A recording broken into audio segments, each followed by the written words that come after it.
Ardi, it's visible, Ardi.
Yeah, Dr. Peba, I'm already joined.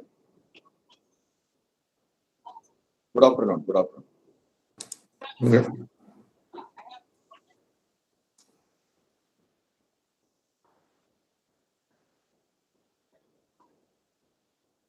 Okay, fine.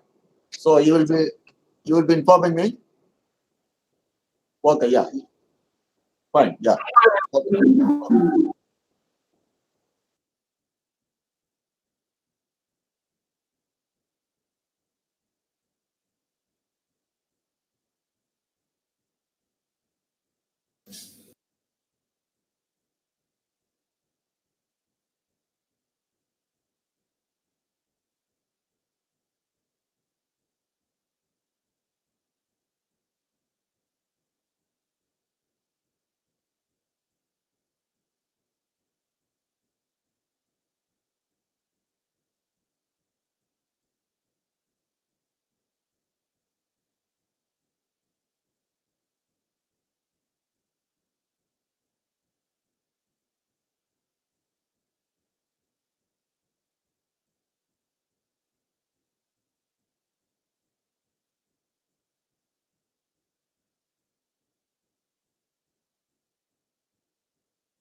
ഈ വേണ്ടല്ലോ എന്താ ഉദ്ദേശിക്കാൻ ജില്ലാ കേസ് എന്നവർക്ക് ആളുകൾ ജോലി ഇതിനെ അറിയിച്ചിരിക്കുന്നു അറിയിച്ചിരിക്കുന്നു എന്നാണോ അറിയിച്ചിരിക്കുന്നു എന്നല്ലോ അറിയിക്കുന്നു അറിയിക്കുന്നു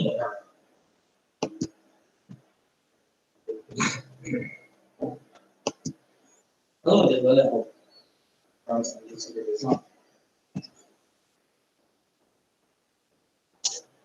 നിങ്ങളുടെ പേരാ അല്ലല്ല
മെഡിക്കൽസ് അങ്ങനെ സാധനം നോക്കാം.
ഡോക്ടർ പ്രേമ ഓഡിബിൾ ആണോ? Yes, sir. Yes, sir. You are audible. Yeah. Yeah. Thank you sir. Thank you sir. Yeah. Good afternoon. Good afternoon sir.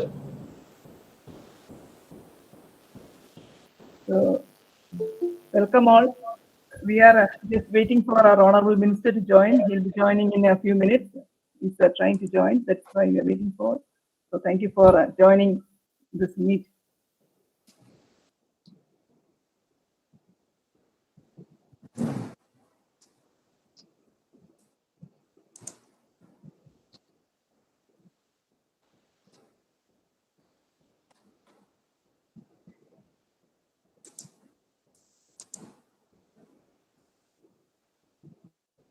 ഈ കർട്ടൻ ഒന്ന് നോക്കിയിട്ട്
നല്ലതായിട്ട് ആൾക്കാർ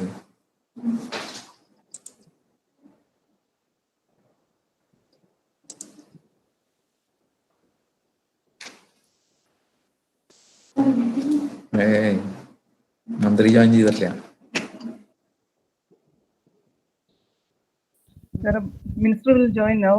Minister net connectivity ആണ്. അപ്പോൾ ഐപാഡിലേക്ക് ഇമെയിലിലോട്ട് അയച്ചു കൊടുത്തിട്ടുണ്ട്. പേഴ്സണൽ അക്കൗണ്ടിൽ നിന്ന് കയറാന്നാണ് പറഞ്ഞിരിക്കുന്നത്. Yes, spoken to me now. Thank you.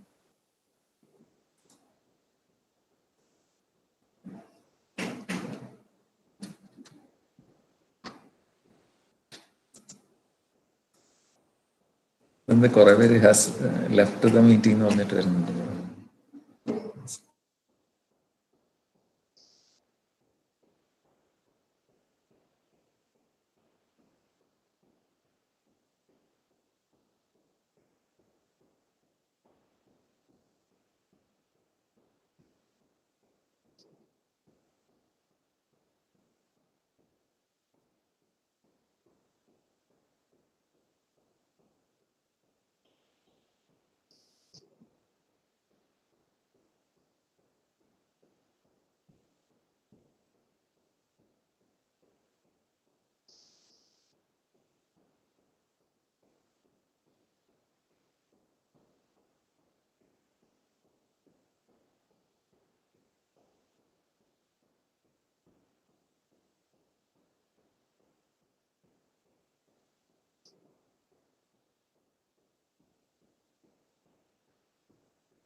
Sorry.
Hello.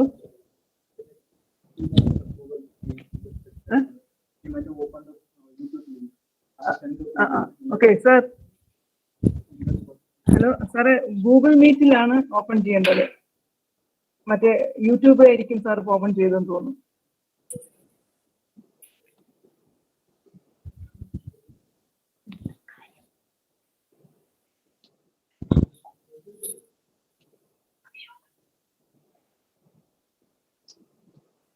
Hello. Minister is trying to enter. He's on travel. That is the issue. In minutes, he'll be joining.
ഇതെന്തായാലും കിട്ടാനില്ല.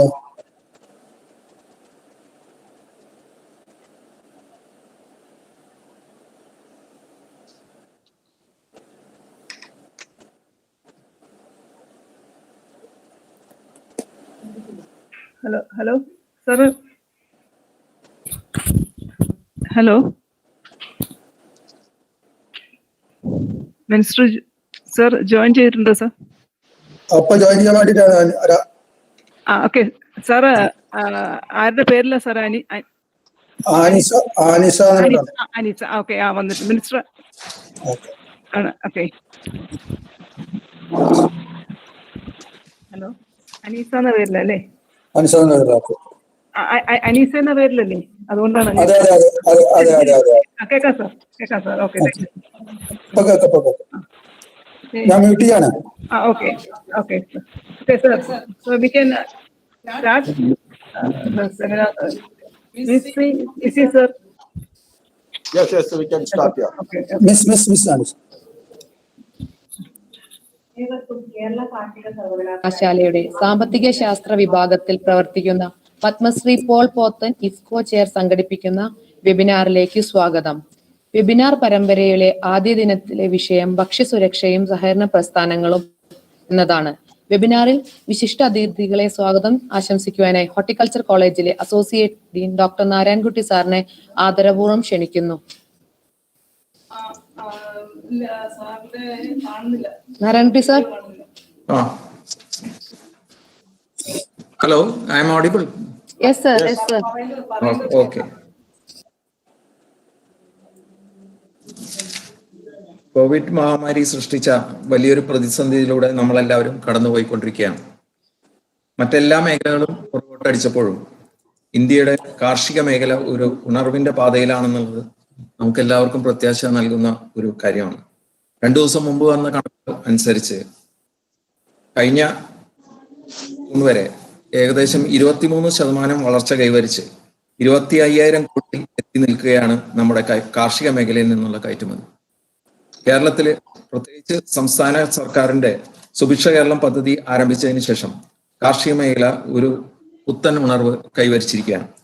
ഇത്തരണത്തിൽ സഹകരണ പ്രസ്ഥാനങ്ങൾക്ക് കാർഷിക മേഖലയുടെ സുസ്ഥിര വികസനത്തിന് ഏതെല്ലാം വിധത്തിൽ കൈകോർക്കാം എന്നതിനെ കുറിച്ച് സർവകലാശാലയുടെ doctor Paul Pothan IFFCO chair ഒരു വെബിനാർ സംഘടിപ്പിക്കുന്നത് ഏറ്റവും ഉചിതമായ സമയത്ത് തന്നെയാണ്. കേരളത്തിന്റെ ബഹുമാനപ്പെട്ട കൃഷിമന്ത്രി അഡ്വക്കേറ്റ് VS സുനിൽകുമാർ തന്നെ ഈ വെബിനാർ ഉദ്ഘാടനം ചെയ്യുന്നു എന്നുള്ളത് നമുക്കെല്ലാം ആവേശം പകരുന്ന ഒരു കാര്യമാണ്. കഴിഞ്ഞ 4 വർഷക്കാലം കേരളത്തിന്റെ കാർഷിക മേഖലയിൽ 100,000 ഹെക്ടറിലധികം വരുന്ന തരിശ് നിലങ്ങൾ തിരിച്ച് കൃഷിയിലേക്ക് കൊണ്ടുവരുന്നതിന് ബൃഹത്തമായ ശ്രമങ്ങൾ നടന്നു വരികയാണ്. കൂടാതെ പഴം പച്ചക്കറി മേഖലയിൽ സ്വയം പര്യാപ്ത എന്ന ലക്ഷ്യത്തിലേക്ക് എത്തിച്ചേരുന്നതിനും ജനങ്ങൾക്ക് ആരോഗ്യപരമായ ഭക്ഷണം ഉറപ്പാക്കുന്നതിന് ഒരു സേഫ് ടു ഈറ്റ് കേരള ബ്രാൻഡിൽ വിപണിയിൽ ഉൽപ്പന്നങ്ങൾ എത്തിക്കുന്നതിനുള്ള ശ്രമങ്ങൾ ലക്ഷ്യത്തിലേക്ക് അടുക്കുകയാണ്. ഇതിനെല്ലാം ചുക്കാൻ പിടിക്കുന്ന നമ്മുടെ ആരാധ്യനായ കൃഷിമന്ത്രിയെ ഈ വെബിനാറിലേക്ക് സർവകലാശാലയുടെ പേരിലും എന്റെ സ്വന്തം പേരിലും ഹാർദമായി സ്വാഗതം ചെയ്യുന്നു.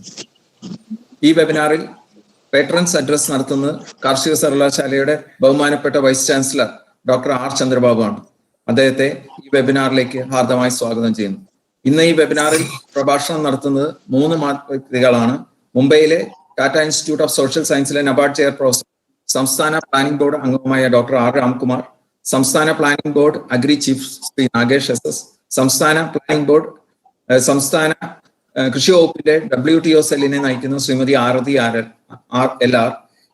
ഇവരെ ഈ വെബിനാറിൽ പ്രഭാഷണം നടത്തുന്നതിന് സർവകലാശാലയുടെ പേരിലും എന്റെ സ്വന്തം പേരിലും സസന്തോഷം സ്വാഗതം ചെയ്യുന്നു. സഹകരണ മേഖലയിലെ ഏറ്റവും വലിയ വളനിർമ്മാണ കമ്പനിയായ ഇഫ്കോയുടെ പ്രതിനിധിയായി മാർക്കറ്റ് മാനേജർ ശ്രീ മണികണ്ഠൻ നമ്മളോടൊപ്പം ഈ വെബിനാറിൽ ഉണ്ട്. അദ്ദേഹത്തെയും ഏറെ സന്തോഷത്തോടെ സ്വാഗതം ചെയ്യുന്നു.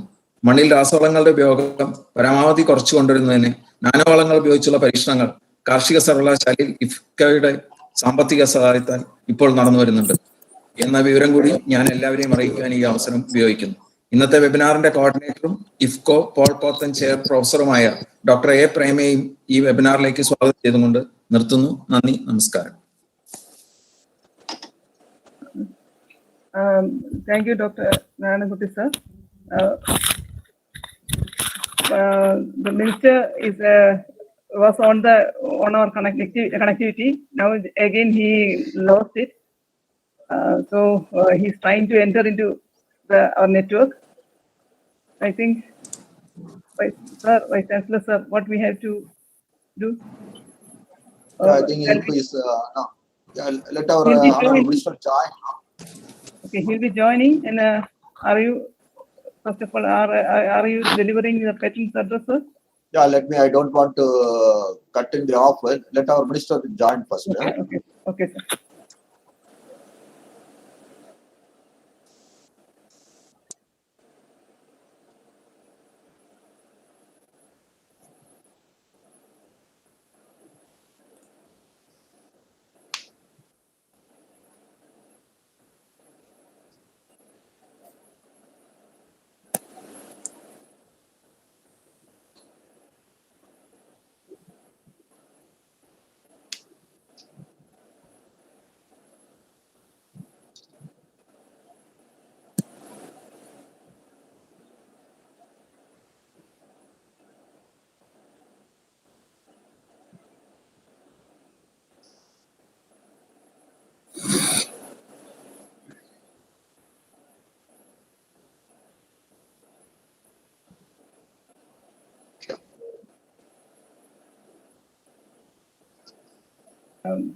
Sir, Minister has joined. I think our Honorable Minister has joined.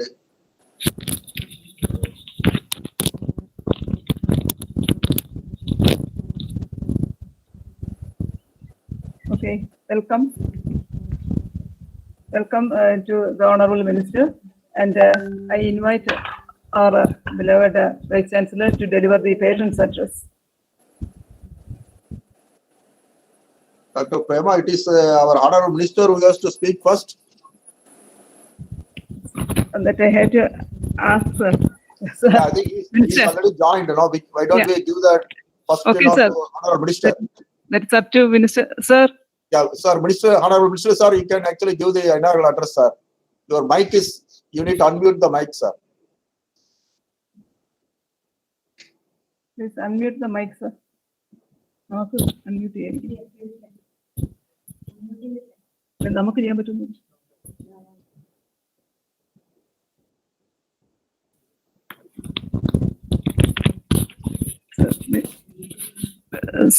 Sir, Minister, sir, please unmute your mic, sir. Minister, sir, mic ഒന്ന് unmute ചെയ്യണം. Minister, mic ഒന്ന് unmute ചെയ്യണം. കേൾക്കുന്നുണ്ടോ? സാർ ആദ്യം ഇനോഗ്രൽ സ്പീച്ച് നടത്തണമെന്നാണ് VC ആവശ്യപ്പെടുന്നത്. സാറിന്റെ അതനുസരിച്ച് നമുക്ക് ചെയ്യാം. എങ്ങനെയാണ്?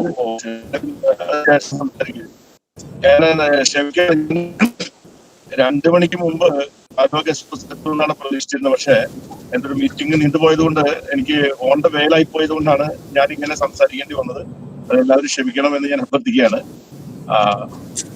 നമ്മുടെ കാർഷിക സർവകലാശാലയുടെ നേതൃത്വത്തില് പത്മശ്രീ പോൾ പോത്തൻ ചെയറിന്റെ നേതൃത്വത്തിലാണ് ഇന്ന് ഇങ്ങനെ ഒരു വെബിനാർ സംഘടിപ്പിച്ചിരിക്കുന്നത്. ഒരു വിഷയത്തിൽ മാത്രമല്ല, വിവിധ വിഷയങ്ങൾ അടിസ്ഥാനപ്പെടുത്തിക്കൊണ്ടുള്ള വെബിനാറാണ് സംഘടിപ്പിക്കപ്പെട്ടിരിക്കുന്നത്. നമ്മുടെ ഫുഡ് സേഫ്റ്റിയുമായി ബന്ധപ്പെട്ട ഒരു വെബിനാറിൽ നിരവധി കാര്യങ്ങൾ നമുക്ക് ഗൗരവമായിട്ട് ചർച്ച ചെയ്യേണ്ടതുണ്ട് എന്നാണ് എനിക്ക് തോന്നുന്നത്. നിരവധി കാര്യങ്ങൾ നമുക്ക്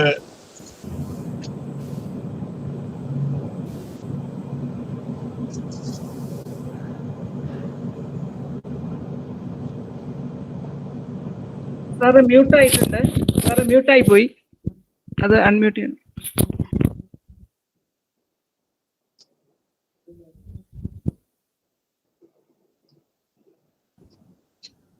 അപ്പോ വളരെ പ്രസക്തവും പ്രാധാന്യമുള്ള ഒരു വിഷയത്തിലാണ് ഇന്നത്തെ സെമിനാർ നമ്മൾ സംഘടിപ്പിച്ചിരിക്കുന്നത്. ഇതില് വളരെ ഗൗരവത്തോടു കൂടി കാണേണ്ട നിരവധി കാര്യങ്ങൾ നമ്മൾ യൂണിവേഴ്സിറ്റി ചർച്ച ചെയ്യേണ്ടതുണ്ടെന്നാണ് എനിക്ക് തോന്നുന്നത്. നമ്മൾ ഇന്ന് കേരളത്തിൽ നടപ്പാക്കുന്ന സുഭിക്ഷ കേരളം പരിപാടി, അത് കഴിഞ്ഞ 4.5 കൊല്ലത്തോളമായി നമ്മൾ നടത്തിവരുന്ന പ്രവർത്തനങ്ങളുടെ ഒരു ശക്തമായിട്ടുള്ള അടുത്ത ഒരു ചുവടുവയ്പ്പാണ്, കൺവെർജൻസ് പ്രോഗ്രാമാണ് വാസ്തവത്തിൽ സുഭിക്ഷ കേരളം എന്ന് പറയുന്നത്. സുഭിക്ഷ കേരളത്തിലൂടെ നമ്മൾ ഉദ്ദേശിക്കുന്നത് കേരളത്തെ ആത്യന്തികമായി നമ്മൾ കേരളത്തെ കാർഷികാധിഷ്ഠിതമായിട്ടുള്ള ഒരു വികസന സാധ്യത പരമാവധി പ്രയോജനപ്പെടുത്തി കേരളത്തെ സ്വയം പര്യാപ്തതയിലേക്ക് എത്തിക്കുക എന്നുള്ളതാണ്. അതിൽ പ്രധാനപ്പെട്ട കാര്യം ഭക്ഷ്യ സ്വയം പര്യാപ്തതയാണ് അതിൽ ഏറ്റവും പ്രധാനപ്പെട്ട കാര്യം. എന്നാൽ ഭക്ഷ്യ സ്വയം പര്യാപ്തത എന്നതുകൊണ്ട് ഉദ്ദേശിക്കുന്നത് സുരക്ഷിതമായിട്ടുള്ള ഭക്ഷ്യ വസ്തുക്കളിലൂടെയുള്ള സ്വയം പര്യാപ്തതയാണ്.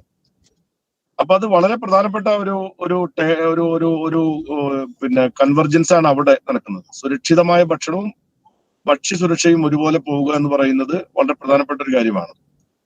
അപ്പൊ അതില് സുഭിക്ഷ കേരളം പരിപാടി അതിന്റെ ഭാഗമായി നമ്മൾ ഭക്ഷ്യ സ്വയം പര്യാപ്തതയിലേക്കും കേരളത്തെ പൊതുവായി നമ്മളൊരു കൺസ്യൂമർ സ്റ്റേറ്റ് എന്നതിൽ നിന്ന് മാറി നമ്മളൊരു പ്രൊഡക്ഷൻ സ്റ്റേറ്റ് എന്ന നിലയിലേക്ക് വരികയും കേരളത്തിന്റെ കാർഷിക സാധ്യതകളെ പരമാവധി ശാസ്ത്രീയമായ രീതിയിൽ നമ്മൾ വിപുലപ്പെടുത്തി ശക്തിപ്പെടുത്തി നമ്മുടെ സമ്പദ്ഘടനയുടെ മുഖ്യമായ ഒരു ഘടകമാക്കി കാർഷികാധിഷ്ഠിത മേഖലയെ മാറ്റുക എന്നുള്ളതാണ് ഇതിന്റെ ആത്യന്തികമായിട്ടുള്ള നമ്മുടെ ലക്ഷ്യം. ആ ലക്ഷ്യപൂർത്തീകരണത്തിന് വേണ്ടി സർക്കാർ മുന്നിൽ നിന്ന് പ്രവർത്തിക്കുകയും വിവിധ വകുപ്പുകളെ ഏകോപിപ്പിക്കുകയും കൃഷി വകുപ്പ് അതിന്റെ മുഖ്യമായ ചുമതല ഏറ്റെടുക്കുകയും തദ്ദേശ സ്വയംഭരണ സ്ഥാപനങ്ങൾ അതിന്റെ പ്രധാനപ്പെട്ട കാർമ്മികത്വം വഹിക്കുകയും ചെയ്തുകൊണ്ടാണ് ഈ പദ്ധതി നമ്മൾ നടപ്പാക്കുന്നത്. അതിൽ നമ്മുടെ ഗവേഷണ സ്ഥാപനങ്ങൾക്ക് മുഖ്യമായ പങ്കാണ് നമ്മൾ നൽകിയിരിക്കുന്നത്. അതുകൊണ്ടാണ് കൃഷി വകുപ്പ് മന്ത്രി എന്ന നിലയിൽ ആ കോവിഡ് കാലഘട്ടത്തിൽ തന്നെ കാർഷിക സർവകലാശാല വൈസ് ചാൻസലർ അടക്കമുള്ള പ്രധാനപ്പെട്ട ആളുകളെ മാത്രം വിളിച്ചുകൊണ്ട് തൃശൂർ രാമനിലയത്തില് ഒരു വിപുലമായ യോഗം ചേരുകയും സുഭിക്ഷ കേരളം പരിപാടിയിൽ നമ്മുടെ സർവകലാശാലയുടെ പങ്കിനെ സംബന്ധിച്ച് വളരെ വിശദമായി നമ്മൾ മണിക്കൂറുകളോളം ചർച്ച നടത്തിയിട്ടാണ് വിവിധ പരിപാടികൾ നമ്മൾ ആസൂത്രണം ചെയ്തത്. ഇതിൽ കാർഷിക സർവകലാശാലയുടെ റോൾ എന്ന് പറയുന്നത് കേവലം ഒരു ഗവേഷണ സ്ഥാപനം എന്ന നിലയിലുള്ള യാന്ത്രികമായ റോളിനെ പറ്റിയല്ല ഗവൺമെന്റ് ചിന്തിക്കുന്നത്. കാർഷിക സർവകലാശാല മാത്രമല്ല, വെറ്റിനറി സർവകലാശാലയും ഫിഷറീസ് സർവകലാശാലയും ഇക്കാര്യത്തിൽ ഒരുമിച്ച് പ്രവർത്തിക്കേണ്ടതുണ്ട്. അതായത് നമ്മുടെ തദ്ദേശ സ്ഥാപനങ്ങളും കൃഷി വകുപ്പും മൃഗസംരക്ഷണം, ക്ഷീരവികസനം, ഇറിഗേഷൻ ഡിപ്പാർട്ട്മെന്റ്, സഹകരണ ഡിപ്പാർട്ട്മെന്റ് എന്നിവ ഒരുമിച്ച് പ്രവർത്തിക്കുന്ന പോലെ തന്നെ കേരളത്തിലെ കാർഷിക സർവകലാശാല, വെറ്റിനറി യൂണിവേഴ്സിറ്റി, ഫിഷറീസ് സർവകലാശാലകൾ, അതോടൊപ്പം കേരളത്തിൽ പ്രവർത്തിച്ചു വരുന്ന കേന്ദ്ര ഗവൺമെന്റിന്റെ ഗവേഷണ സ്ഥാപനങ്ങളും കൂടി ചേർന്നുകൊണ്ടുള്ള ആ തലത്തിലുള്ള ഒരു കൺവെർജൻസ് കൂടി ഉണ്ടാകുമ്പോഴാണ് ഈ സുഭിക്ഷ കേരളം പരിപാടി നമ്മൾ ഉദ്ദേശിക്കുന്ന തരത്തിലുള്ള ഒരു സംയോജിത ഭക്ഷ്യസുരക്ഷാ പദ്ധതിയായിട്ട് ഇത് മാറുള്ളൂ. ഇതില് ഒരു പ്രധാനപ്പെട്ട കാര്യം ഭക്ഷ്യസുരക്ഷ മാത്രമാണ് എന്നല്ല ഉദ്ദേശിക്കുന്നത്. അതോടൊപ്പം തന്നെ നമ്മുടെ കേരളത്തിന്റെ തൊഴിൽ മേഖല എന്ന നിലയിലും കേരളത്തിന്റെ സാമ്പത്തിക മേഖല എന്ന നിലയിലും കേരളത്തിന്റെ മറ്റെല്ലാ മേഖലയുമായേക്കാൾ പ്രധാനപ്പെട്ട ഒരു മേഖല എന്ന നിലയിൽ കാർഷിക അനുബന്ധ അധിഷ്ഠിതമായിട്ടുള്ള മേഖലകളെ എങ്ങനെ ശാക്തീകരിക്കാൻ വേണ്ടി കഴിയും. അതിന്റെ ഭാഗമായി നമ്മുടെ ഇക്കോണമിയിൽ ഇന്ന് കാർഷിക മേഖലയുടെ വിഹിതം വളരെയധികം കുറഞ്ഞു വരുന്ന ഒരു കാലഘട്ടത്തിൽ നമ്മുടെ മൊത്തം GDP-യിൽ തന്നെ ഈ കാർഷിക മേഖലയുടെ ഒരു വിഹിതം കുറഞ്ഞു വരുന്ന ഒരു സാഹചര്യത്തിൽ മുഖ്യമായ പങ്ക് എന്ന നിലയിലേക്ക് കാർഷിക മേഖലയെ മാറ്റുകയും നമ്മുടെ പുതിയ ജനറേഷൻ കാർഷിക മേഖലയിലും കാർഷികാധിഷ്ഠിതമായ അനുബന്ധ സംരംഭകത്വ മേഖലകളിലും നമുക്ക് എങ്ങനെ നമ്മുടെ കേരളത്തിലെ ചെറുപ്പക്കാരെ കൊണ്ടുവരാൻ കഴിയണം. നമ്മൾ ടൂറിസം മേഖലയെ പറ്റി പറയുന്ന പോലെ, വ്യവസായ മേഖലയെ പറ്റി പറയുന്നത് പോലെ, നമുക്ക് കാർഷിക മേഖലയുമായി ബന്ധപ്പെട്ടുകൊണ്ട് ന്യൂ ജനറേഷന് ആ മേഖലയിലെ പൊട്ടൻഷ്യൽ എന്താണെന്നുള്ളത് വളരെ വ്യക്തമായി അവർക്ക് ചൂണ്ടിക്കാണിച്ചു കൊടുക്കുകയും അവിടെ കേന്ദ്രീകരിക്കത്തക്ക വിധത്തിൽ ഉള്ള വിപുലമായ ഒരു പുനഃസംഘടന നമ്മുടെ കാർഷിക മേഖലയിൽ കൊണ്ടുവരാൻ ഉദ്ദേശിക്കുന്നുണ്ട്. ആ രീതിയിലുള്ള ഒരു മാറ്റമാണ് സുഭിക്ഷ കേരളം പരിപാടിയിലൂടെ കേരളത്തിൽ കൊണ്ടുവരുന്നത്. ഇവിടെ ഇന്ന് ചർച്ച ചെയ്യപ്പെടുന്ന വിഷയം ഭക്ഷ്യസുരക്ഷയുമായി ബന്ധപ്പെട്ട ഒരു സബ്ജക്റ്റാണ്. അപ്പൊ അതിൽ ഞാൻ പറഞ്ഞല്ലോ, നേരത്തെ കൃഷി ഡിപ്പാർട്ട്മെന്റ് നടപ്പാക്കി വരുന്ന വലിയൊരു പദ്ധതി എന്ന നിലയിൽ നമ്മുടെ കാർഷിക കേരളത്തിന്റെ വിപുലീകരണത്തിന് വേണ്ടി സ്വയം പര്യാപ്തിക്ക് വേണ്ടി നടത്തിയിട്ടുള്ള ഒരു പ്രധാനപ്പെട്ട പരിപാടിയായിരുന്നു ജീവനി എന്ന പ്രോഗ്രാം. ജീവനി എന്ന പരിപാടി ആണ് ഈ പരിപാടി തുടങ്ങുന്നതിന് മുമ്പ് സുഭിക്ഷ കേരളത്തിലേക്ക് ഇത് മുന്നോട്ട് വരുന്നതിന് അടിത്തറയായിട്ടുള്ളത് ജീവനി എന്ന് പറയുന്ന പരിപാടിയാണ്. ഞാനതിവിടെ വിശദീകരിക്കാൻ കാരണം, ജീവനി എന്ന പരിപാടി നമ്മൾ സംസ്ഥാന കൃഷി ഡിപ്പാർട്ട്മെന്റ് ജനുവരി മാസം 1-ാം തീയതിയാണ് അതിന്റെ ഉദ്ഘാടനം ബഹുമാനപ്പെട്ട മുഖ്യമന്ത്രി വൈഗ വേദിയിൽ വെച്ച് നടത്തിയത് എന്ന് നിങ്ങൾക്ക് എല്ലാവർക്കും ഓർമ്മയുണ്ടാവും. അന്ന് നമ്മള് നമ്മുടെ കൃഷി നമ്മുടെ ആരോഗ്യം എന്ന മുദ്രാവാക്യത്തിന്റെ അടിസ്ഥാനത്തിൽ നമ്മുടെ കേരളത്തെ സ്വയം പര്യാപ്തമാക്കാൻ വേണ്ടി നമ്മുടെ എല്ലാ വീടുകളിലും കൃഷി കൊണ്ടുവരിക, കൃഷി എന്നത് ഒരു വലിയ സാമൂഹ്യ ഉത്തരവാദിത്തമായിട്ടും വളരുക, കൃഷിയിലൂടെ സ്വയം പര്യാപ്തത കൈവരിക്കാൻ ഉതകുന്ന തരത്തിൽ നമ്മുടെ കാർഷിക മേഖലയിൽ കൊണ്ടുവരേണ്ട മാറ്റങ്ങൾ, അത് നമ്മുടെ ആരോഗ്യ മേഖലയിൽ എങ്ങനെ സ്വാധീനം ചെലുത്തുന്നു, അത് നമ്മുടെ കുടുംബങ്ങളിൽ, വ്യക്തികളിൽ, ഒരു വീടിന്റെ അല്ലെങ്കിൽ സമൂഹത്തിന്റെ ആരോഗ്യപരമായിട്ടുള്ള മാറ്റത്തിൽ കൃഷിയുടെ പ്രാധാന്യം എന്താണ്, തുടങ്ങിയ ഒരുപാട് കാര്യങ്ങൾ വെച്ചുകൊണ്ടാണ് നമ്മൾ ജീവനി പദ്ധതി ആവിഷ്കരിക്കുന്നത്. അങ്ങനെ ജീവനി പദ്ധതി ആവിഷ്കരിക്കുന്നതിന് മുമ്പ് തന്നെ കാർഷിക സർവകലാശാലയും നമ്മളെല്ലാവരും കൂടി ആരംഭിച്ച അഗ്രോ ഇക്കോളജിക്കൽ സോണുകളെ അടിസ്ഥാനപ്പെടുത്തിക്കൊണ്ട് സർവകലാശാല തന്നെ രൂപീകരിച്ച അതിന്റെ കാർഷിക മേഖലയിലെ പുനഃസംഘടനയുമായി ബന്ധപ്പെട്ടുകൊണ്ടുള്ള പരിപാടികൾ നമുക്ക് എല്ലാവർക്കും ഓർമ്മയുണ്ടാവും.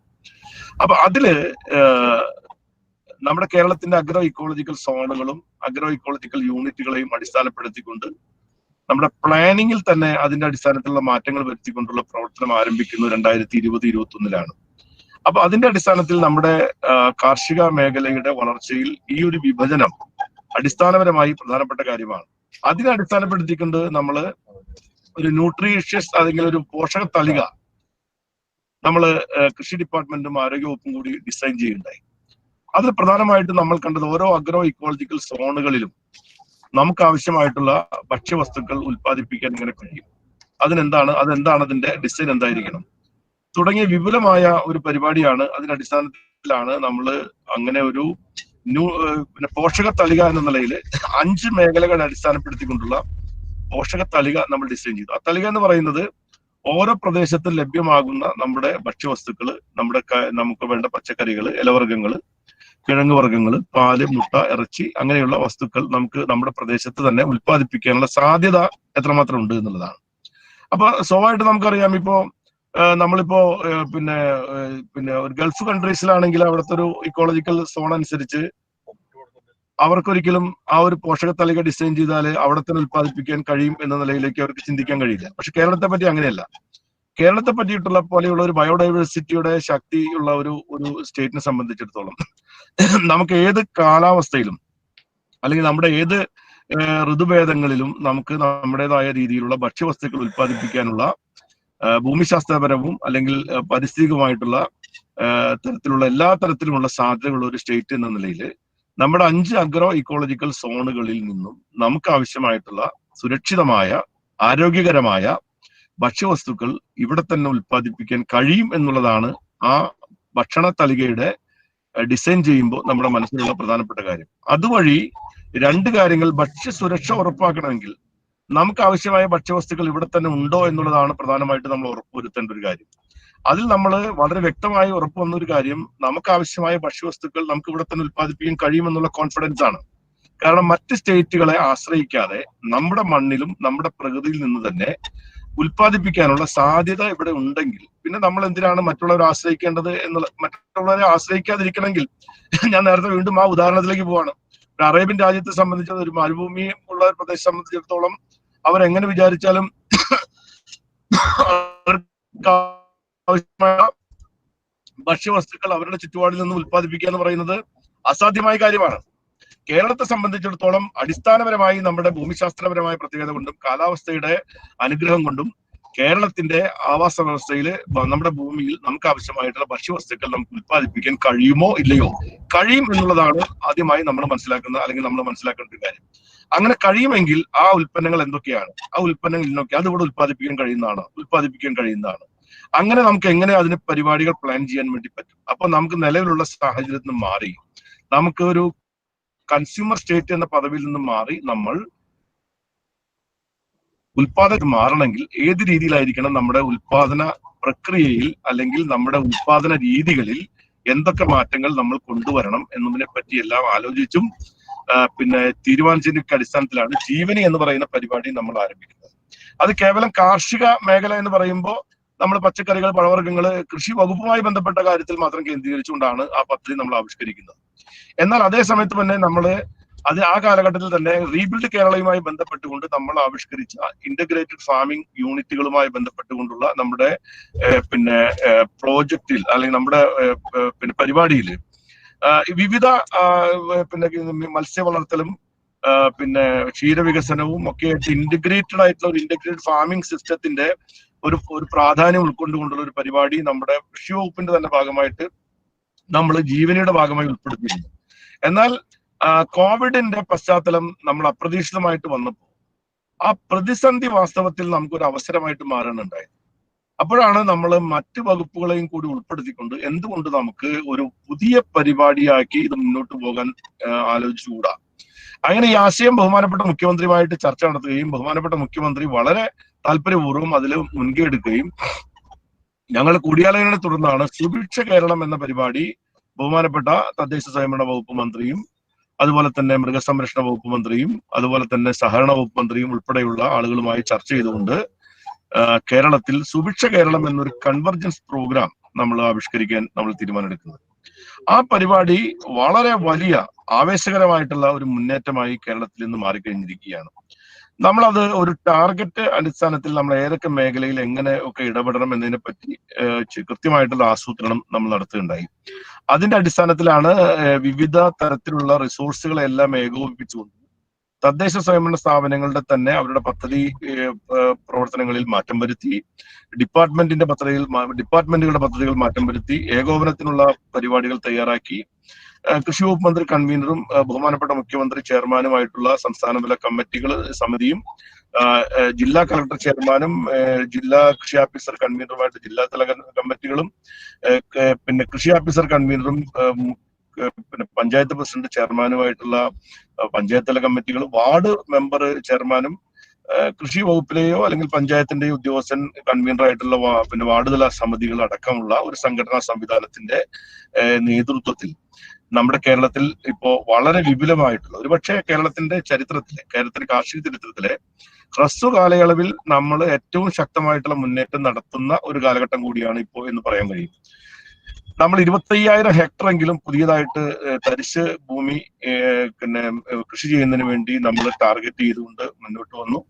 പ്രത്യേകമായി പോർട്ടലിലൂടെ പുതിയ തലമുറയിൽപ്പെട്ടവരെയും NRI ആളുകളെയും ഒക്കെ രജിസ്റ്റർ ചെയ്യാൻ തീരുമാനിച്ചപ്പോൾ 64,000-ഓളം പേര് ഇതിനകം തന്നെ പുതിയതായി രജിസ്റ്റർ ചെയ്തു. കൃഷി ചെയ്യാൻ താല്പര്യമായിട്ട് മുന്നോട്ട് വന്ന ആളുകൾ 25,000 ഹെക്ടർ എന്ന നമ്മുടെ ടാർഗറ്റ് ഇന്ന് 29,834 ഹെക്ടറായി. ഇതിനകം തന്നെ നമ്മുടെ ടാർഗറ്റിനേക്കാൾ അപ്പുറത്തേക്ക് നമുക്ക് ഈ കാലഘട്ടത്തിനുള്ളിൽ 3 മാസത്തിനകത്ത് തന്നെ നമുക്ക് എത്തിച്ചേരാൻ കഴിഞ്ഞു എന്ന് പറയുമ്പോൾ സാധാരണ നിലയിൽ നമ്മുടെ മറ്റേത് പദ്ധതികളെക്കാൾ കൂടുതലായി ജനകീയമായ ഒരു സ്വീകാര്യത നമ്മുടെ പദ്ധതിക്ക് വന്നു എന്നുള്ളതും കൂടെ ചൂണ്ടിക്കാണിക്കാൻ ഞാൻ ആഗ്രഹിക്കുകയാണ്. ഇവിടെ ഭക്ഷ്യ സുരക്ഷയുമായി ബന്ധപ്പെട്ടുകൊണ്ട് നമ്മൾ ഒരുപാട് കാര്യങ്ങൾ ചർച്ച ചെയ്യേണ്ടതുണ്ട്. അവിടെയുള്ളൊരു പ്രധാനപ്പെട്ട പ്രശ്നം ഇതിന്റെ പരിപാലന മുറകളെ സംബന്ധിച്ചുള്ളതാണ്. പാക്കേജ് ഓഫ് പ്രാക്ടീസുമായി ബന്ധപ്പെട്ടുകൊണ്ടുള്ള കാര്യത്തിൽ നമുക്കുള്ള കടുംപിടുത്തങ്ങളിൽ നമുക്ക് ഏത് രീതിയിൽ ശാസ്ത്രീയമായ മാറ്റങ്ങൾ വരുത്തേണ്ടതുണ്ട് എന്നുള്ളതിനെ പറ്റി ഒരു ചർച്ച ആവശ്യമാണ്.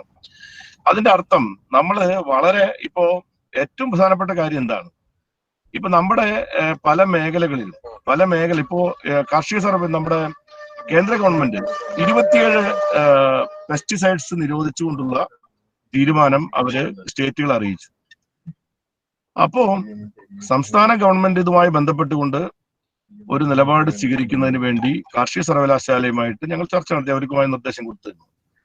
അപ്പോൾ നമുക്ക് ലഭിക്കുന്ന പിന്നെ അഡ്വൈസ് എന്ന് പറയുന്നത് അല്ലെങ്കിൽ നിലപാടെന്ന് പറയുന്നത് യൂണിവേഴ്സിറ്റി ഭാഗത്തുണ്ടാകുന്ന നിലപാടുകൾ ഞാനിവിടെ അതൊരു തുറന്ന ചർച്ചയ്ക്ക് ഞാൻ വേദിയാക്കാൻ ഉദ്ദേശിക്കുന്നില്ലെങ്കിൽ പോലും ഞാൻ സൂചിപ്പിക്കുന്നത് പ്രായോഗികമായ കാര്യങ്ങളെ അടിസ്ഥാനപ്പെടുത്തിക്കൊണ്ടല്ല ഇത്തരം കാര്യങ്ങളിൽ നമുക്ക് നിലപാട് സ്വീകരിക്കാൻ കഴിയുന്നത്.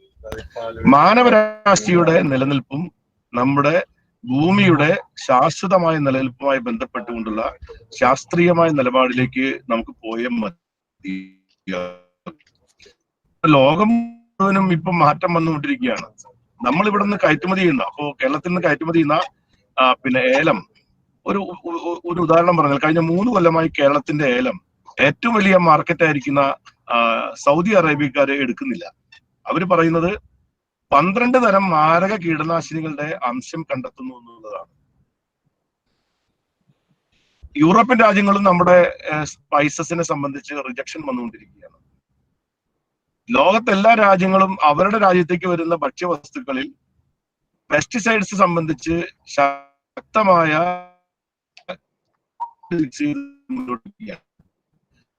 അവർ തന്നെയാണ്. അപ്പോ നമുക്ക് നമ്മുടെ ഉൽപാദനക്ഷമത തുടങ്ങിയവയുമായി ബന്ധപ്പെടുത്തിക്കൊണ്ട് നമുക്ക് ന്യൂ ജനറേഷൻ കീടനാശിനികളെ പറ്റിയല്ല നമുക്ക് ചർച്ച ചെയ്യേണ്ടത്. ന്യൂ ജനറേഷൻ കീടനാശിനികളെ പറ്റിയാണ് പല ശാസ്ത്രജ്ഞന്മാരും ഇപ്പോൾ ഗവൺമെന്റ് ഉപദേശിച്ചുകൊണ്ടിരിക്കുന്നത്. ഞാൻ ചോദിക്കുന്നത്, നമുക്ക് ന്യൂ ജനറേഷൻ ഒരു കീടനാശിനി എന്ന് പറയുന്നത് അതിന്റെ അടിസ്ഥാന സ്വഭാവത്തിന് മാറ്റം വരാതെ അതിന്റെ മാത്രയിൽ മാത്രം മാറ്റം വരുത്തിക്കൊണ്ട് ന്യൂ ജനറേഷൻ കീടനാശിനി എന്ന് പറയുന്നത് റെമഡി അല്ല. അത് പിന്നെ വേഷം മാറി വരുന്ന ഒന്ന് മാത്രമാണ്. അതിന് പകരം നമ്മുടെ ഗവേഷണ പ്രവർത്തനങ്ങളിൽ നമുക്ക് ജനങ്ങൾക്ക് ശാസ്ത്രീയമായ കാര്യങ്ങളെ പറഞ്ഞു കൊടുക്കാൻ പറ്റുള്ളൂ. ശാസ്ത്രത്തിന് അടിത്തറയില്ലാത്ത കാര്യങ്ങളൊന്നും ആരെങ്കിലും പറയുന്നത് കേട്ടൊന്നും നമുക്ക് പറയാൻ പറ്റില്ല. അതിൽ പറയേണ്ട സർവകലാശാല തന്നെയാണ്. അതിലൊന്നും സംശയമില്ലാത്ത കാര്യമാണ്. അപ്പൊ അവിടെ ഏതെങ്കിലും തരത്തിലുള്ള താല്പര്യങ്ങൾക്ക് അനുസൃതമായിട്ടോ അല്ലെങ്കിൽ നമ്മുടെയൊക്കെ നമ്മൾ പഠിച്ചു വെച്ച കാര്യങ്ങൾ മാത്രമേ നമ്മൾ പാടുന്ന നിലയിലുള്ള ചില നിലപാടുകൾ, കടുംപിടുത്തങ്ങൾ ചില ആളുകളുടെ ഭാഗത്തുനിന്നുണ്ടാവുന്ന കാര്യം ഞാനിവിടെ ചൂണ്ടിക്കാണിച്ചു എന്ന് മാത്രമേ ഉള്ളൂ. ഏതായാലും ശരി, നമ്മുടെ സുരക്ഷിത ഭക്ഷണം എന്ന് പറയുന്നത് ജനങ്ങളുടെ അവകാശമാണ്. അത് ഭക്ഷ്യ സുരക്ഷയുടെ നമ്മളിപ്പോൾ ഉൽപാദനക്ഷമത ഉൽപാദനം വർദ്ധിപ്പിക്കാൻ വേണ്ടി നമുക്ക് എന്തും ചെയ്യാം എന്നുള്ളതല്ല ഭക്ഷ്യസുരക്ഷയുടെ മാനദണ്ഡം അല്ലെങ്കിൽ പ്രവർത്തന രീതി എന്ന കാര്യത്തിൽ യാതൊരു സംശയവും വേണ്ട. നമുക്ക് ഉൽപാദനം വർദ്ധിപ്പിക്കാൻ പല മാർഗങ്ങളുണ്ട്. എന്നാൽ ഉൽപാദനക്ഷമത വർദ്ധിപ്പിക്കാൻ നമുക്ക് മാർഗങ്ങളുണ്ട്. പക്ഷെ നമ്മൾ ഉൽപ്പാദിപ്പിക്കുന്ന ഭക്ഷ്യവസ്തുക്കൾ അത് സുരക്ഷിതമായ ഭക്ഷണമാണ് എന്ന് ഉറപ്പുവരുത്താനും നമുക്ക് ഉത്തരവാദിത്വമുണ്ട് എന്നുള്ളത് ശാസ്ത്ര സമൂഹം മനസ്സിലാക്കിയിരിക്കേണ്ട ഒരു കാര്യമാണ്. അത് നമ്മുടെ ഒരു പൗരന്റെയും ഒരു സമൂഹത്തിന്റെയും അല്ലെങ്കിൽ ന്യൂ ജനറേഷന്റെ ഏറ്റവും അധികം അവർ ആഗ്രഹിക്കുന്ന ഒരു കാര്യം അതാണ്. അപ്പൊ അതുകൊണ്ട് ഇതിനുള്ള ഒരു കൺസേൺ ജനങ്ങൾക്കിടയിൽ ഉയർന്നു വരുന്നുണ്ട്. ഇതിനോട് മുഖം തിരിഞ്ഞു നോക്കാൻ നമുക്ക് ആർക്കും സാധ്യമല്ല. അപ്പോ അതിന്റെ അർത്ഥം ഇപ്പോ പിന്നെ നാച്ചുറൽ ഫാമിംഗ് എന്ന് പറയുന്ന ഒരു വാക്ക് കേൾക്കുമ്പോൾ തന്നെ തേരട്ടയുടെ മുമ്പിൽ തീക്കൊള്ളി കൊത്തിയതുപോലെ പുറംതിരിഞ്ഞു നിൽക്കുന്ന ചില ആളുകളുണ്ട്. എനിക്ക് മനസ്സിലാവാത്ത കാര്യം, അതിന്റെ വിമർശനങ്ങളെ നമുക്ക് ശക്തമായി തന്നെ അതിനെ പിന്നെ വിമർശനപരമായി തന്നെ സമീപിക്കണം എന്ന അഭിപ്രായക്കാരൻ തന്നെയാണ്.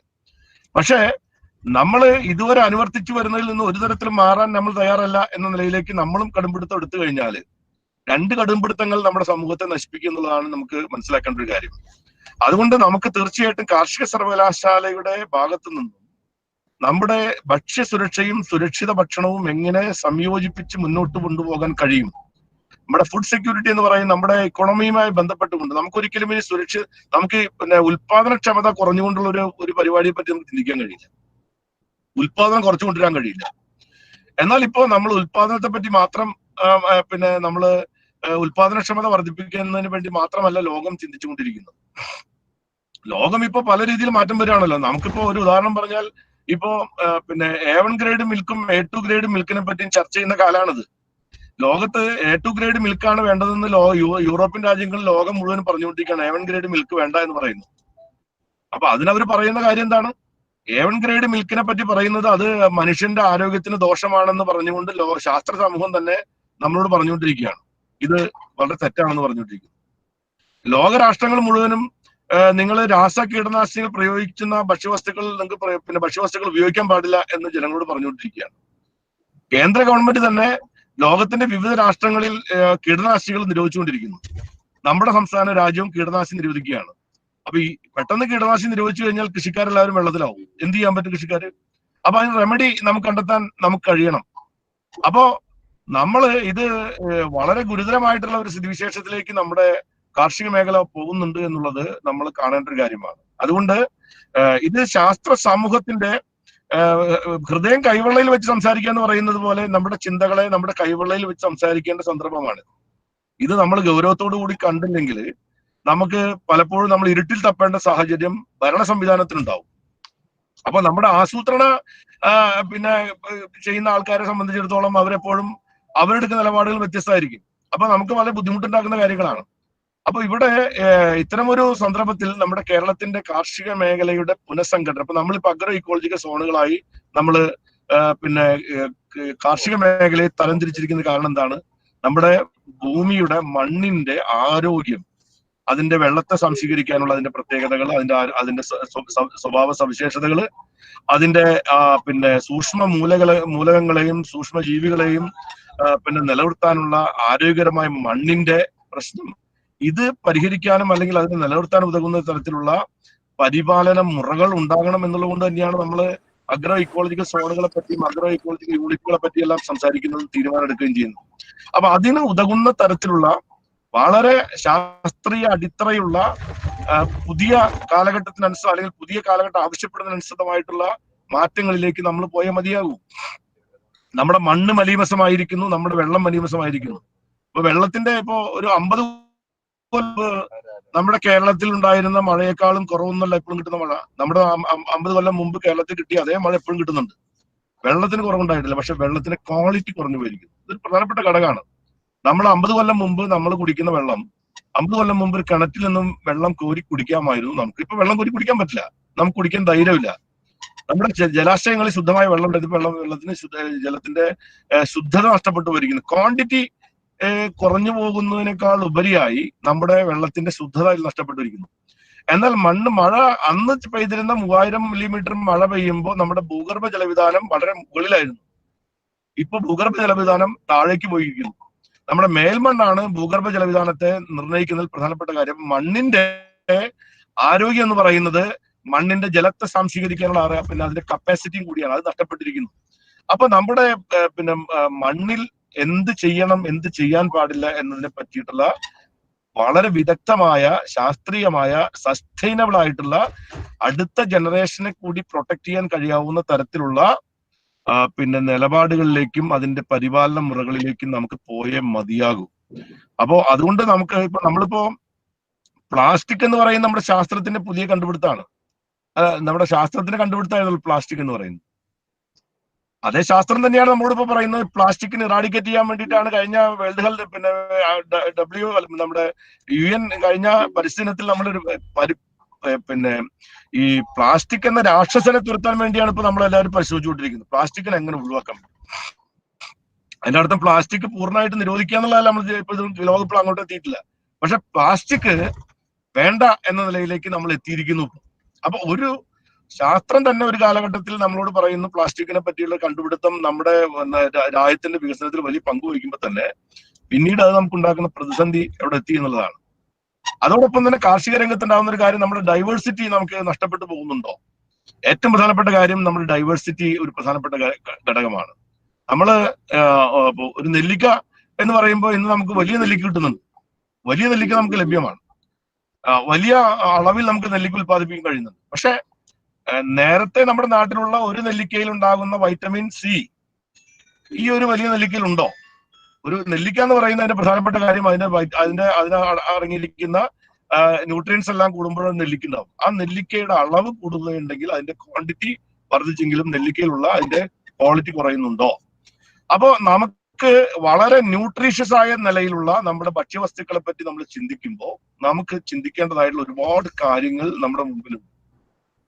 ഇതെല്ലാം തന്നെ നമുക്ക് ആധുനിക കാലഘട്ടത്തിൽ വളരെ നമ്മുടെ ജീവിതത്തിലെ നമ്മുടെ ഭക്ഷ്യവസ്തുക്കള്, നമ്മൾ ജീവിക്കുന്ന രീതികളെല്ലാം തന്നെ ഡിസൈൻ ചെയ്യാൻ കഴിയാവുന്ന തരത്തിൽ, അല്ല ശാസ്ത്രീയമായി ഡിസൈൻ ചെയ്യാൻ കഴിയാവുന്ന തരത്തിൽ നമുക്ക് ചില മാർഗനിർദ്ദേശങ്ങൾ കൊടുക്കാൻ നമ്മുടെ ഗവേഷണ സ്ഥാപനങ്ങൾക്ക് കഴിയണം. ഭരണാധികാരികളെ അതിന് ഉതകുന്ന രീതിയിൽ എക്യുപ്ഡ് ആക്കാനുള്ള കപ്പാസിറ്റി നമ്മുടെ യൂണിവേഴ്സിറ്റികൾക്ക് ഉണ്ടാവണം. ആ നിലയിലേക്ക് നമുക്ക് വളരാൻ നമ്മുടെ യൂണിവേഴ്സിറ്റിക്ക് സാധിക്കുമെന്നാണ് ഞാൻ ഇപ്പോൾ പ്രതീക്ഷിക്കുന്നത്. ഇപ്പോഴും നമ്മളെല്ലാവരും നമ്മുടെ ഇന്നത്തെ കാർഷിക മേഖലയിലെ വളർച്ചയിൽ വളരെ വളരെ പ്രധാനപ്പെട്ട പങ്കുവഹിക്കുന്നത് കാർഷിക സർവകലാശാല തന്നെയാണ്. അതുകൊണ്ട് തന്നെയാണ് നമ്മുടെ കേരളത്തിൽ ഇപ്പോ ഈ സുഭിക്ഷ കേരളവുമായി ബന്ധപ്പെട്ടുകൊണ്ട്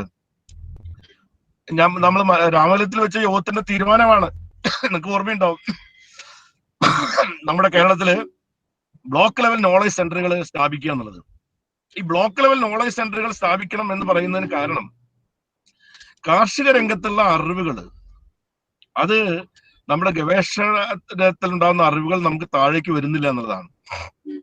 ഒരു മരം ചെടികൾക്ക് വേണ്ട സാധനങ്ങൾ വലിച്ചെടുത്ത് താഴെ നിന്നാണ് വലിച്ചെടുക്കുന്നത്.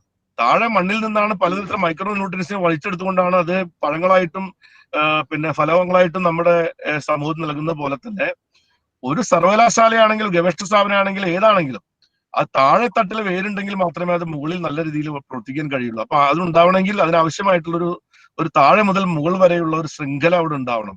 ആ ശൃംഖലയുടെ സ്ഥാപനമാണ് വാസ്തവത്തിൽ നമ്മൾ ബ്ലോക്ക് ലെവൽ നോളജ് സെന്ററിലൂടെ നമ്മളിവിടെ ഉണ്ടാക്കിയിരിക്കുന്നത്. നിങ്ങൾക്കറിയാം, ബ്ലോക്ക് ലെവൽ നോളജ് സെന്റർ എന്ന് പറയുമ്പോൾ നമ്മുടെ കൺസെപ്റ്റ് എന്താണ്? നമ്മുടെ കാർഷിക സർവകലാശാല, കൃഷി ഡിപ്പാർട്ട്മെന്റ്, അഡ്മിനിസ്ട്രേഷൻ അല്ലെങ്കിൽ കൃഷി ഡിപ്പാർട്ട്മെന്റ്, സർവകലാശാല എന്ന് പറയുന്നത് അറിവിന്റെ അല്ലെങ്കിൽ നോളജിന്റെ ഒരു കേന്ദ്രം എന്ന നിലയിൽ സർവകലാശാല, അതിന്റെ കേന്ദ്രങ്ങൾ, അതിന്റെ ഗവേഷണ സ്ഥാപനങ്ങൾ മുകളിൽ, താഴെ നമ്മുടെ ജില്ലാ തലത്തിലുള്ള നമ്മുടെ കൃഷി വിജ്ഞാന കേന്ദ്രങ്ങൾ, അതിന്റെ പ്രവർത്തനങ്ങളുടെ വിപുലീകരണം അനിവാര്യമാണ്. അത് കഴിഞ്ഞാൽ നമുക്ക് താഴേക്കുള്ള വിജ്ഞാന വ്യാപനത്തിന്റെ സാധ്യതകൾ എന്ന് പറയുന്നത് വളരെ കുറഞ്ഞിരിക്കുന്നു എന്നുള്ളതുകൊണ്ടാണ് ബ്ലോക്ക് ലെവലിൽ നമുക്ക് കൃഷി വിജ്ഞാന കേന്ദ്രങ്ങൾ വരുന്നു, ബ്ലോക്ക് ലെവൽ കാർഷിക വിജ്ഞാന കേന്ദ്രങ്ങൾ വരുന്നു. അതോടനുബന്ധിച്ച് നമ്മൾ ആരംഭിച്ചിരിക്കുന്ന കൃഷി പാഠശാല എന്ന് പറയുന്നത് കാർഷിക മേഖലയുമായി ബന്ധപ്പെട്ടുകൊണ്ട് നമ്മുടെ അറിവുകളെ ജനകീയവൽക്കരിക്കുന്നതിന് വേണ്ടി നമ്മൾ നടത്തുന്ന ഒരു പ്രവർത്തനത്തിന്റെ ഭാഗമായിട്ടാണ് നമ്മൾ കൃഷി പാഠശാല എന്ന പരിപാടി കൃഷിഭവന്റെ ഭാഗമായി സ്ഥാപിക്കപ്പെട്ടിരിക്കുന്നത്. ഇതിനെ ശാക്തീകരിക്കുന്ന സ്വാഭാവിക കൃഷി പാഠശാല വെറുതെ നിൽക്കില്ല. കൃഷി പാഠശാല നിൽക്കണമെങ്കിൽ അതിനൊരു ലിങ്ക് ഉണ്ടായിരുന്നു. അതാണ് പിന്നെ നമ്മുടെ അഗ്രികൾച്ചർ നോളജ് സെന്ററുകൾ നമ്മൾ ബ്ലോക്കിൽ തീരുമാനിക്കുന്നത്. അതിന്റെ മുകൾ വരെയുള്ള തട്ട്, താഴെ അതിനേക്കാൾ താഴെ വേണമെങ്കിൽ നമുക്കിപ്പോ കർഷക സഭകളുണ്ട്. ഇപ്പൊ നമുക്ക് വാർഷികമായി കൂടുന്ന കർഷക സഭകൾ, അതിനെ നമുക്ക് കൊണ്ട് വിലയിരുത്താൻ കഴിയും. അപ്പൊ താഴെ തട്ട് വരെയുള്ള ഒരു കാർഷിക വിജ്ഞാന വ്യാപന ശൃംഖല സ്ഥാപിക്കുക എന്ന് പറയുന്ന ഒരു ദൗത്യം നമ്മൾ കാർഷിക സർവകലാശാലയുടെയും കൂടെ നേതൃത്വത്തിൽ സുഭിക്ഷ കേരളത്തിന്റെ ഭാഗമായി കേരളത്തിൽ നമ്മൾ സൃഷ്ടിച്ചു എന്ന് പറയുന്നത് അത് വിപ്ലവകരമായിട്ടുള്ള ഒരു മുന്നേറ്റമാണ് കാർഷിക രംഗത്ത്. ഈ ഒരു ശൃംഖലയിലൂടെ നമുക്ക് വളരെ പെട്ടെന്ന് തന്നെ നമ്മുടെ അറിവുകളെ, ബന്ധങ്ങളെ പെനിട്രേറ്റ് ചെയ്ത് താഴെ വരെ കൊണ്ടുവരാൻ കഴിയും. കൃഷിക്കാരുമായിട്ടുള്ള നമ്മുടെ പൊക്കിൾക്കൊടി ബന്ധത്തെ പുനഃസ്ഥാപിക്കാനും അത് ശക്തിപ്പെടുത്താനും നമുക്ക് കഴിയും. അതുവഴി കാർഷിക സർവകലാശാലയുടെ പ്രവർത്തനങ്ങളെ കൂടുതൽ ജനകീയവൽക്കരിക്കുക എന്നുള്ളതാണ്. നമ്മൾ ദന്തഗോപുരങ്ങളിലാണ് ഉദ്യോഗസ്ഥ പ്രമുഖന്മാരും ശാസ്ത്രജ്ഞന്മാരും എന്ന് പറയുന്ന ഒരു പരാതി സ്വാഭാവികമായിട്ടുണ്ടാവും. അത് പലപ്പോഴും അത് അർദ്ധസത്യങ്ങളും ചിലത് വസ്തുതകളൊക്കെയാണ്. പക്ഷേ നമുക്കതിന് മാറ്റം വരുത്തണമെങ്കിൽ പ്രായോഗികമായി ഭരണപരമായി തന്നെ മാറ്റം വരുത്തിയാലേ അത് മാറുകയുള്ളൂ. അതങ്ങനെയാണ് അതിന്റെ രീതി. അപ്പൊ ഭരണപരമായ രീതിയിൽ അതിന് മാറ്റം വരുത്താനുള്ള ഒരു ചുവടുവെപ്പാണ് സുഭിക്ഷ കേരളത്തിന്റെ ഭാഗമായിട്ടുള്ള ഈ പ്രവർത്തനം. അതോടൊപ്പം തന്നെ കൺവർജൻസ്, ഈ 3-4 ഡിപ്പാർട്ട്മെന്റ് ഒരുമിപ്പിക്കാൻ വേണ്ടി തീരുമാനിച്ചതും ഇതിന്റെ ഭാഗമായിട്ടാണ്. ഇപ്പൊ നമ്മുടെ കാർഷിക സർവകലാശാല എന്ന് പറയുന്ന ഒരു കാലഘട്ടത്തില് വെറ്റിനറി യൂണിവേഴ്സിറ്റികളും അല്ല വെറ്റിനറി വിഷയങ്ങളും ഫിഷറീസ് വിഷയവും ഒക്കെ കൂടി ചേരുന്ന യൂണിവേഴ്സിറ്റി ആയിരുന്നു. നമ്മുടെ കേന്ദ്രത്തിലെ പിന്നെ കൃഷി വകുപ്പ് എന്ന് പറഞ്ഞാൽ കൃഷി, മൃഗസംരക്ഷണം, ഫിഷറീസ്, ഇറിഗേഷൻ കൂടി ഒരുമിച്ച് ആണ് അവിടെ ആ കാര്യങ്ങളെല്ലാം നടക്കുന്നത്. നമ്മുടെ കേരളത്തിൽ പലപ്പോഴും അത് വകുപ്പുകൾ വേർതിരിക്കപ്പെടുമ്പോ കൃഷി വകുപ്പ് ഒരു പാർട്ടിക്കും അല്ലെങ്കിൽ മൃഗസംരക്ഷണം വേറെ പാർട്ടിക്ക് 2 മന്ത്രി വരെയൊക്കെ ആവുന്ന രീതി ഭരണപരമായിട്ടുള്ള സൗകര്യാർത്ഥം മുന്നണി ബന്ധങ്ങളുടെ അടിസ്ഥാനത്തിൽ വിഭജിക്കപ്പെട്ടിട്ടുണ്ടെങ്കിൽ പോലും ഫാമിംഗ് എന്ന് പറയുമ്പോൾ, കൃഷി എന്ന് പറയുമ്പോൾ അത് ഇന്റഗ്രേറ്റഡ് ആയി നടക്കേണ്ട ഒരു കാര്യമാണ് എന്ന നിലയിലാണ് എടുത്തുകൊണ്ടാണ് നമ്മൾ ഈ സുഭിക്ഷ കേരളം എന്ന് പറയുന്ന ഒരു പ്ലാറ്റ്ഫോം നമ്മൾ സൃഷ്ടിക്കപ്പെട്ടിരിക്കുന്നത്. ഇത് നമുക്ക് ഗവേഷണ മേഖലയിൽ ഉണ്ടാവണം. അതാണ് ഞാൻ നേരത്തെ സൂചിപ്പിച്ചത്. നമ്മുടെ കാർഷിക സർവകലാശാല, ഞാൻ കാർഷിക സർവകലാശാലയിൽ നിന്ന് വെറ്റിനറി യൂണിവേഴ്സിറ്റി വേർതിരിക്കുന്നതുകൊണ്ട് എനിക്ക് യോജിപ്പുണ്ടായിരുന്നില്ല വ്യക്തിപരമായി. ഞാൻ ഇപ്പോഴും തന്നെ യോജിക്കുന്ന ആളല്ല. അതിന് പിന്നെ യൂണിവേഴ്സിറ്റികളെ വിഭജിക്കുക എന്ന് പറയുന്നത് നമ്മുടെ അത് തന്നെ ഒരു ലോബിയായി നടക്കുന്ന ഒരു വിഭാഗം നമ്മുടെ കാലത്ത് എല്ലാ കാലത്തുണ്ട്. എല്ലാ യൂണിവേഴ്സിറ്റി ഇപ്പോ കാർഷിക സർവകലാശാല തന്നെ ഇനിയിപ്പോ വീണ്ടും വിഭജിക്കാൻ വേണ്ടി നാളെ ചിലപ്പോൾ വീണ്ടും ഒരു ആവശ്യങ്ങൾ ഉന്നയിച്ചു വരാം. അത് പല താല്പര്യങ്ങളാണ്. പക്ഷെ ഞാൻ ആ താല്പര്യത്തെ പറ്റി ഒന്നും പറയുന്നില്ല. ഇത് നമുക്ക് അത് എന്തോ ആയിക്കൊള്ളട്ടെ, നമ്മൾ 3 യൂണിവേഴ്സിറ്റി ആയത് നമുക്ക് ഗുണത്തിനാണെന്ന് വിചാരിച്ച് നമുക്ക് മുന്നോട്ട് പോകാൻ മാത്രമേ കഴിയുള്ളൂ. ഏതായാലും നമുക്ക് അത്തരം സർവകലാശാലകൾക്കിടയിലും ഒരു കൺവർജൻസ് ആവശ്യമാണ്. കാർഷിക സർവകലാശാലയുടെയും അതുപോലെ തന്നെ കൃഷി പിന്നെ വെറ്റിനറി യൂണിവേഴ്സിറ്റിയുടെയും ഫിഷറീസ് ഡിപ്പാർട്ട്മെന്റിന്റെയും കൺവർജൻസ് വളരെ പ്രധാനപ്പെട്ടതാണ്. ബഹുമാനപ്പെട്ട മുഖ്യമന്ത്രി കഴിഞ്ഞ ദിവസം പറഞ്ഞു നമ്മുടെ ഒരു കൃഷി എങ്ങനെയാണ്. മത്സ്യകൃഷി, നമുക്ക് നേരത്തെ മത്സ്യം ഉത്പാദിപ്പിക്കുക എന്ന് പറയുന്നത് നമ്മുടെ ശീലമല്ല. പണ്ട് കാലത്ത് നമ്മുടെ പാടങ്ങളിലും തോടുകളിലും ഒക്കെ ഉണ്ടാവുന്ന സ്വാഭാവികമായിട്ടുണ്ടാവുന്ന മീൻ നമ്മൾ പിടിക്കുന്നു, അല്ലെങ്കിൽ കടലിൽ നിന്ന് മീൻ പിടിക്കുന്നു, പുഴയിൽ നിന്ന് മീൻ പിടിക്കുന്നു. അത് സ്വാഭാവികമായിട്ടുണ്ടാവുന്ന രീതി അതാണ്. പിന്നെ മീൻ വളർത്തലുണ്ടായിരുന്നു. പക്ഷെ മീൻ നമ്മുടെ വീട്ടിൽ ഓരോരുത്തരും വളർത്തുക എന്ന് പറയുന്ന ശീലം നമ്മൾ വളരെ വളരെ കുറവാണ്. ഇപ്പൊ അങ്ങനെയല്ല, ഓരോ വീട്ടിൽ ആവശ്യമായിട്ടുള്ള ശുദ്ധമായ മീൻ നമുക്ക് നമ്മുടെ വീട്ടിൽ ഉണ്ടാക്കണം എന്ന നിലയിലേക്ക് മീൻ വളത്തിനെ പറ്റി നമ്മൾ കൊണ്ടുവരുന്നുണ്ട്. പാല്, മുട്ട എല്ലാം നമ്മുടെ വീട്ടിൽ ഉണ്ടാക്കിയെടുക്കേണ്ടതുണ്ട്. അപ്പോ നമ്മൾക്ക് വളരെ 25 കൊല്ലം പിറകിലേക്ക് പോയി കഴിഞ്ഞാൽ നമ്മൾ ഓർക്കേണ്ട ഒരു കാര്യം എന്താണെന്ന് വെച്ചാല്, ഇതൊക്കെ നമ്മുടെ നാട്ടിൽ ഉണ്ടായിരുന്ന കാര്യമല്ലേ. മത്സ്യം മാറ്റി നിർത്തി കഴിഞ്ഞാല് മുട്ട നമ്മുടെ വീട്ടിൽ ഉണ്ടായിരുന്നില്ലേ, പാലും നമ്മുടെ വീട്ടിൽ ഉത്പാദിപ്പിച്ചിരുന്നല്ലേ. ഇതെപ്പോഴാണ് മാറിയത്? ഇപ്പൊ കേരളത്തെ സംബന്ധിച്ചിടത്തോളം പാൽ ഉൽപ്പാദിപ്പിക്കാനും മുട്ട ഉൽപ്പാദിപ്പിക്കാനും ഇറച്ചി ഉൽപ്പാദിപ്പിക്കാനും പച്ചക്കറി ഉൽപ്പാദിപ്പിക്കാനും ധാന്യങ്ങൾ ഉൽപ്പാദിപ്പിക്കാനും ആരും തന്നെ പുതിയതായി പഠിപ്പിച്ചു കൊടുക്കേണ്ട കാര്യമില്ല, നമുക്ക് അറിയാവുന്ന കാര്യമായിരുന്നു. നമുക്ക് പക്ഷെ സംഭവിച്ചത് എന്താണ്? നമ്മുടെ കാർഷിക രംഗത്ത് ഇപ്പോ നെല്ലിന്റെ കാര്യത്തിൽ നമ്മൾ വളരെ പിറകെ പോയി. നെല്ല് മാത്രമല്ലല്ലോ നമ്മുടെ കേരളത്തിൽ ഉൽപ്പാദിപ്പിച്ചിരുന്നത്. നമ്മുടെ കേരളത്തിന്റെ മില്ലറ്റ്സ് എവിടെ പോയി? മില്ലറ്റ്സ്, നമ്മുടെ മില്ലറ്റ്സിനെ പറ്റിയിട്ടുള്ള ഒരു ഗവേഷണം പോലും വേണ്ട വിധത്തിൽ നമ്മുടെ യൂണിവേഴ്സിറ്റികൾ നടക്കുന്നുണ്ടോ? നമ്മുടെ മില്ലറ്റ്സിന്റെ വികസനവുമായി ബന്ധപ്പെട്ടുകൊണ്ട് ഈ ഗവൺമെന്റ് വന്ന ശേഷം നടത്തിയിട്ടുള്ള ഒരു മുൻകൈ പ്രവർത്തനം അല്ലാതെ അതിന്റെ മുൻകാലങ്ങളിൽ ഒരു 2 പതിറ്റാണ്ട് എടുത്തു കഴിഞ്ഞാൽ നമ്മുടെ ഗവൺമെന്റിന്റെ അജണ്ടയിൽ ഇല്ലെങ്കിലും നമ്മുടെ ഗവേഷണ സ്ഥാപനങ്ങളുടെയെങ്കിലും അജണ്ടകളിൽ അത് വരേണ്ടതായിരുന്നില്ലേ? അപ്പോ അതിന്റെ അർത്ഥം നമ്മുടെ കേരളത്തിലുണ്ടായിരുന്ന നമ്മുടെ ധാന്യങ്ങളുടെ ഒരു വലിയ ശൃംഖല തന്നെ മുറിഞ്ഞുപോയി നമ്മുടെ കേരളത്തിൽ. അങ്ങനെ പലതും മുറിഞ്ഞു പോയിട്ടുണ്ട് നമ്മുടെ നാട്ടില്. ഇപ്പൊ നമ്മുടെ നാട്ടിലെ ഇപ്പോ പയറുവർഗ്ഗങ്ങള്, നമ്മൾ എത്രമാത്രം കൃഷി ചെയ്തിരുന്ന പയറുവർഗ്ഗങ്ങള്, നമ്മുടെ പാടശേഖരങ്ങളിലെല്ലാം ധാരാളമായി പയറും എള്ളും കൃഷി ചെയ്തിരുന്ന നാടല്ലേ കേരളം. അപ്പൊ നമ്മളൊന്നും പുതിയതായിട്ട് കൊണ്ടുവരേണ്ടതില്ല. നമ്മുടെ കേരളത്തിന്റെ മണ്ണിൽ ഉണ്ടായിരുന്നതിനെ തന്നെ തിരിച്ചു കൊണ്ടുവന്നാൽ മാത്രം മതി നമ്മുടെ കേരളം സ്വയം പര്യാപ്തമാകാനും സുഭിക്ഷ കേരളമായിട്ട് മാറാനും. അപ്പൊ നമ്മൾ ഉദ്ദേശിക്കുന്നത് തന്നെയാണ്. നമ്മുടെ പാടങ്ങളിൽ, നമ്മുടെ പറമ്പുകളിൽ എന്തൊക്കെയാണോ നമുക്കുണ്ടായിരുന്നത് അതെല്ലാം നമുക്ക് തിരിച്ചു കൊണ്ടുവരാൻ എന്തുകൊണ്ട് കഴിയുന്നില്ല? അപ്പൊ നമുക്കുണ്ടായിരുന്നത് തന്നെ നഷ്ടപ്പെട്ടു. നമ്മൾ ടോട്ടൽ നമ്മുടെ ബാലൻസ് ഷീറ്റ് എടുത്തു കഴിഞ്ഞാൽ നമുക്കുണ്ടായിരുന്നത് തന്നെ നഷ്ടപ്പെട്ടു പോയിരിക്കുന്നു. അപ്പൊ അതിന്റെ അർത്ഥം എന്താണ്? അവിടെ എവിടെയാണ് പരാജയം? ആരുടെ പരാജയമാണത്? നമ്മുടെ എല്ലാവരുടെയും പരാജയമാണ്. അത് നമ്മുടെ സർവകലാശാലയുടെയും പരാജയമാണ്, ഗവൺമെന്റുകളുടെയും പരാജയമാണ്. ഭക്ഷ്യവസ്തുക്കൾ നമ്മൾ മറ്റ് സ്റ്റേറ്റ് ആശ്രയിക്കുന്നതിന് കാരണം നമുക്കുണ്ടായിരുന്ന തന്നെ നഷ്ടപ്പെട്ടു പോയതാണ്. നമ്മുടെ ഏരിയ നഷ്ടപ്പെടുന്നു, നമ്മുടെ ഇടങ്ങൾ നഷ്ടപ്പെടുന്നു, കൃഷി നഷ്ടപ്പെടുന്നു. പക്ഷെ നമ്മൾ ഭക്ഷണം ഒഴിവാക്കിയിട്ടില്ലല്ലോ. നമ്മളെല്ലാവരും ഈ ഭക്ഷ്യവസ്തുവിന്റെ കാര്യത്തിൽ നമ്മൾ കാണേണ്ട ഒരു കാര്യം, നമ്മൾ എന്ത് ഒഴിവാക്കിയാലും ഭക്ഷ്യവസ്തുവിനെ ഒഴിവാക്കാൻ കഴിയില്ല. അതുകൊണ്ട് നമ്മൾ എന്തുകൊണ്ടാണ് നമ്മുടെ എല്ലാ വികസനത്തെയും ആസൂത്രണത്തെയും പറ്റി ആസൂത്രണം ചെയ്യുമ്പോൾ ഭക്ഷ്യവസ്തുക്കളുടെ ലഭ്യതക്കുറവിനെ സംബന്ധിച്ച് നമ്മൾ എന്തുകൊണ്ട് ഗൗരവപൂർവ്വം എടുത്തില്ല എന്നുള്ളതാണ്. അവിടെയാണ് നമ്മുടെ ഒരു ആസൂത്രണത്തിന്റെ പരാജയം. അതായത് നമുക്ക് എന്തിനാണ് ഇപ്പൊ ഭക്ഷണം ഇവിടെ ഇല്ലെങ്കിൽ നമുക്ക് വേറെ വാങ്ങാമല്ലോ. ഇത് പിന്നെ അലുവാലിയ എന്ന് പറയുന്ന പഴയ കേന്ദ്ര ഗവൺമെന്റിന്റെ ആസൂത്രണ വകുപ്പ് അന്ന് പറഞ്ഞൊരു കാര്യം ഉണ്ടായിരുന്നു. നിങ്ങളിപ്പോ എല്ലാവരും അരി കേരളത്തിൽ തന്നെ കൃഷി ചെയ്യുന്ന നിർബന്ധമില്ല, നെല്ല് കൃഷി ചെയ്യുന്നില്ല, ഞങ്ങൾ പഞ്ചാബിൽ നിന്ന് ഉണ്ടാക്കി തരാന്ന് പറഞ്ഞു. അതൊരു മണ്ടത്തരമാണ്. അത് തന്നെയാണ് നമുക്ക് സംഭവിച്ചിരിക്കുന്ന ഒരു കാര്യം. ആസൂത്രണത്തിൽ ഇത്തരം മണ്ടത്തരങ്ങൾ വീണ്ടും ആവർത്തിക്കപ്പെടുന്നു എന്നുള്ളതാണ്. നമുക്ക് വേണ്ട നമുക്ക് തന്നെ ഉൽപ്പാദിപ്പിക്കാൻ കഴിയുമോ? കഴിയും. അതിനുതകുന്ന തരത്തിലുള്ള ആസൂത്രണം വേണം. അതിനുവേണ്ട എക്യുപ്ഡ് ആയിരിക്കണം. നമ്മുടെ അതിനുവേണ്ട നമ്മുടെ സമ്പത്ത് വിതരണം ചെയ്യുമ്പോൾ, നമ്മുടെ ഇപ്പോ ആസൂത്രണത്തിന്റെ ഭാഗമായി സമ്പത്ത് ഡിവൈഡ് ചെയ്യുമ്പോൾ നമ്മൾ കാർഷിക മേഖലയ്ക്ക് അതിനുതകുന്ന രീതിയിലുള്ള പ്രാധാന്യം കൊടുക്കണം. അത് പ്രധാനപ്പെട്ട കാര്യമാണ്. അപ്പോ വകുപ്പ് ഏതാണെന്ന് നോക്കിയിട്ട് ആസൂത്രണത്തിന് പണം ചെലവഴിക്കാൻ തുടങ്ങിക്കഴിഞ്ഞാൽ നമ്മൾ വലിയ അപകടത്തിലേക്ക് എത്തും. ഇപ്പൊ കാർഷിക സർവകലാശാലയ്ക്ക് കഴിഞ്ഞ കുറെ കൊല്ലങ്ങളായിട്ട് പണം തന്നെ കിട്ടുന്നില്ല. അപ്പോ കാർഷിക സർവകലാശാലയുടെ ഗവേഷണ പ്രവർത്തനങ്ങൾക്ക് പണം കിട്ടാണ്ടിരുന്നുള്ള സ്ഥിതി എന്തായിരിക്കും? മറ്റു യൂണിവേഴ്സിറ്റിയിൽ പണം കിട്ടാതിരിക്കുന്നതിനേക്കാൾ അപകടമല്ലേ? ഇപ്പൊ നമുക്കിപ്പോ ഒരു കൊല്ലം ഇപ്പോ ഈ വർഷത്തെ അധ്യയന ദിവസം ഓൺലൈനാക്കി, ഒരു കുഴപ്പമില്ല. ഭക്ഷണം ഓൺലൈൻ വഴി കിട്ടുമോ? ഭക്ഷണം ഓൺലൈനാക്കാൻ കഴിയില്ല. അതായത് കാർഷിക ഇപ്പൊ നമുക്ക് ഇപ്രാവശ്യത്തെ ഊണ് ഓൺലൈൻ വഴി നമുക്ക് കിട്ടുന്ന പരിപാടി ഇല്ലല്ലോ. അപ്പോ മറ്റെന്തും ഓൺലൈനാക്കിയാലും ഭക്ഷ്യവസ്തുക്കൾക്ക് ഓൺലൈനാക്കാൻ കഴിയില്ല. അപ്പൊ കാർഷിക സർവകലാശാല, കാർഷിക മേഖല, മൃഗസംരക്ഷണം, മത്സ്യബന്ധനം ഉൾപ്പെടെയുള്ള ഭക്ഷ്യാധിഷ്ഠിതമായിട്ടുള്ള നമ്മുടെ മേഖലകൾക്ക് അടിസ്ഥാനപരമായ ഊന്നൽ നൽകുന്ന വികസന പ്രവർത്തനങ്ങളുടെ ആസൂത്രണ പരിപാടികളും കൂടെ നമുക്ക് ഉണ്ടാകേണ്ടതുണ്ട്. ആ രീതിയിൽ നമുക്ക് മുന്നോട്ട് പോകാൻ കഴിയണം എന്നുള്ളതാണ് സംസ്ഥാന ഗവൺമെന്റ് ഇപ്പൊ കണ്ടിട്ടുള്ള ഒരു കാര്യം. അതിന്റെ അടിസ്ഥാനത്തിൽ വളരെ വലിയ മാറ്റമാണ് കേരളത്തിൽ കൊണ്ടുവരാൻ സംസ്ഥാന ഗവൺമെന്റ് നടപ്പാക്കി വരുന്ന ഈ പരിപാടിയിലൂടെ ചെയ്യുന്നത്.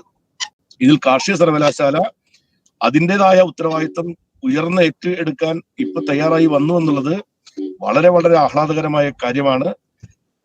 ഇക്കാര്യത്തിൽ കാർഷിക സർവകലാശാലയുടെ ഭാഗത്തു നിന്നും ഇതിനേക്കാൾ മികച്ച കൂടുതൽ കാര്യങ്ങൾ ചെയ്യാനുള്ള കപ്പാസിറ്റി ഉള്ള ഒരു യൂണിവേഴ്സിറ്റിയും കൂടിയാണ് നമ്മുടെ കാർഷിക സർവകലാശാല. ആ രീതിയിലും എന്നുകൂടി ആശംസിച്ചുകൊണ്ട് ഞാൻ ഈ വെബിനാർ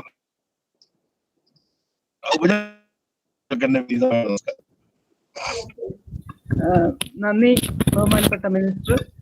ഞാൻ ഇതിന്റെ നമ്മുടെ വൃക്ഷ കേരളത്തിന്റെ പരിപാടിയുമായി സംബന്ധിച്ച് കൺവേർജൻസിന്റെ ആവശ്യകതയെ കുറിച്ച് അദ്ദേഹം വളരെ അധികാരികമായി സംസാരിച്ചു. അടുത്തതായി I invite Honorable Vice Chancellor Chandrababu sir to deliver the Patron's address. Over to you, sir. Honorable Minister for Agriculture, respected member Kerala State Planning Board Dr. R. Ramakumar, respected Chief Agriculture Kerala State Planning Board Sri Nagesh, respected Special Officer WTO Cell Agriculture Department Government of Kerala Srimati Arathi, respected Marketing Manager IFCO Sri Manikandan, my fellow colleagues and dear participants, good afternoon to all of you. The topic of this webinar is very important. They have taken food security, sustainable development, and the role of cooperatives in this. Food security, actually, you all know, it has several components: production, distribution, access, as well as food safety. As far as food production is concerned, we are more than secure. Of course, even in the recent pandemic time, you might have read in the newspapers, we are exporting non-basmati rice as well as onion. We have actually had record production of food production in many of our agriculture commodities, not only restricted to cereals, but fruits, vegetables, and many other commodities. So production-wise, we are surplus. I will say we are actually food surplus country. Whereas distribution, I will say it is, we cannot say totally it is evenly distributed. It is to a considerable extent the distribution is uneven. Some of the states have the surplus and some states have a deficit. But access, as far as food access is concerned, I will say still we have not secure, 100% secure as far as access for food for the 1.3 billion people are concerned. Another important one is the food safety, which our Honorable Minister for Agriculture just now flagged. It is again very important, whether safety of food, though we have many regulatory agencies to ensure this food safety. I would say that day by day, the safety of our food commodities that our population consumes, it needs to be ensured. The safety of the food stands in terms of many aspects, which I will tell. The production wise, we are surplus in food security, but at what cost this food is produced? I would say, take an example of this water as an input, because I am working in this water use efficiency for many years. Say, for example, the rice itself, there is several estimates. To produce 1 kg of paddy grain, we need, for latest estimate is 1,500 liters of water, fresh water we require to produce 1 kg of grain. So you can imagine what will the virtual cost of this water to produce so much, more than 1 million tons of rice every year, every season we are producing in the country. What is the cost of this fresh water that is being supplied to produce these cereals? Whether we are getting back that cost of water alone. No, it is not possible.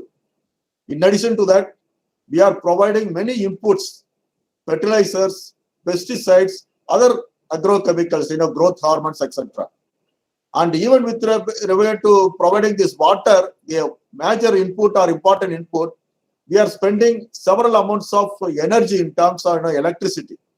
Many of our states are providing free electricity for our farming community, but there is a huge cost attached to this electricity. And what is the cost of groundwater depletion? And added contamination of this groundwater into this. So the production wise, whether what we produce food, is it sustainable? That is a big question, which of course I will expect Dr. Ramakumar and economists to actually I wish to learn from them. Or the food sufficiency or surplus that we have reached today is sustainable over years. At least from the water input wise, whatever literature I read from my colleagues here as well as in Wageningen, etc., I think it is not sustainable even in the near future. And another one which I want to say, with many other aspects, during the pandemic, transport, distribution I was talking about, many of our major cereals are produced in certain pockets of our country. You take Punjab, Haryana, Andhra Pradesh, wherever the water is available, we are actually producing. And that is being distributed across the country through various rail and also road transport. Again, what is the cost of this transport? We are spending fuel. What is the cost of that fuel? So, and again, once you distribute that, then you are actually spending huge cost on the storage of these food grains. Again, a cost is attached to that. So whether the food security, what we are actually achieved today, even now it is sustainable. Whether this can go like this in the years to come with increasing population, which we need to feed. So when I say even today's food production, I think we have not worked out the cost which is going into several of these aspects. And today the pandemic also actually opened our eyes. Is it enough? The food which is the major cereals, the calorifically our food production is still now it is based on calorific needs. We have not producing the food based on nutritional needs. So our major rice and wheat alone we are actually concentrating, and the minimum support price is also going towards that. And of course, recently in many of the states, pulses and other commodities are also coming under MSPs. That is needs to be appreciated, and this needs to be extended. So when I talk about this major cereals, in spite of after with so much input cost in production, the government is also giving the MSP so that the production by the farmers is remunerative. So add what is the amount of subsidy that we are giving to this MSP and fertilizer and electricity for water irrigation. So all this needs to be factored into. And during this pandemic, what we saw, in spite of all this production, because of the supply chain has been totally disrupted, these produced commodities are not available to the consumers. Or the producer, the farmers themselves are unable to actually sell them because there is no market to sell them. Even the laborers are not available for harvesting. So now this has given to a slogan, vocal for local. So I see there is a meaning in this. We need to produce the food needed for our population locally or within a particular radius of kilometers. This will save lot of input costs in the transport, distribution, storage, etc. Otherwise, those revenues or the investment can be actually routed to create that kind of a storage and marketing facilities within the local communities. And with this right, actually, the Subhija Keralam mission, which very with the foresight has been developed by the government of Kerala. And of course, we put all our resources in achieving these goals of this Subhija Keralam. I think we can save a lot of money and the farmers will get a lot of revenue, and the consumers will get the food required with affordable cost, and more so with the safer foods. And what I would say, by projecting this, I'm not a proponent of removing the subsidies for the farming community. I am looking at whether these costs, I support more subsidies should go to our farming community in whatever form it is, whether it is infrastructure support, minimum MSP, whatever it may be.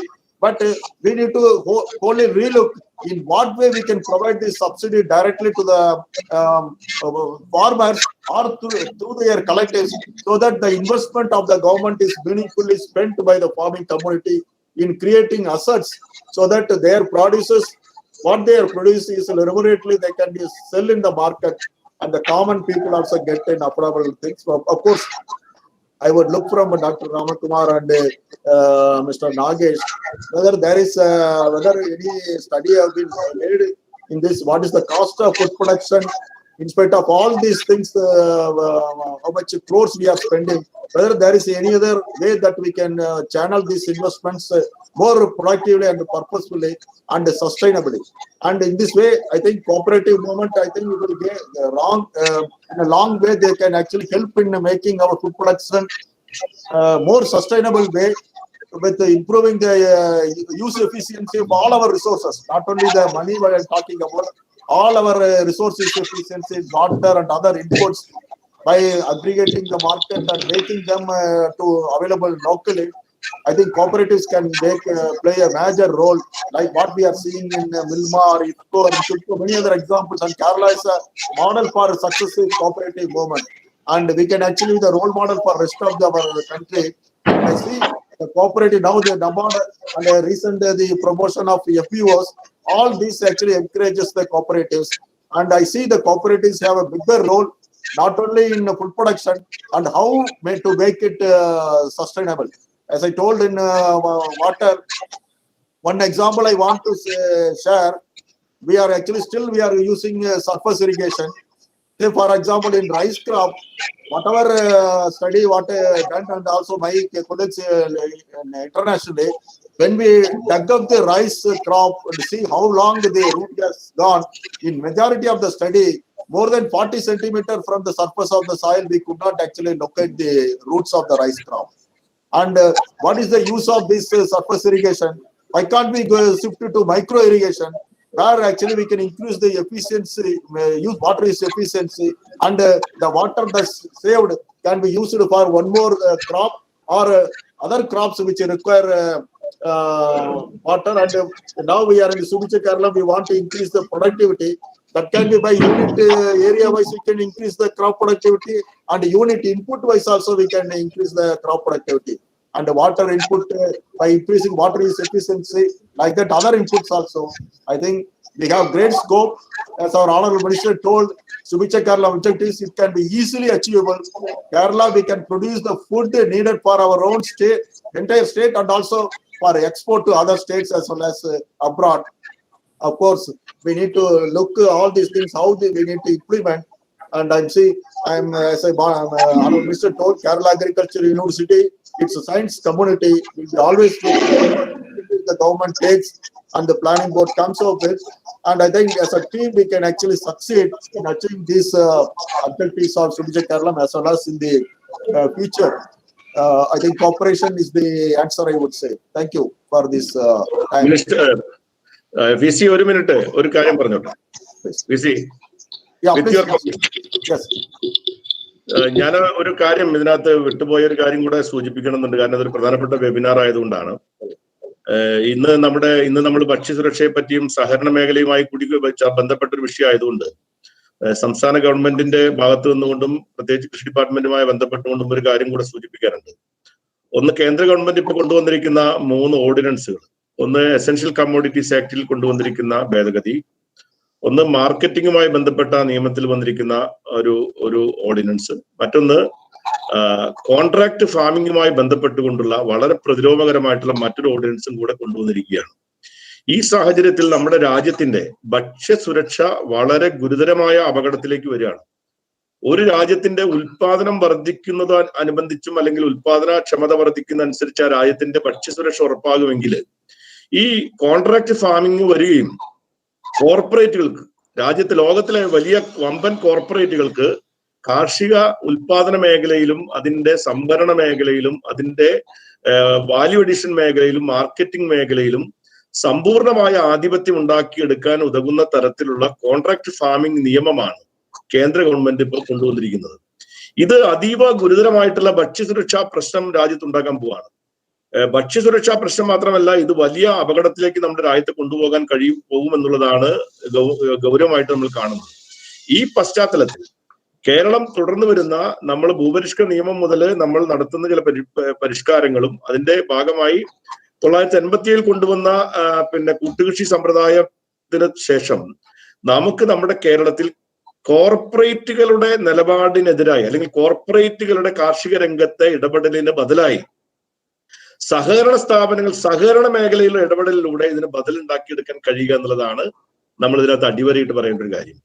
നമ്മുടെ കേരളത്തിന്റെ scattered ആയി കിടക്കുന്ന ഭൂ ഉടമ സമ്പ്രദായത്തെ നമ്മൾ മാറ്റിയെടുക്കാൻ വേണ്ടിയാണ് കാർഷിക രംഗത്ത് നമ്മൾ നെൽകൃഷി മേഖലയിലെല്ലാം തന്നെ പാടശേഖര സമിതികൾ രൂപീകരിച്ചുള്ള പ്രവർത്തനം ഒരു മാതൃകയെ നമ്മുടെ മുമ്പിലുണ്ട്. അതിൽ കുറച്ചും കൂടെ എക്സ്റ്റൻഷൻ ആയിക്കൊണ്ട് നമ്മുടെ കേരളത്തിൽ സഹകരണ പ്രസ്ഥാനം വളരെ ശക്തമായി നിൽക്കുന്ന ഒരു സ്റ്റേറ്റ് എന്ന നിലയിൽ പ്രൈമറി അഗ്രികൾച്ചർ കോഓപ്പറേറ്റീവ് സൊസൈറ്റികൾ തന്നെ 1000-ലധികം സൊസൈറ്റികൾ, വളരെ ഫിനാൻഷ്യലി സൗണ്ട് ആയിട്ടുള്ള സൊസൈറ്റികൾ അടക്കമുള്ള വലിയ അടിസ്ഥാന വിഭവ സമാഹരമായിട്ടുള്ള ഒരു വലിയ സിസ്റ്റം നമുക്കിവിടെ ഉള്ള സാഹചര്യത്തിൽ നമ്മുടെ കാർഷിക ഉൽപാദന രംഗത്തും അതിന്റെ മാർക്കറ്റിംഗ് രംഗത്തും അതിന്റെ വാല്യൂ അഡീഷൻ രംഗത്തുമായി ബന്ധപ്പെട്ട് നിൽക്കുന്ന സംരംഭകത്വ മേഖല അടക്കം കാർഷിക മേഖലയിലെ നമ്മുടേതായ കൂട്ടായ്മകളും സഹകരണ മേഖലയുടെ അതിശക്തമായ ഇടപെടലുകളും കാർഷിക മേഖലയിൽ കേന്ദ്രീകരിക്കാൻ തീരുമാനിക്കേണ്ട സന്ദർഭം ഇപ്പോ വന്നിരിക്കുകയാണ് നമ്മുടെ മുമ്പ്. അതുകൊണ്ട് കോർപ്പറേറ്റുകളുടെ ഇടപെടലിനെതിരായി കോഓപ്പറേറ്റുകളുടെ സഹകരണത്തിന്റെ ഇടപെടൽ ഉണ്ടാകേണ്ട സമയമാണ്.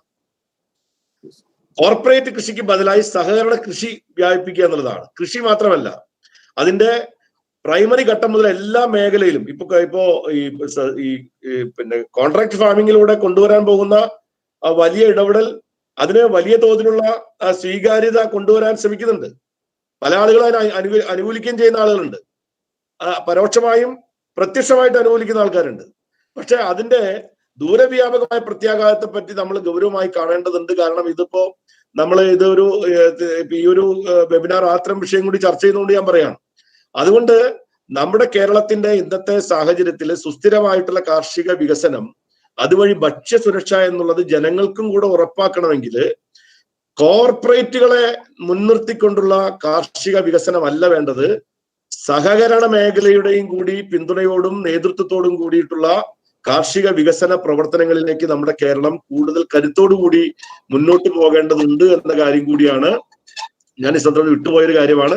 അത് ഞാൻ നേരത്തെ പറഞ്ഞു എന്ന ഓർമ്മയിലാണ് ഞാനത് പറയാതിരുന്നത്. എന്തായാലും ആ ഒരു വിഷയം കൂടെ ഞാൻ ഈ സന്ദർഭത്തിൽ വെബിനാറിൽ നിങ്ങളുടെ മുൻപാകെ സൂചിപ്പിക്കാൻ ഉദ്ദേശിക്കുന്നതാണ്. ഞാൻ ഏതായാലും എന്റെ പ്രസംഗത്തിന് ശേഷവും ഒരു 4 മിനിറ്റ് എനിക്ക് വേണ്ടി അനുവദിച്ചതിൽ വിസിയോട് ഞാൻ പ്രത്യേകം നന്ദി രേഖപ്പെടുത്തുന്നു. നമസ്കാരം. Thank you, sir. Thank you, sir.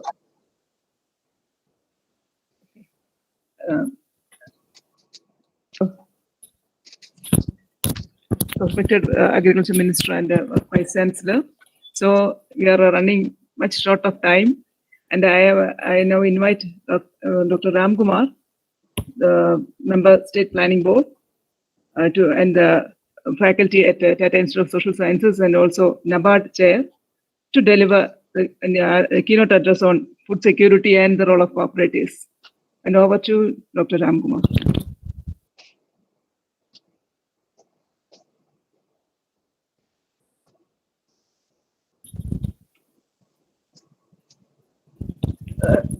Dr. Ram Kumar, please unmute your mic. Please unmute.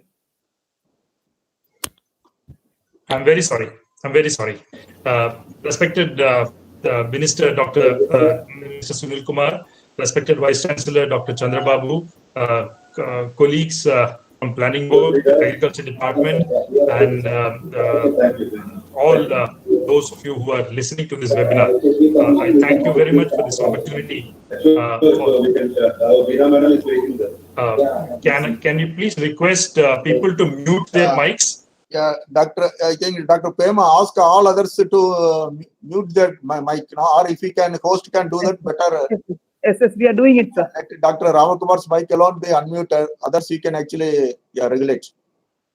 We are doing Thank it, you. Thank you, Dr. Chandrababu. Thank you very much. This is a very important occasion where we are discussing under the Paul Pothen chair the role of cooperatives in agriculture development and food security in Kerala. Paul Pothen was an industrialist and he was one of the pioneers of the fertilizer industry in India. He was the founding managing director of 3 large-scale fertilizer manufacturing firms in India.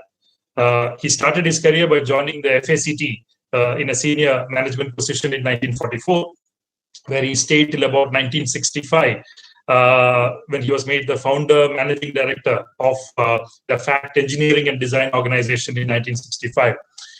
3 years later, 1968, he became the founding managing director of the Indian Farmers Fertilizer Cooperative, the IFFCO. He continued at IFFCO till 1981 and then moved to another cooperative, the Krishna Bharati Cooperative, what is called as the KRIPCO, as the organization's founding managing director. He headed the Fertilizer Association of India for several years. He was also associated with the Travancore Cochin Chemicals and FACT Technical Society.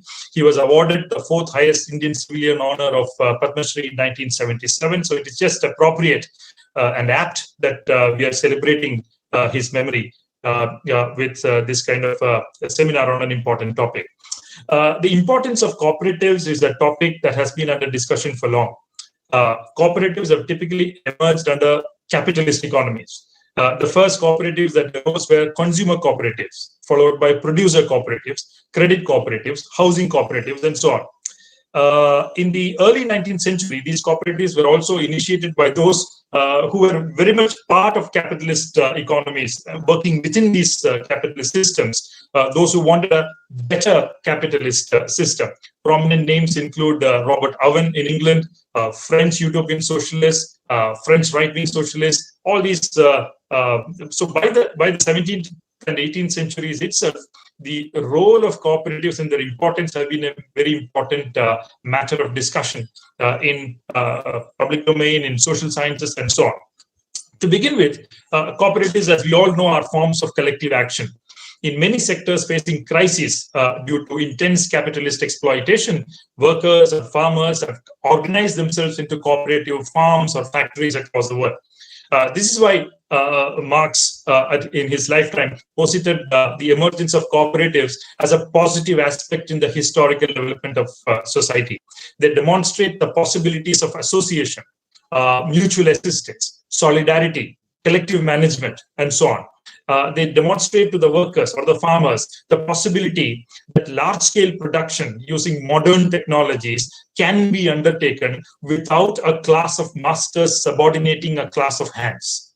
They also show that slave labor, like serf labor, hired labor, may also be a transitional form, which could be replaced in the future by a superior system of associated labor in the form of cooperatives.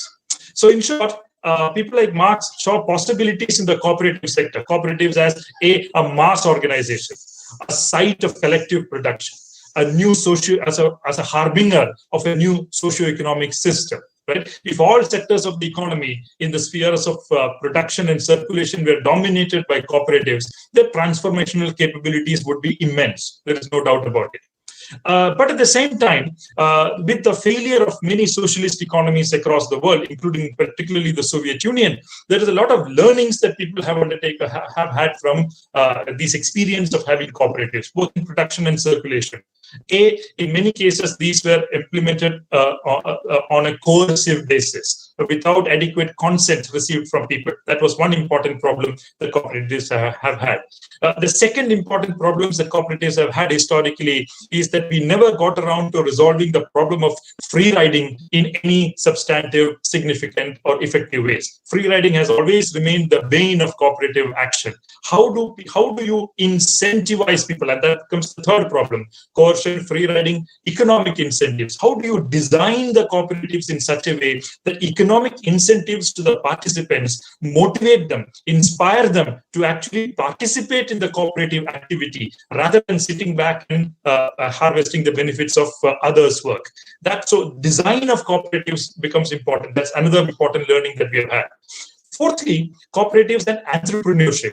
Cooperatives, you cannot have cooperatives purely on an ideological basis. Cooperatives are required because you are against this, you are against that. Cooperatives have to be soundly based on economic principles. So this is again an area where design of cooperatives becomes important. So what I wanted to say is cooperatives have to be democratic, based on consent. Cooperatives have to be designed in such a way that we can get around the problem of free riding. Cooperatives have to be designed in such a way that they provide adequate economic incentives to its participants and members. And fourthly, cooperatives have to be autonomous. Cooperatives have to be given the freedom and opportunity to unleash entrepreneurial spirits in the economy, particularly given the capitalist economies around us. Now, if you look at the advanced capitalist world, the Western economic world, you will see that cooperatives are a very dominant economic enterprise in those economies. Look at the European Union, the EU. There are 250,000 cooperatives in the European Union. They're owned by 163 million citizens. That is 1/3 of the population of the European Union are members of one cooperative or another. These 250,000 cooperatives in the EU employ something like 5.4 million people across the European Union economy. Look at their market share. They hold substantive market shares in different industries. Say in agriculture, take Netherlands. 83% of the agricultural industries in Netherlands are cooperative industries. The share is 79% in Finland, 55% in Italy, 50% in France. Right? Even take something like forestry. 60% of the forestry enterprises in Sweden are cooperative. 31% of the cooperative enterprises in Finland are cooperative. Right? So you will see that cooperatives, even in advanced capitalist economies, have a substantive role to play in economic development. They are not considered as non-market players to be held outside the market system, but their cooperation and participation is actively sought by policymakers in these economies to drive agricultural growth, agricultural production, and productivity. Come to Kerala. Kerala's history of development is closely intertwined with the history of cooperatives. Its foundations were laid through important political movements in Kerala's history, particularly in regions of the state like Malabar.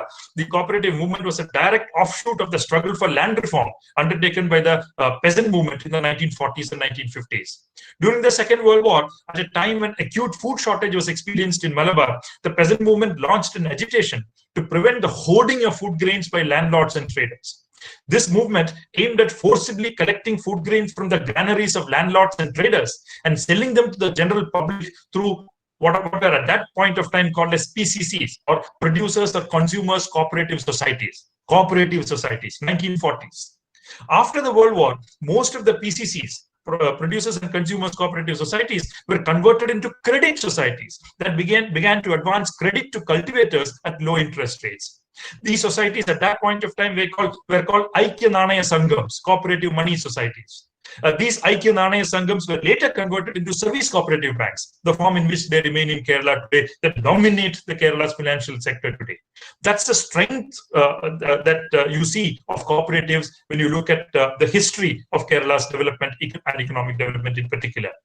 They played a very important role in weakening feudal usury capital in Kerala, and that they played a very important role in ushering in capitalist sort of spirits, free spirits of enterprise in Kerala. Their role has been often underestimated in this regard.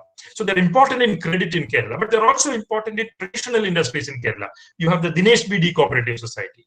You have many other cooperative societies across Kerala which have helped to, which have facilitated the rescue of workers. To ensure that their livelihoods are not destroyed by intense capitalist exploitation in the free marketplace. Kerala has been able to organize them into these cooperatives and sort of create some amount of security in their lives, apart from being successful economic enterprises also. You also have them in construction. The Udalungal Cooperative Society is a world leader in sort of creating this kind of an enterprise, cooperative enterprise in the construction sector. It's an unparalleled experiment in Kerala. They make the best roads in Kerala, as we know even today. Milk cooperatives. The Amul model is well known, but Kerala also has a very widespread, deep cooperative system in milk. And over the period, over the last 4 or 5 years, as I specifically know, the dairy cooperatives in Kerala and their procurement has played a very important role in helping dairy farmers, helping increase the milk production across the state. So you'll see that cooperatives are a success in different spheres of Kerala's economic development: credit, traditional industries, construction, milk, etc. But not in production. And that's what I want to emphasize today. They are not a success in production in Kerala. There have been experiments, but they have all failed. They have all not failed, but they have not succeeded, may I say, because they were very important experiments over the years.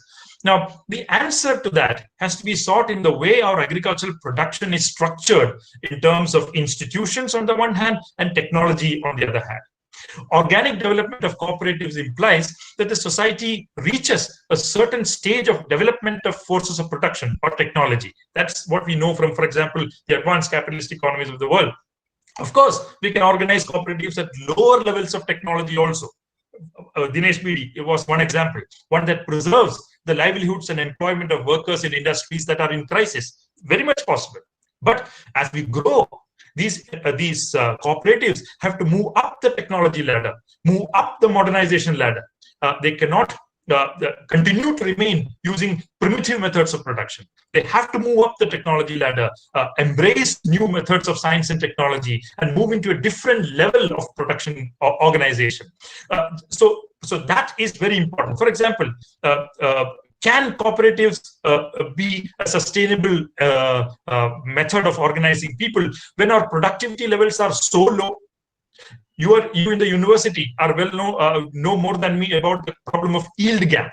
That is what farmers can actually have in their farms and farmers actually produce in their fields. The yield gap is significantly high in Kerala, except maybe in rubber. You keep rubber out, in most other crops, the yield gap is really high. Our focus of policy has to be in increase or reducing this, narrowing this yield gap. But at the same time, if you want cooperatives also, you have to use these cooperatives to increase productivity at some level, because in the absence of high levels of productivity, in the absence of higher levels of productive forces in the society, in the development, cooperatives can actually become a drag. Cooperatives will not succeed. Cooperatives are more likely to fail than succeed. This is one reason why today we are not thinking of cooperative societies in the old terms. That is, cooperative society, those formed under the Cooperative Societies Act alone. We are today, for this reason, thinking of not cooperative societies only. They are important, not cooperative societies only, but more in terms of cooperative action, where you think of multiple diverse forms of group action of people in order to sort of drive economic development. I'll give you two examples. One is the whole idea of farmer producer organizations, FPOs, which are not anymore organized under the Cooperative Societies Act, but actually under the Companies Act, which provides more autonomy to the runners of the enterprise. It allows them to be run more professionally compared to old forms of cooperative societies. You also know about the SHG system. The Kudumbashree, for example, is one of the outstanding forms of collective action that we have in our society, and which have played a very important role over a period of time in terms of collective action in agriculture. So these are all cooperative actions of new diverse forms and not the old cooperative societies form. So they have become very important.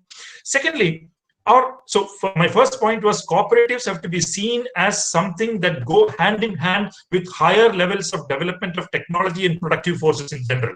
Cooperatives cannot be thought of in terms of a primitive framework, in terms of the use of methods of production, in terms of productivity and so on. That was the first point that I wanted to make.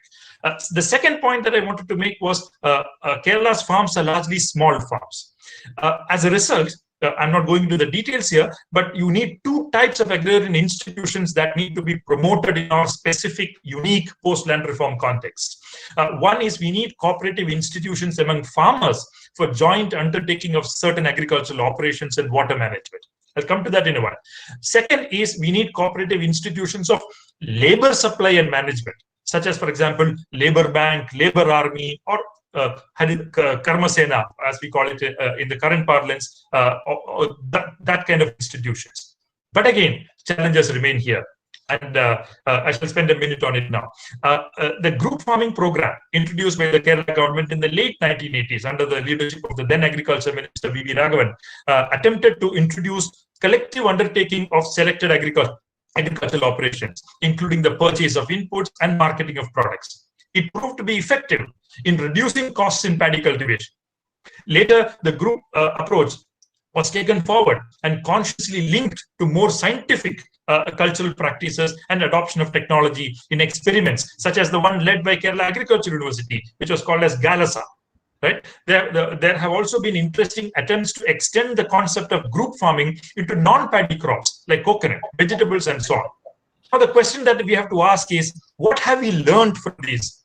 What have we learned from our inability to upscale group farming into a larger scale? Number one. Number two, what have we learned from wherever they have succeeded? Right? What are the lessons that we have absorbed from them? What are the best practices there? Now, I think Kerala Agriculture University and the chair, Paul Pothan chair, can actually make very important studies in this regard. Why have certain studies are there? I'm not saying there are no studies, but at the same time, we need more studies, more intensive scientific studies as to what can drive more cooperative forms of enterprises in Kerala better compared to in the past. Similarly, there have been a mushrooming of self-help groups that collectively, I better call joint liability groups also, that collectively undertake vegetable cultivation on the lands of their neighbors on a nominal lease. This has become popular not only in paddy fields as a rotation crop, but also as an intercrop in homestead gardens. This new form of leasing can be considered as a form of labor sharing. Again, cooperative action that should be encouraged. But why have they worked? Why have they not worked? We need better studies to understand this phenomenon. I spoke to, for example, one Karma Sena in Palakkad. I had detailed interviews with them. According to they do during the agricultural season, they travel right from Palakkad right up to Mapranam in Thrissur to undertake agricultural operations in different fields. But I asked the members of that Sena, how much do they earn per month? 12,000 rupees per month. Right? That's inadequate. That's not a sustainable form of sustainable income in Kerala, which will actually ensure that this can be a financially viable and sustainable enterprise. Now, this is where economic incentives come into play in the design of collective actions. We have to design these institutions in such a way that they provide economic incentives to their workers to participate on an equal basis, on a viable basis. Now, this is the only way in which you can attract youth into agriculture. If you want youth to be attracted into agriculture, agriculture should not just be economically rewarding, as M.S. Swaminathan would say, but it should also be intellectually stimulating. Right? It is in the intellectual stimulation part that new technology will play a very important role. You cannot, you cannot get stuck in a rut of primitive methods of production, low levels of productivity, and so on. If you want to bring in youth in cooperative enterprises, which you also want to be sustainable and financially viable, that's an impossible trinity that we are talking about. If you want cooperatives and they to be a success, you need to think about bridging the yield gap, bringing designs where you provide adequate economic incentives to the participants, and number three, you are able to provide them with adequate income in terms of participation in these enterprises. We have not done that quite well, given Kerala's specific unique agrarian structure. That's one reason why a lot of FPOs have become a success in Kerala. The success of FPOs have to be contrasted with the failure of cooperatives in production. Right? Look at the FPOs in coconut, and look at the old forms of farming that we have had in the cooperative sector. We need studies that will understand, let us know how, what are the conditions in which they become a success, and what are the recipes for failure, right? So that in policy, in design, we can actually take care of these factors during policy formulation. So the first point was about cooperatives and high levels of technology. The second point I wanted to make was why in Kerala, certain group actions have failed and certain group actions have succeeded. We need a better understanding of it. The third is cooperatives as a vehicle of science and new technology. Now, I want to say something which might contrast with the other opinions expressed here. I see science as the only way to ensure environmental sustainability. Right? Who told us about climate change? It was scientists. Right? Who are designing strategies to ensure that our agriculture can become climate resilient? It's a technologist. It's a scientist. Right? Dr. Chandra Babu is a biotechnologist. He's a renowned biotechnologist of India. I'm sure he understands what I'm saying. So for me, if you want to ensure that you want to reduce the use of fertilizers and pesticides in agriculture, which I'm in agreement with, and you want to ensure sustainability in that form, you need better seeds that require less fertilizers. You need better seeds that does not require so much pesticides. And that is where research in seed technology becomes crucial. Research in gene editing becomes crucial. Research in CRISPR becomes crucial. Research in new forms of frontiers of biotechnology become crucial. Right? So, and Kerala Agriculture University has a very prominent role to play in that regard, because they have historically played a stellar role in development of seed varieties suited to Kerala's agriculture in the past. So the way to sustainability is through better technology. The way to sustainability is through more science, not less science, more science. And that is where, and I'm sure Dr. Chandra Babu will be aware of the work of Dr. Subramaniam, who is currently the Director of Research in TNAU in nanotechnology. Right? So here basically seeds from that lab come coated with fertilizers and pesticides in very nominal but effective and optimum amounts. So as a result, for the first 45 days of the crop, you need not apply any fertilizers or pesticides in the soil if you use that kind of a seed.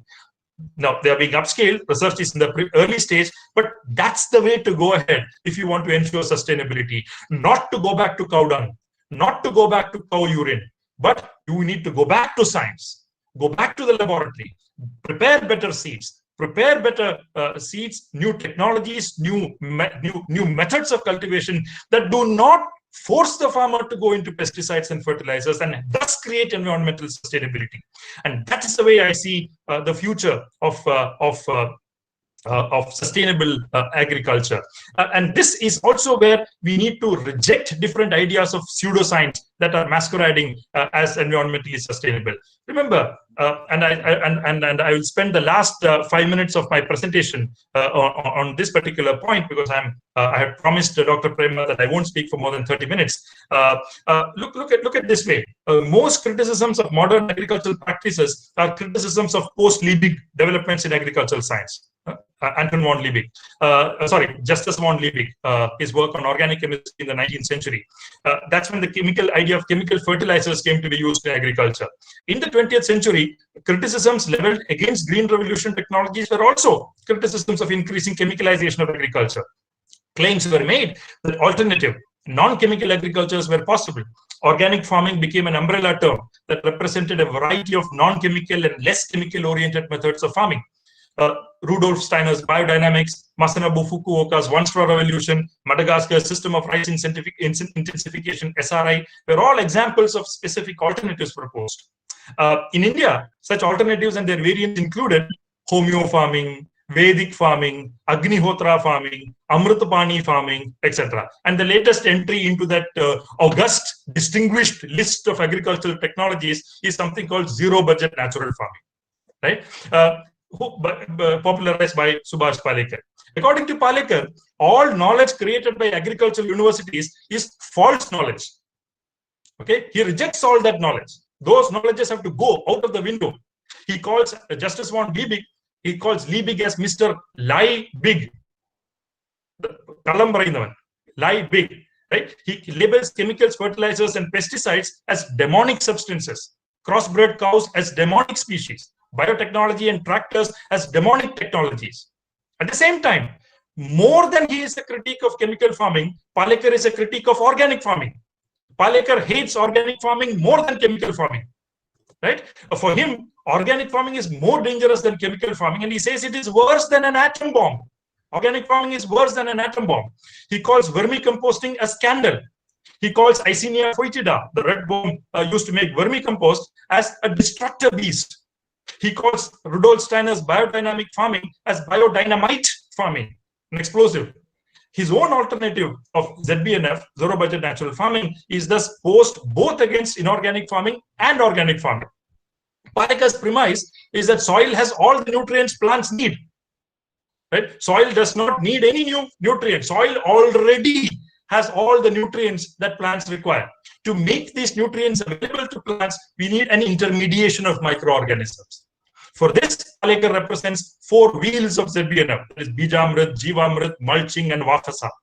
Right? You all know what are these. These are basically coating of seeds with formulations of cow urine, cow dung, with a little bit of jaggery, with a little bit of ginger, with a little bit of tobacco, and so on and so forth. Right? Now, to begin with, I will make only 4 points regarding this, and I will come towards the end of it. To begin with, ZBNF is hardly zero budget.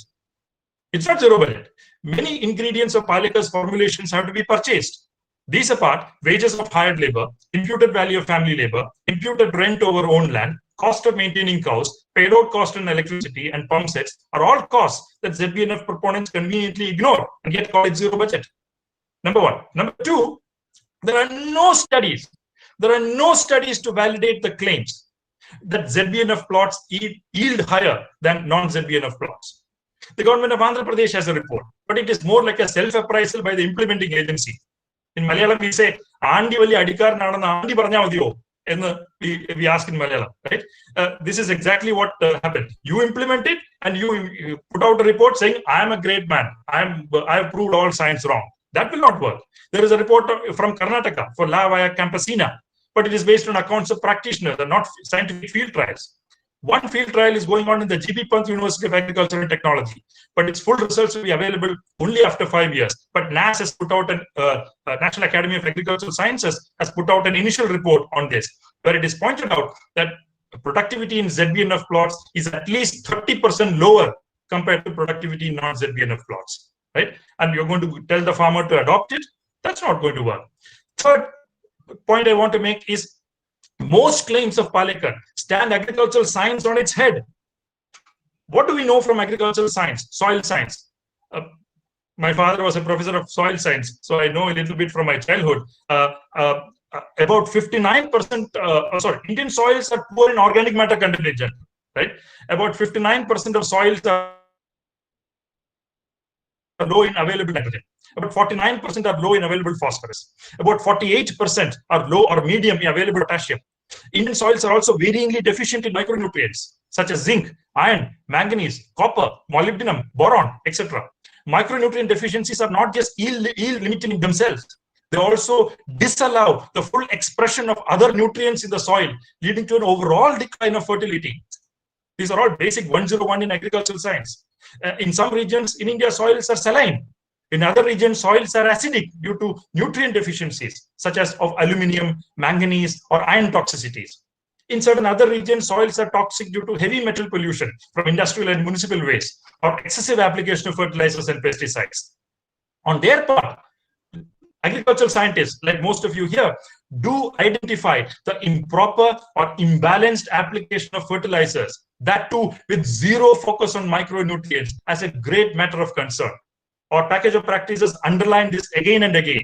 Scientists in the university have emphasized this point again and again, right?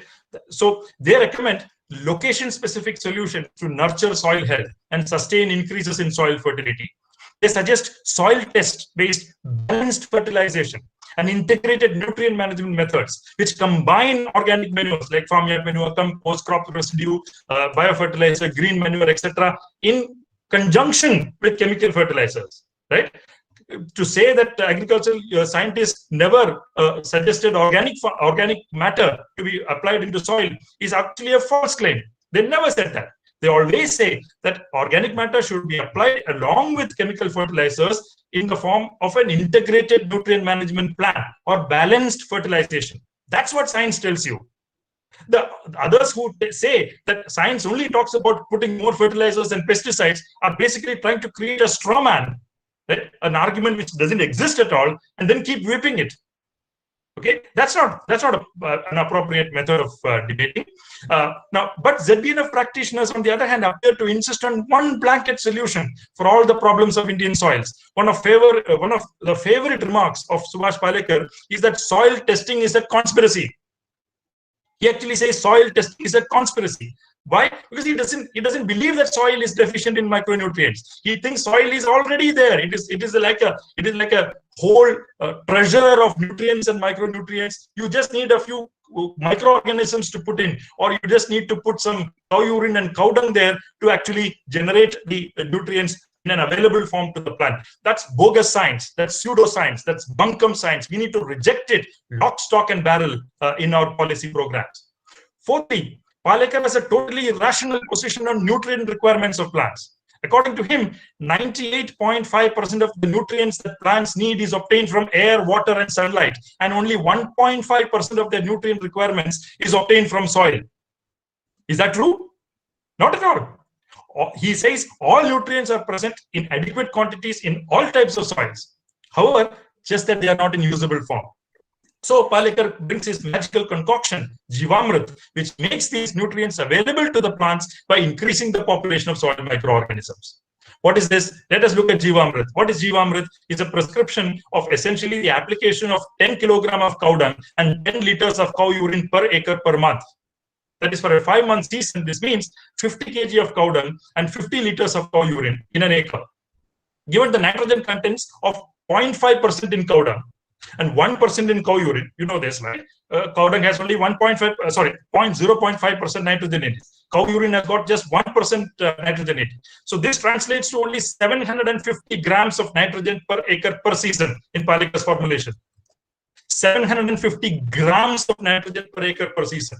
This is absolutely and totally inadequate considering the nitrogen requirement of Indian soils, right? You cannot, that's why I call it pseudoscience. The last point that I want to make is regarding the spiritual nature of agriculture that Palekar posits, which is extremely troublesome. Some of his statements are laughable. He has claimed that because ZBNF has got a spiritual closeness to nature, its practitioners will stop drinking, will stop gambling, will stop lying, will stop eating non-vegetarian food, and will stop wasting resources, right? For him, only Indian Vedic philosophy is the absolute truth. Putting cows at the center of ZBNF, he wrongly claims that India's cattle population is falling. We know from the latest livestock census that that argument is wrong. From there, he espouses sympathy for the activities of Gaurakshaks.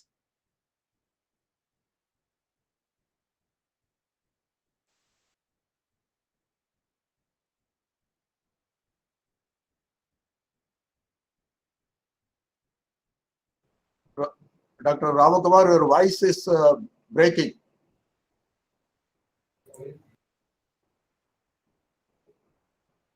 Dr. Ramakumar, can you hear me? Your voice is breaking. Audio. So I think he knows. Okay. Dr. Ramkumar, you are not audible. Please. Yeah, your voice is breaking.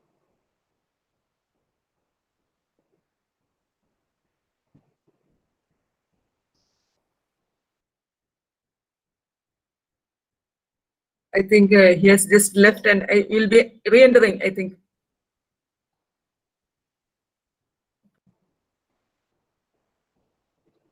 Yeah. Okay. Yeah. I'm sorry, am I audible? Am I audible? Yeah.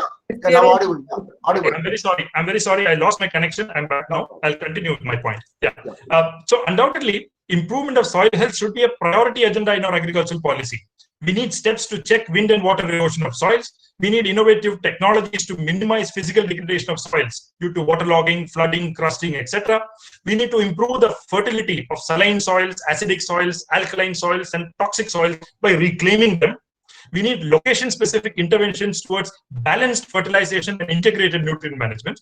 While we try to reduce the use of chemical fertilizers in some locations, no doubt we should also be open to increasing their use in other locations. But such an approach requires a strong embrace of scientific temper and a firm rejection of anti-science postures. In this sense, the inclusion of ZBNF, zero budget natural farming, into the national agricultural policy by the central government certainly appears to be unwise, unscientific, and imprudent for me as somebody who has studied agriculture in the past. So the point that I wanted to make here is that cooperative, when we think about Subiksha Kerala, when we think about agricultural future of Kerala, it cannot be based on romantic past. It cannot be simply based on some idea that the past was a great past that we had. It was not true.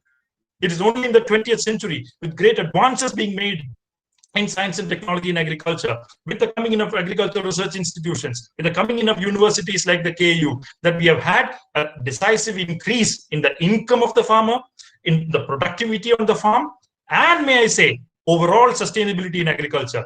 Think of an era where there was no green revolution. Just imagine an era where green revolution did not happen. Our forests would have been cut down on a very large scale to increase the land use in agriculture. Because you were unable to increase productivity in agriculture, you would have had to cut down trees across the country to increase agricultural production on an extensive basis. But because of Green Revolution, we could do it on an intensive basis, which actually saved our forests in a very important way. So the point I wanted to make is, when we think about sustainability, it should not be thought about in a pseudoscience framework, in an anti-science framework. We should firmly base our trust, our policy in science, in technology, and the benefits that will come out of it. At the same time, may I say that this is not to be construed as an argument which does not believe in sustainability. Quite the contrary. I believe sustainability can come and is important, but can come only through more science, better technologies. That is where our research agendas in agriculture universities should move. And I'm sure Dr. Chandrababu, being a very renowned scientist in this field, biotechnology in India, he will actually be able to keep this research agenda in the forefront of the research agenda of the university, so that the research output from agricultural universities can actually contribute considerably to agricultural development in the state. I wish this webinar all success. Thank you for inviting me. I wish also that the Paul Pothen chair all success in the future, and I hope that they will create new research ideas, new research agendas in taking forward to expand our understanding of why cooperatives have failed in Kerala, why have they succeeded, creating a sort of compendium of best practices in cooperation, documenting successes, documenting failures, etc. I think the Paul Pothen chair can play a very important role in taking that agenda forward. Thank you, Dr. Chandrababu, for inviting me. I hope you're all staying safe during this difficult time. Stay safe. Thank you very much. Thank you, sir. Thank you, Dr. Ramakumar, for your valuable time and also your inputs. And we will always take your inputs with value. And of course, I assure that the Kerala Agriculture University will continue to put forward science and technology in the forefront in advocating our farming community, because we will give everything based on proven scientific practices. I thank you once again for your valuable time.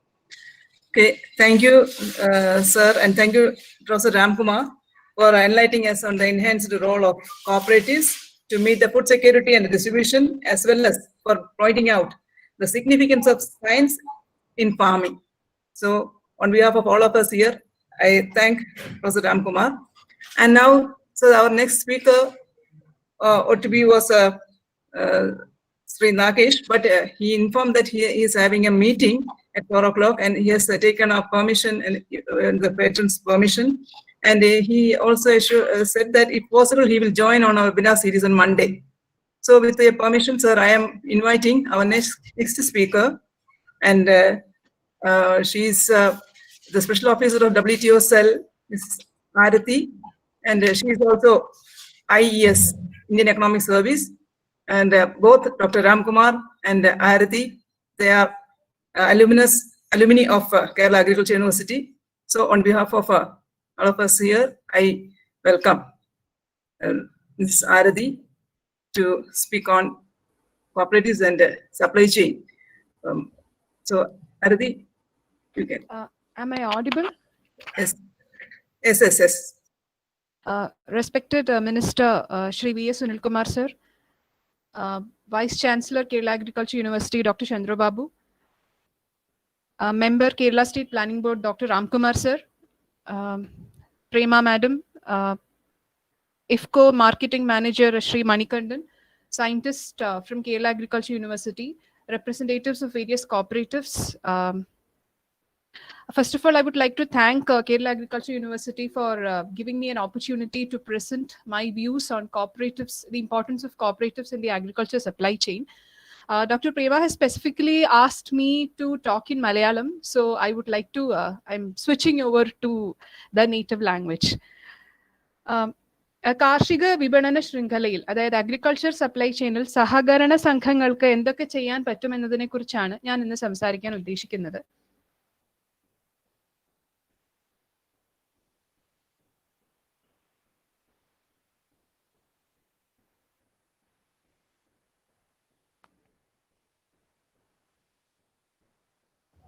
Okay, your slide is it is visible. കാണാൻ കഴിയുന്നുണ്ട്. അശ്വതി കാണാൻ കഴിയുന്നുണ്ട്. Okay.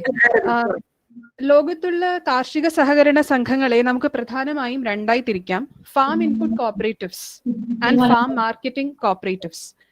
നേരത്തെ Ramkumar sir പറഞ്ഞതുപോലെ തന്നെ കഴിഞ്ഞ ഒരു നൂറ്റാണ്ടിലെ ഏറ്റവും വിജയകരമായി പ്രവർത്തിച്ചിട്ടുള്ള സഹകരണ സംഘങ്ങൾ എവിടെയാണെന്ന് ചോദിച്ചാൽ അത് വികസിത രാജ്യങ്ങളായ അമേരിക്കയിലും യൂറോപ്പിലുമാണ്.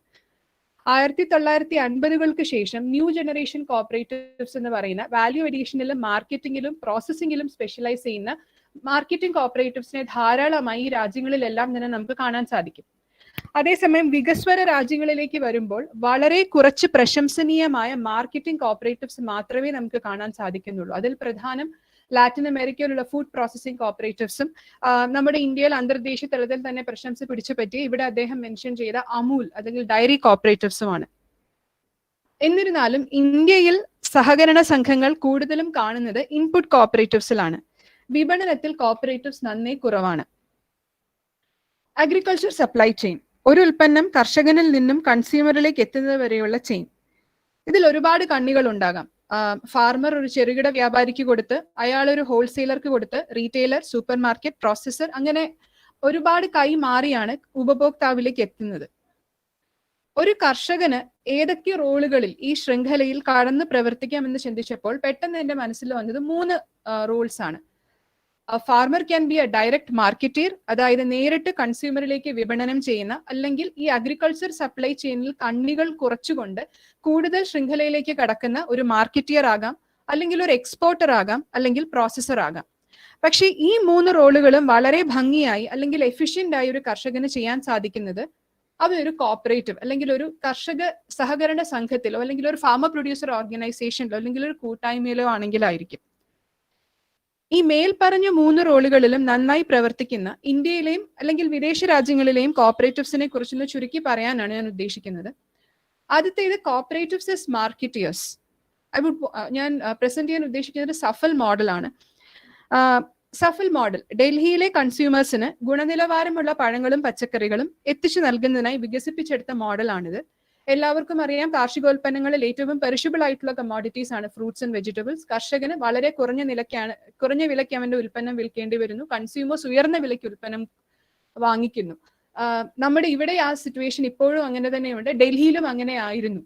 അപ്പൊ സഫൽ മോഡൽ എന്ന് പറയുന്നതിനകത്ത് കർഷകനിൽ നിന്നും കൺസ്യൂമേഴ്സിലേക്ക് എത്തിക്കുന്നതിന് 3 ലിങ്കുകളാണ് പ്രധാനമായും ഉള്ളത്: ഏരിയ സ്റ്റേഷൻ, ഡൽഹിയിലുള്ള distribution hub, Safal outlets.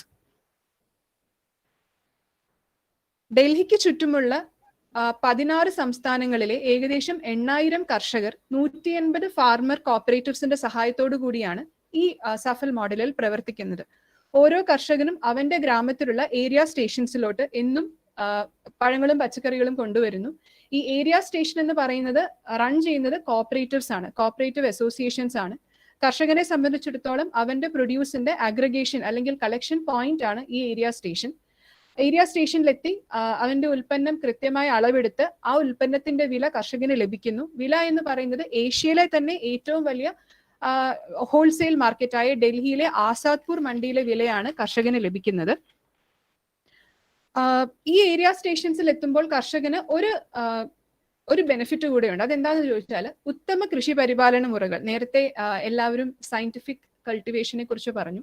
Good agricultural practices, socially economically and എൻവയോൺമെന്റലി സസ്റ്റൈനബിൾ അഗ്രികൾച്ചറൽ പ്രാക്ടീസസ് എന്താണെന്നും അതെങ്ങനെയാണ് ചെയ്യേണ്ടതെന്നും പ്രൊഡ്യൂസ് ഹാർവെസ്റ്റ് ചെയ്തതിനു ശേഷം കേടുകൂടാതെ ക്രേറ്റ്സിൽ അടുക്കി ലോഡ് ചെയ്ത് ഡൽഹിയിൽ എത്തുന്നത് വരെ ഫ്രഷ് ആയിട്ട് പ്രൊഡ്യൂസ് സൂക്ഷിക്കേണ്ടത് എങ്ങനെയാണെന്നും ഈ ഏരിയ സ്റ്റേഷൻസിൽ ഫാമേഴ്സിന് ഇൻഫർമേഷൻ കിട്ടുന്നുണ്ട്.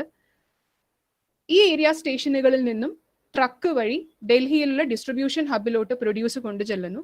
ഡിസ്ട്രിബ്യൂഷൻ ഹബ് എന്ന് പറയുന്നത് മംഗോൾപുരിയിലാണ്. അവിടെയാണ് കോൾഡ് സ്റ്റോറേജും റൈപ്പനിങ് ചേംബേഴ്സും പ്രൊഡക്ഷൻ ആൻഡ് ഡിസ്പാച്ച് ഹാൾസ് ഒക്കെ ഉണ്ട്. അവിടെ നിന്ന് ഡിമാൻഡ് അനുസരിച്ച് ഡൽഹിയിലുള്ള സഫൽ ഔട്ട്ലെറ്റ്സിലോട്ട് ഈ പ്രൊഡ്യൂസ് എത്തിക്കുന്നു. സഫൽ ഔട്ട്ലെറ്റ്സ്, ഇപ്പോൾ ഈ ഫാമേഴ്സ് ഏരിയ സ്റ്റേഷൻ, ഈ രണ്ട് ചെയിൻസും ഈ രണ്ട് കണ്ണികളും പ്രവർത്തിപ്പിക്കുന്നത് ഫാമേഴ്സ് അല്ലെങ്കിൽ കോപ്പറേറ്റീവ്സ് ആണ്. ഡൽഹി ഹബും അതുപോലെ ഡൽഹിയിലുള്ള ഡിസ്ട്രിബ്യൂഷൻ ഹബും സഫൽ ഔട്ട്ലെറ്റ്സും മെയിൻറ്റെയിൻ ചെയ്യുന്നത് നാഷണൽ ഡയറി ഡെവലപ്മെന്റ് ബോർഡിന്റെ ഒരു സബ്സിഡിയറി വിങ് ആണ്. സഫൽ ഔട്ട്ലെറ്റ്സ് എന്ന് പറയുന്നത് ഡൽഹിയിലുള്ള 390 റീറ്റെയിൽ ഔട്ട്ലെറ്റ്സ് ആണ്. കൺസ്യൂമേഴ്സിന് കുറഞ്ഞ വിലയ്ക്ക് പഴങ്ങളും പച്ചക്കറി അല്ലെങ്കിൽ റീറ്റെയിൽ വിലയ്ക്ക്, ന്യായമായ വിലയ്ക്ക് പഴങ്ങളും പച്ചക്കറികളും ലഭിക്കുന്ന ഒരേ മാതൃകയിലുള്ള ഡൽഹിയിൽ മുഴുവൻ പരന്നു കിടക്കുന്ന ഔട്ട്ലെറ്റ്സ് ആണ്. ഈ ഔട്ട്ലെറ്റ്സിന്റെ പ്രത്യേകത നേരത്തെ പറഞ്ഞതുപോലെ ഒരേ യൂണിഫോം മോഡൽ ആയതുകൊണ്ട് അതൊരു ബ്രാൻഡ് ആയിട്ട് ഡൽഹിയിലുള്ള കൺസ്യൂമേഴ്സിന്റെ മനസ്സിൽ പിടിച്ചു പറ്റാൻ ഇവർക്ക് സാധിച്ചു. ഈ സഫൽ ഔട്ട്ലെറ്റ്സ് കർഷകന് കൊടുക്കുന്നത് 3 സഹായങ്ങളാണ്. ഒന്ന്, നേരത്തെ പറഞ്ഞതുപോലെ എക്സ്റ്റൻഷൻ സർവീസസ് കൊടുക്കുന്നു ഏരിയ സ്റ്റേഷൻസിൽ. ക്രേറ്റ്സും വെയിങ് മെഷീൻസും പ്രൊവൈഡ് ചെയ്യുന്നു. ട്രാൻസ്പോർട്ടേഷൻ, ഡൽഹിയിലോട്ട് ഉൽപ്പന്നം കയറ്റി അയക്കുന്നതിനുള്ള ടെൻഡർ കോൺട്രാക്ട്സ് ഇൻവോൾവ് ചെയ്യാനായിട്ടും ഈ സഫൽ ഔട്ട്ലെറ്റ്സ് സഹായിക്കുന്നുണ്ട്. കൺസ്യൂമേഴ്സിൽ നിന്ന്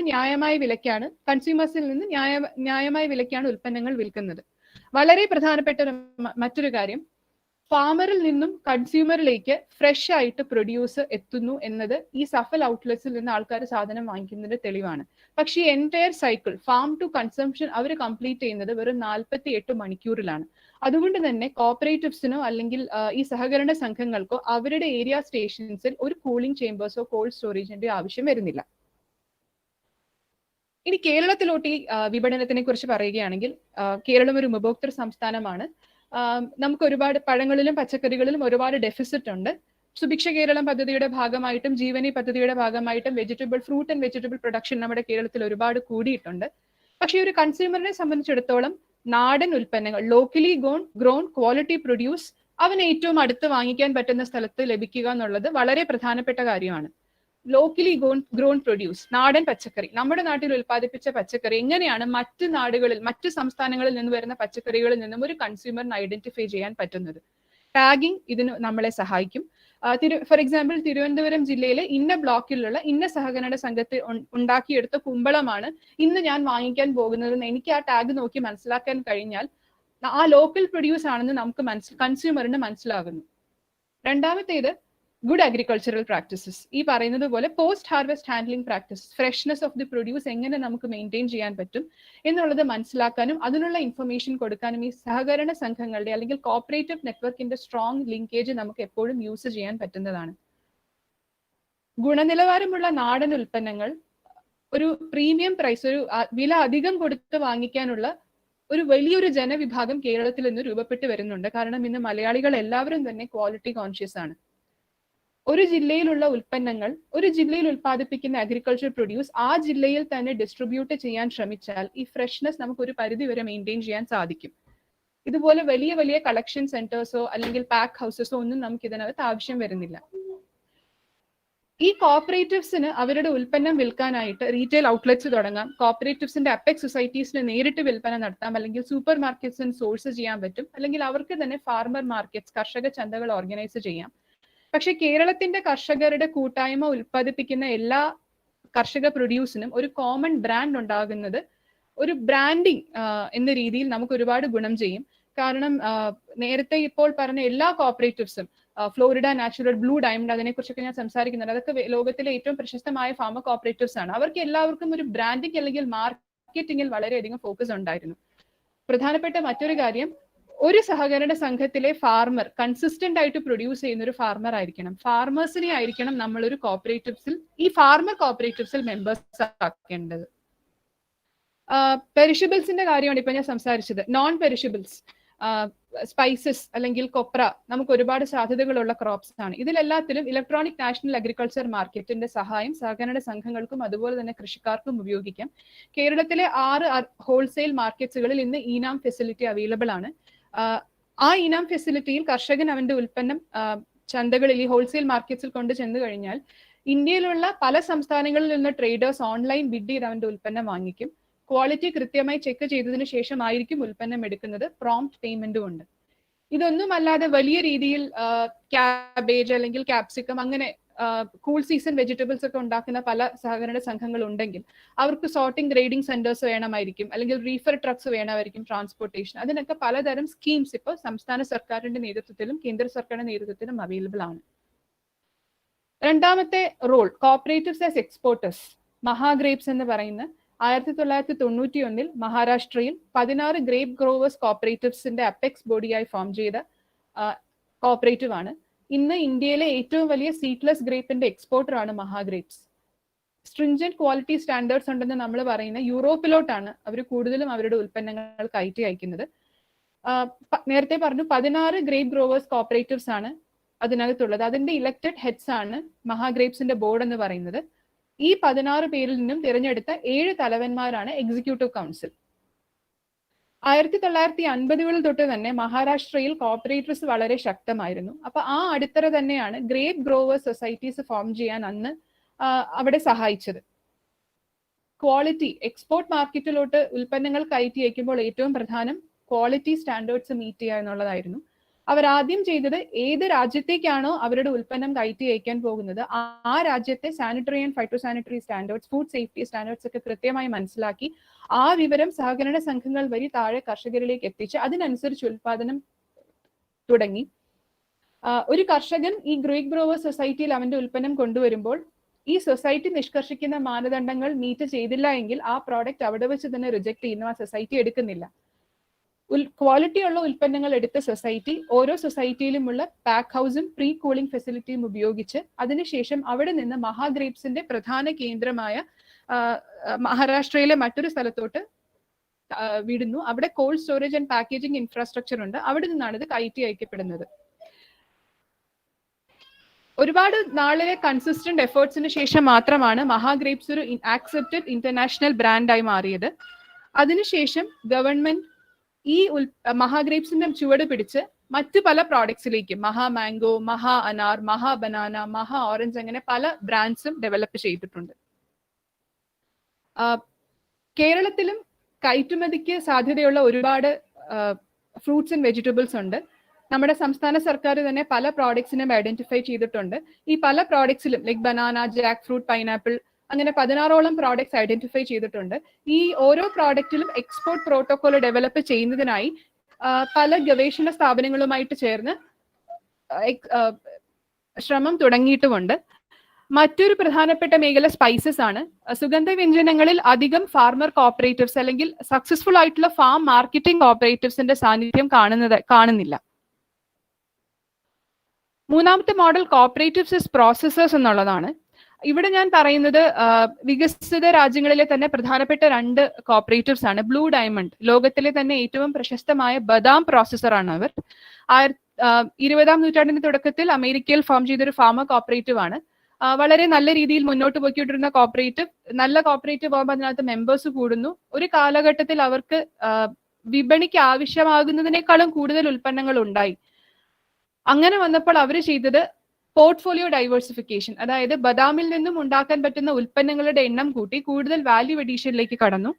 2 പ്രോഡക്ട്സ് മാത്രം ഉണ്ടായിരുന്ന അവർ ഇന്ന് 10ഉം 15ഉം പ്രോഡക്റ്റുകളാണ് ഉണ്ടാക്കുന്നത്. അതിന്റെ ഭാഗമായി ഒരു റിസർച്ച് ആൻഡ് ഇന്നോവേഷൻ സെന്റർ വരെ ആ ഫാർമർ കോപ്പറേറ്റീവ് ഉണ്ടാക്കിയിട്ടുണ്ട്. രണ്ടാമത്തെ പ്രോസസർ കോപ്പറേറ്റീവ് ഫ്ലോറിഡ നാച്ചുറൽ. അത് അമേരിക്കയിലെ തന്നെ ഒരു ഓറഞ്ച് ജ്യൂസ് ഫാമർ കോപ്പറേറ്റീവ് ആണ്. നമുക്ക് ജ്യൂസ് മേഖലയിൽ നമുക്കറിയാം ഒരുപാട് കമ്പനീസ് നിലവിലുണ്ട്. പെപ്സിക്കോ, കൊക്കക്കോള, ഈ പല കമ്പനീസിൽ നിന്നും ഒരുപാട് കോമ്പറ്റീഷൻ ഈ ഫ്ലോറിഡ നാച്ചുറലിന് നേരിടേണ്ടി വന്നു. മാർക്കറ്റ് ഷെയർ ഒരുപാട് കുറഞ്ഞുപോയി. അപ്പോൾ അവർ ചെയ്തത് അവരുടെ മാർക്കറ്റിംഗിൽ ഞങ്ങളൊരു ഫാർമർ കോപ്പറേറ്റീവ് ആണ് എന്നുള്ളത് പ്രൊജക്ട് ചെയ്യാൻ തുടങ്ങി. അവരുടെ പാക്കിൽ ശരിക്കും അവരുടെ മെമ്പർ ഫാർമറിന്റെ പടം ഇടാൻ തുടങ്ങി. അതുപോലെ ഫ്ലോറിഡ ഓറഞ്ചസ് എന്ന് പറയുന്നത് US ഒരു രജിസ്റ്റേർഡ് ട്രേഡ് മാർക്കാണ്.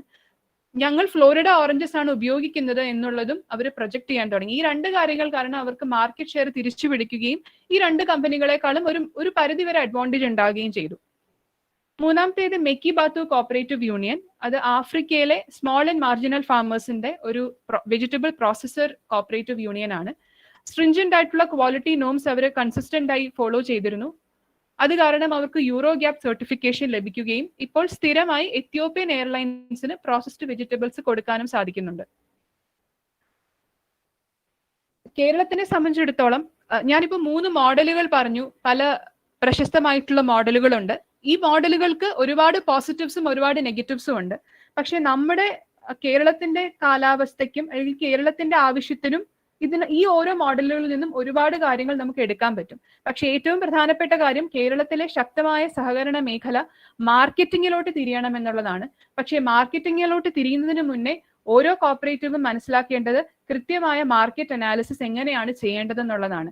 ഏത് ഉൽപ്പന്നമാണ് ഉണ്ടാക്കാൻ പോകുന്നത്, ആ ഉൽപ്പന്നത്തിന്റെ കൺസ്യൂമേഴ്സ് ആരൊക്കെയാണ്, അവരുടെ റിക്വയർമെന്റ് എന്താണ്, അതിലുള്ള കോമ്പറ്റീറ്റേഴ്സ് ആരൊക്കെയാണ്, അതിനൊരു വ്യക്തമായ ബിസിനസ് മോഡൽ ഡെവലപ്പ് ചെയ്യേണ്ടി വരും. അല്ലാതെ ഞാനൊന്നും ഉണ്ടാക്കി അത് ഞാൻ വിറ്റഴിക്കണം എന്നുള്ള ചിന്ത ഇന്നത്തെ കൺസ്യൂമറിസ്റ്റ് കിങ് എന്നുള്ളൊരു രീതിയിൽ ബുദ്ധിമുട്ടായിരിക്കും. അപ്പൊ പ്രോപ്പർ ബിസിനസ് മോഡൽ ഡെവലപ്പ് ചെയ്യുക എന്നുള്ളത് വളരെ പ്രധാനപ്പെട്ടതാണ്. ഈ ബിസിനസ് മോഡൽ ഡെവലപ്പ് ചെയ്യാനായിട്ട് ഇനീഷ്യലി ഒരു ഫാർമർ കോപ്പറേറ്റീവിന് ഒരുപാട് സഹായം ആവശ്യമായിട്ട് വരും. ഇപ്പൊ നമുക്ക് സംസ്ഥാന സർക്കാരിന്റെ കൃഷി വകുപ്പിന്റെ തന്നെ small farmers agri business consortium FPO policy develop ചെയ്യുന്നതിന്റെ ഭാഗമായിട്ട് ഇതിനു വേണ്ടി ഒരുപാട് പദ്ധതികൾ വിഭാവനം ചെയ്യുന്നുണ്ട്. മൂന്നാമത്തേത് നേരത്തെ പറഞ്ഞതുപോലെ തന്നെ മാർക്കറ്റിനനുസരിച്ച് പെട്ടെന്ന് ചേഞ്ചസ് വരുത്താൻ ഈ സഹകരണ സംഘങ്ങൾക്ക് കഴിയണം. അതൊരു സഹകരണ സംഘമാണെന്നുള്ളത് കൊണ്ട് തന്നെ അങ്ങനെ പെട്ടെന്ന് ചേഞ്ച് ചെയ്യാനും പറ്റും. ഇപ്പൊ ബ്ലൂ ഡയമണ്ടിന്റെയും ഫ്ലോറിഡ നാച്ചുറലിന്റെയും ഉദാഹരണങ്ങൾ പറഞ്ഞതാണ്. അവരെല്ലാം ഇതുപോലെ മാർക്കറ്റ് ഡിമാൻഡിനനുസരിച്ച് പെട്ടെന്ന് മാറിയ ഫാർമർ കോപ്പറേറ്റീവ്സ് ആണ്. കേരളത്തിലെ ഫാർമർ ഗ്രൂപ്പ്സിന് ഒരു കോമൺ മാർക്കറ്റിംഗ് ബ്രാൻഡ് ഉണ്ടാവണം. ആ മാർക്കറ്റിംഗ് ബ്രാൻഡിനെല്ലാം that should be equated to quality at least ഇത്രയെങ്കിലും ക്വാളിറ്റി പ്രൊഡ്യൂസ് ആയിരിക്കും ഉണ്ടാക്കുന്നത് എന്നുള്ള ആ ഒരു കമ്മിറ്റ്മെന്റ് എല്ലാ മെമ്പേഴ്സിനും ഉണ്ടായിരിക്കണം.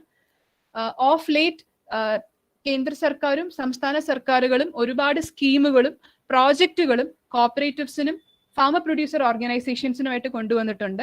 അഗ്രികൾച്ചർ ഇൻഫ്രാസ്ട്രക്ചർ ഫണ്ട്, നബാർഡിന്റെ ഫണ്ടുകളുണ്ട്, നാഷണൽ കോപ്പറേറ്റീവ് ഡെവലപ്മെന്റ് കോർപ്പറേഷന്റെ പല രീതിയിലുള്ള ഫണ്ട്, മാർക്കറ്റിംഗ് ഇൻഫ്രാസ്ട്രക്ചറിന് വേണ്ടിയിട്ടുള്ള ഫണ്ട്, സംസ്ഥാന സർക്കാരിന്റെ FPO പോളിസി, അതിനകത്ത് 50 FPO പുതിയതുണ്ടാക്കാനും 50 FPO എക്സിസ്റ്റിംഗ് FPOസിനെ സ്ട്രെങ്തൻ ചെയ്യാനും ഈ മാർക്കറ്റിംഗ് ഇൻഫ്രാസ്ട്രക്ചറിന് വേണ്ടിയുള്ള ധാരാളം സ്കീംസും ഫണ്ടുകളുമുണ്ട്.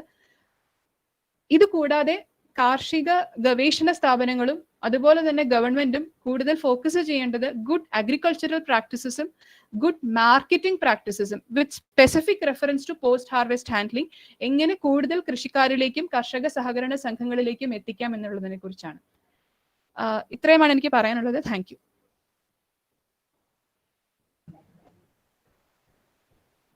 ആരതി വളരെ നന്നായി നമ്മുടെ കാർഷിക രംഗത്തെ സഹകരണ സ്ഥാപനങ്ങൾ എങ്ങനെയാണ് ഇനി കാർഷിക വിതരണത്തിലേക്കും അതോടൊപ്പം തന്നെ ഭക്ഷ്യസുരക്ഷയിലേക്ക് എത്തേണ്ടതെന്ന് ഉദാഹരണ സഹിതം, അതായത് ഇന്ത്യയിൽ നിന്നും അതോടൊപ്പം തന്നെ ലോകത്തു നിന്നുള്ള നല്ല ഉദാഹരണങ്ങൾ എടുത്ത് സംസാരിച്ച ആരതിക്ക് ഇപ്പോ ചെയറിന്റെ ആഭിമുഖ്യത്തിലുള്ള എല്ലാ നന്ദിയും രേഖപ്പെടുത്തുന്നു. ഇനി നമുക്ക് സംശയങ്ങൾ എന്തെങ്കിലും ആർക്കെങ്കിലും ഉണ്ടെങ്കിൽ നമ്മളത് ചാറ്റ് ബോക്സിൽ ഇടാനാണ് അഭ്യർത്ഥിക്കുന്നത്. കാരണം ഇങ്ങനെ ഒരു വെബിനാറിൽ ഓരോരുത്തർക്കും സംസാരിക്കാൻ അവസരം നൽകുക എന്നുള്ളത് നടക്കില്ല. അതുകൊണ്ട് തന്നെ ചാറ്റ് ബോക്സിൽ നേരത്തെയും ചില സംശയങ്ങളൊക്കെ വന്നിരുന്നു. പ്രൊഫസർ രാംകുമാറിനെ ആദ്യം വന്നിട്ടുള്ള സംശയങ്ങൾക്ക് അല്ലെങ്കിൽ ചോദ്യങ്ങൾക്ക് മറുപടി നൽകുന്നതിന് വേണ്ടി ക്ഷണിക്കുകയാണ്. ഡോക്ടർ രാംകുമാർ.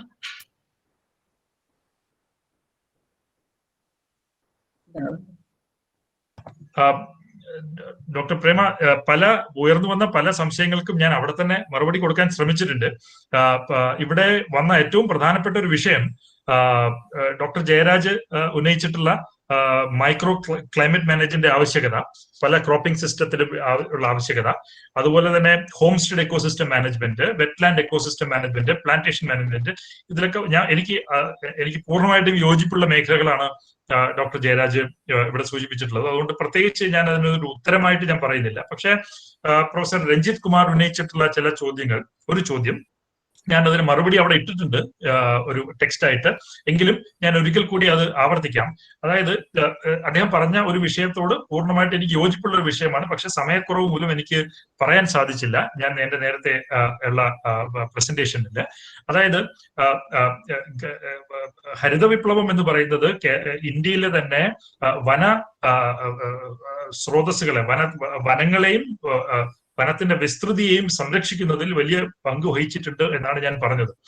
അതിനോടൊപ്പം എനിക്ക് കൂട്ടിച്ചേർക്കാൻ കഴിയാത്ത ഒരു വിഷയം അദ്ദേഹം സൂചിപ്പിച്ചിട്ടുള്ളത്, എനിക്ക് യോജിപ്പുള്ളത് ഞാൻ ഒരിക്കൽ കൂടി സൂചിപ്പിക്കാം. അതായത് കേരളത്തിൽ നടന്നിട്ടുള്ള ഭൂപരിഷ്കരണം പോലെ ഒരു ഭൂപരിഷ്കരണം ഇന്ത്യയിൽ നടന്നിട്ടില്ല. ഇന്ത്യയിൽ ഭൂപരിഷ്കരണം നടക്കാത്തത് കൊണ്ട് തന്നെ ഭൂപരിഷ്കരണം നടക്കാത്ത ഒരു കാർഷിക സമൂഹത്തിന്മേൽ അടിച്ചേൽപ്പിക്കപ്പെട്ടതാണ് ഹരിത വിപ്ലവത്തിലെ സാങ്കേതിക പരിജ്ഞാനങ്ങൾ എന്നുള്ളത് കൊണ്ട് നമുക്ക് മുന്നിൽ ഉയർന്നു വന്നിട്ടുള്ള ഒരു പ്രധാനപ്പെട്ട പ്രശ്നം, ഈ ഹരിത വിപ്ലവത്തിന്റെ ഗുണങ്ങൾ 3 തരത്തിൽ ബയസ്ഡ് ആയി പോയി എന്ന് നമ്മൾ കണ്ടിട്ടുണ്ട്. ഒന്ന്, എല്ലാ വിളകളിലും ഹരിത വിപ്ലവം നടന്നില്ല. അതുകൊണ്ട് നെല്ല്, ഗോതമ്പ് എന്ന് തുടങ്ങിയിട്ടുള്ള 2 വിളകളിൽ മാത്രമേ ഹരിത വിപ്ലവം ഉണ്ടായിരുന്നുള്ളൂ. അപ്പൊ മറ്റ് പ്രദേശങ്ങൾ അതിൽ നിന്ന് മാറ്റി നിർത്തപ്പെട്ടു. 2, ഹരിത വിപ്ലവം നടപ്പിൽ വന്ന ഒരു പ്രത്യേക സാഹചര്യം നമ്മുടെ മുൻപിലുണ്ട്. അതായത് 1957, 1964, 1965 എന്നീ വർഷങ്ങളിലൊക്കെ ഉണ്ടായിട്ടുള്ള വലിയ രൂപത്തിലുള്ള ഒരു ഡ്രൗട്ട്, അത് വലിയ രൂപത്തിലുള്ള ഭക്ഷ്യക്ഷാമത്തിന് ഇടയാക്കിയതുകൊണ്ട്, അതുപോലെ തന്നെ 65, 66 കാലഘട്ടത്തിൽ അമേരിക്കയിൽ നിന്നുള്ള ഗോതമ്പ് PL 480 നിയമമനുസരിച്ച് ഇന്ത്യയിലേക്ക് കൊണ്ടുവരണമെങ്കിൽ ഇന്ത്യയുടെ റുപ്പി ഡിപ്രീഷിയേറ്റ് ചെയ്യണം, അതിന് വാല്യൂ കുറയ്ക്കണം എന്ന് അമേരിക്ക നിർബന്ധം പിടിച്ചതിന്റെ അടിസ്ഥാനത്തിൽ ഇന്ത്യയുടെ രൂപയുടെ മൂല്യം കുറയ്ക്കേണ്ടി വരുന്ന ഒരു സ്ഥിതി 1965, 66 കാലഘട്ടത്തിൽ ഉണ്ടായി. അത് ഗോതമ്പിന്റെ കപ്പൽ ഞങ്ങൾ അയക്കില്ല എന്നുള്ള ഒരു കണ്ടീഷന്റെ പുറത്താണ് അത് ഉണ്ടായത്. അപ്പൊ അതായത് ഇന്ത്യയുടെ രാഷ്ട്രീയ സ്വാതന്ത്ര്യം അല്ലെങ്കിൽ ഒരു സോവറിനിറ്റി എന്ന് നമ്മൾ വിളിക്കുന്ന പൊളിറ്റിക്കൽ സോവറിനിറ്റി, ഫുഡ് സെക്യൂരിറ്റി ഇല്ലാതിരുന്നത് കൊണ്ട് വല്ലാതെ ബുദ്ധിമുട്ടിലായ ഒരു സ്ഥിതി. ഈ ഒരു സാഹചര്യത്തിലാണ് ഹരിത വിപ്ലവം കൊണ്ടുവരുന്നത്. എന്നാൽ ഹരിത വിപ്ലവം കൊണ്ടുവരുന്ന ഒരു സാഹചര്യം ഫോർഡ് ഫൗണ്ടേഷന്റെ റിപ്പോർട്ട് 1957 അല്ലാതെയുള്ള മറ്റു റിപ്പോർട്ടുകളുണ്ട്. ഇവയിലൊക്കെ സൂചിപ്പിച്ച ഒരു പ്രധാനപ്പെട്ട സംഗതി, നിലവിലുള്ള സാമൂഹ്യ സാമ്പത്തിക സ്ഥിതിയെ ഒരു പരിധിയിൽ കൂടുതൽ അട്ടിമറിക്കാതെ വേണം പുതിയ ടെക്നോളജി കൊണ്ടുവരികയും പുതിയ ടെക്നോളജിയെ ബെറ്റിംഗ് ഓൺ ദ ബെസ്റ്റ്, അതായത് എവിടെ അപ്ലൈ ചെയ്താലാണോ ഏറ്റവും കൂടുതൽ ഗുണം ഏറ്റവും കുറവ് സമയത്തിനുള്ളിൽ നമുക്ക് കിട്ടാൻ സാധിക്കുന്നത് അവിടെ ഈ സാങ്കേതിക വിജ്ഞാനം അപ്ലൈ ചെയ്യണം എന്നുള്ള ഒരു നിർദ്ദേശത്തിന്റെ അടിസ്ഥാനത്തിലാണ് ഓൾറെഡി ജലസേചന സൗകര്യങ്ങൾ അവൈലബിൾ ആയിരുന്ന പഞ്ചാബ്, ഹരിയാന, വെസ്റ്റേൺ ഉത്തർപ്രദേശ് തുടങ്ങിയ സംസ്ഥാനങ്ങളിലെ ചില പ്രദേശങ്ങളിൽ ഈ വിത്തിനങ്ങളുടെ വലിയ രൂപത്തിലുള്ള അഡോപ്ഷൻ ഉണ്ടായത്. ഹരിത വിപ്ലവം കഴിഞ്ഞുണ്ടായിട്ടുള്ള അഡീഷണൽ ആയിട്ടുള്ള ഫുഡ് പ്രൊഡക്ഷന്റെ തോതെടുത്ത് നോക്കിക്കഴിഞ്ഞാൽ ഏകദേശം 66% അഡീഷണൽ ഫുഡ് ഗ്രെയിൻ പ്രൊഡക്ഷൻ എന്ന് പറയുന്നത് ഈ 3 പ്രദേശങ്ങളിൽ നിന്ന് വന്നിട്ടുള്ളതാണ്: പഞ്ചാബ്, ഹരിയാന, വെസ്റ്റേൺ ഉത്തർപ്രദേശ്. മറ്റു പ്രദേശങ്ങൾ മാറ്റി നിർത്തപ്പെട്ടു. അപ്പോൾ രണ്ടാമത്തെ ബയസ് എന്ന് പറയുന്നത്, ഒന്നാമത്തെ bias crop bias, rice and wheat. രണ്ടാമത്തെ ബയസ് റീജിയണൽ ബയസ്, അതായത് ജലസേചന സൗകര്യം ലഭ്യമായ ചില സംസ്ഥാനങ്ങളിൽ മാത്രമാണ് ഇത് നടപ്പിൽ വരുത്തപ്പെട്ടത്. മൂന്നാമത്തത് ബയസ്ഡ് അക്രോസ് ക്ലാസസ്, വർഗങ്ങൾ, അതായത് ഈ പുതിയ ടെക്നോളജിയിൽ ഇൻവെസ്റ്റ് ചെയ്യാൻ കഴിയുന്ന, അതിന് ശേമുഷിയുള്ള കർഷകർ എന്ന് പറയുന്നത് അന്ന് നമ്മൾ കേരളത്തിൽ പണ്ട് ജന്മി എന്ന് വിളിച്ചിരുന്ന ഒരു വർഗത്തിലെ പ്രതിനിധികളായിരുന്നു മറ്റ് പ്രദേശങ്ങളിൽ ഈ ഹരിത വിപ്ലവത്തിന് നേതൃത്വം നൽകിയത്. അതുകൊണ്ട് തന്നെ കൂടുതലും അതിന്റെ ലാഭവുമായിട്ട് ബന്ധപ്പെട്ടിട്ടുള്ള കൂടുതൽ ഗുണങ്ങൾ കിട്ടിയത് ഈ വർഗങ്ങൾക്കാണ്.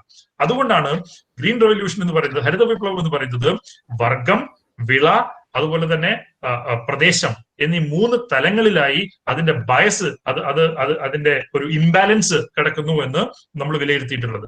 അതിൽ യാതൊരു തർക്കവും എനിക്കില്ല. ഡോക്ടർ രഞ്ജിത് കുമാർ പറഞ്ഞത് വളരെ ശരിയാണ്. പക്ഷേ അതിനോടൊപ്പം ഞാൻ പറയുന്ന ഒരു സംഗതി എന്ന് പറയുന്നത് ആ സാങ്കേതിക വിജ്ഞാനം ഈ ഹരിത വിപ്ലവത്തിന്റെ ഭാഗമായിട്ട് വന്നിട്ടുള്ള ഇന്റൻസീവ് അഗ്രികൾച്ചറിന്റെ സാങ്കേതിക വിജ്ഞാനം ഇല്ലായിരുന്നുവെങ്കിൽ നമുക്ക് എക്സ്റ്റെൻസീവ് അഗ്രികൾച്ചറിലേക്ക് പോകേണ്ടി വന്നേനെ.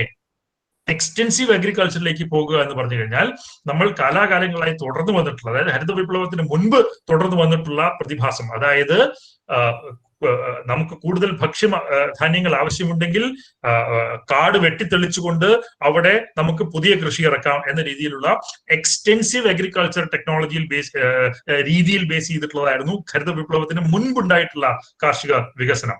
എന്നാൽ ഹരിത വിപ്ലവം നമുക്ക് ഉണ്ടാക്കി തന്നത് ആ വനം വെട്ടിത്തെളിക്കാതെ ഇന്റൻസീവ് അഗ്രികൾച്ചറൽ പ്രൊഡക്ഷന് വേണ്ടിയിട്ടുള്ള സാധ്യതകൾ തുറന്നിടുകയാണ് ഹരിത വിപ്ലവം ചെയ്തത്. അത്തരത്തിലാണ് ഞാൻ ഹരിത വിപ്ലവം അങ്ങേയറ്റം പരിസ്ഥിതി സൗഹൃദമായിട്ടുള്ള ഒരു സാങ്കേതിക വികാസമായിരുന്നു എന്ന് ഞാൻ വിലയിരുത്തുന്നത്. അതിൽ യാതൊരു തർക്കവും എന്നെ സംബന്ധിച്ചിടത്തോളം ഇല്ല. വിയോജിപ്പ് ഉണ്ടാവാം അത്, പക്ഷെ ഞാൻ എന്റെ വിശ്വാസമാണ് ഞാൻ ഇവിടെ അഭിപ്രായമാണ് ഞാൻ പറഞ്ഞത്. പക്ഷെ അദ്ദേഹം സൂചിപ്പിച്ച മറ്റ് അഭിപ്രായങ്ങളോട് എനിക്ക് പരിപൂർണമായിട്ടുള്ള യോജിപ്പുമുണ്ട്.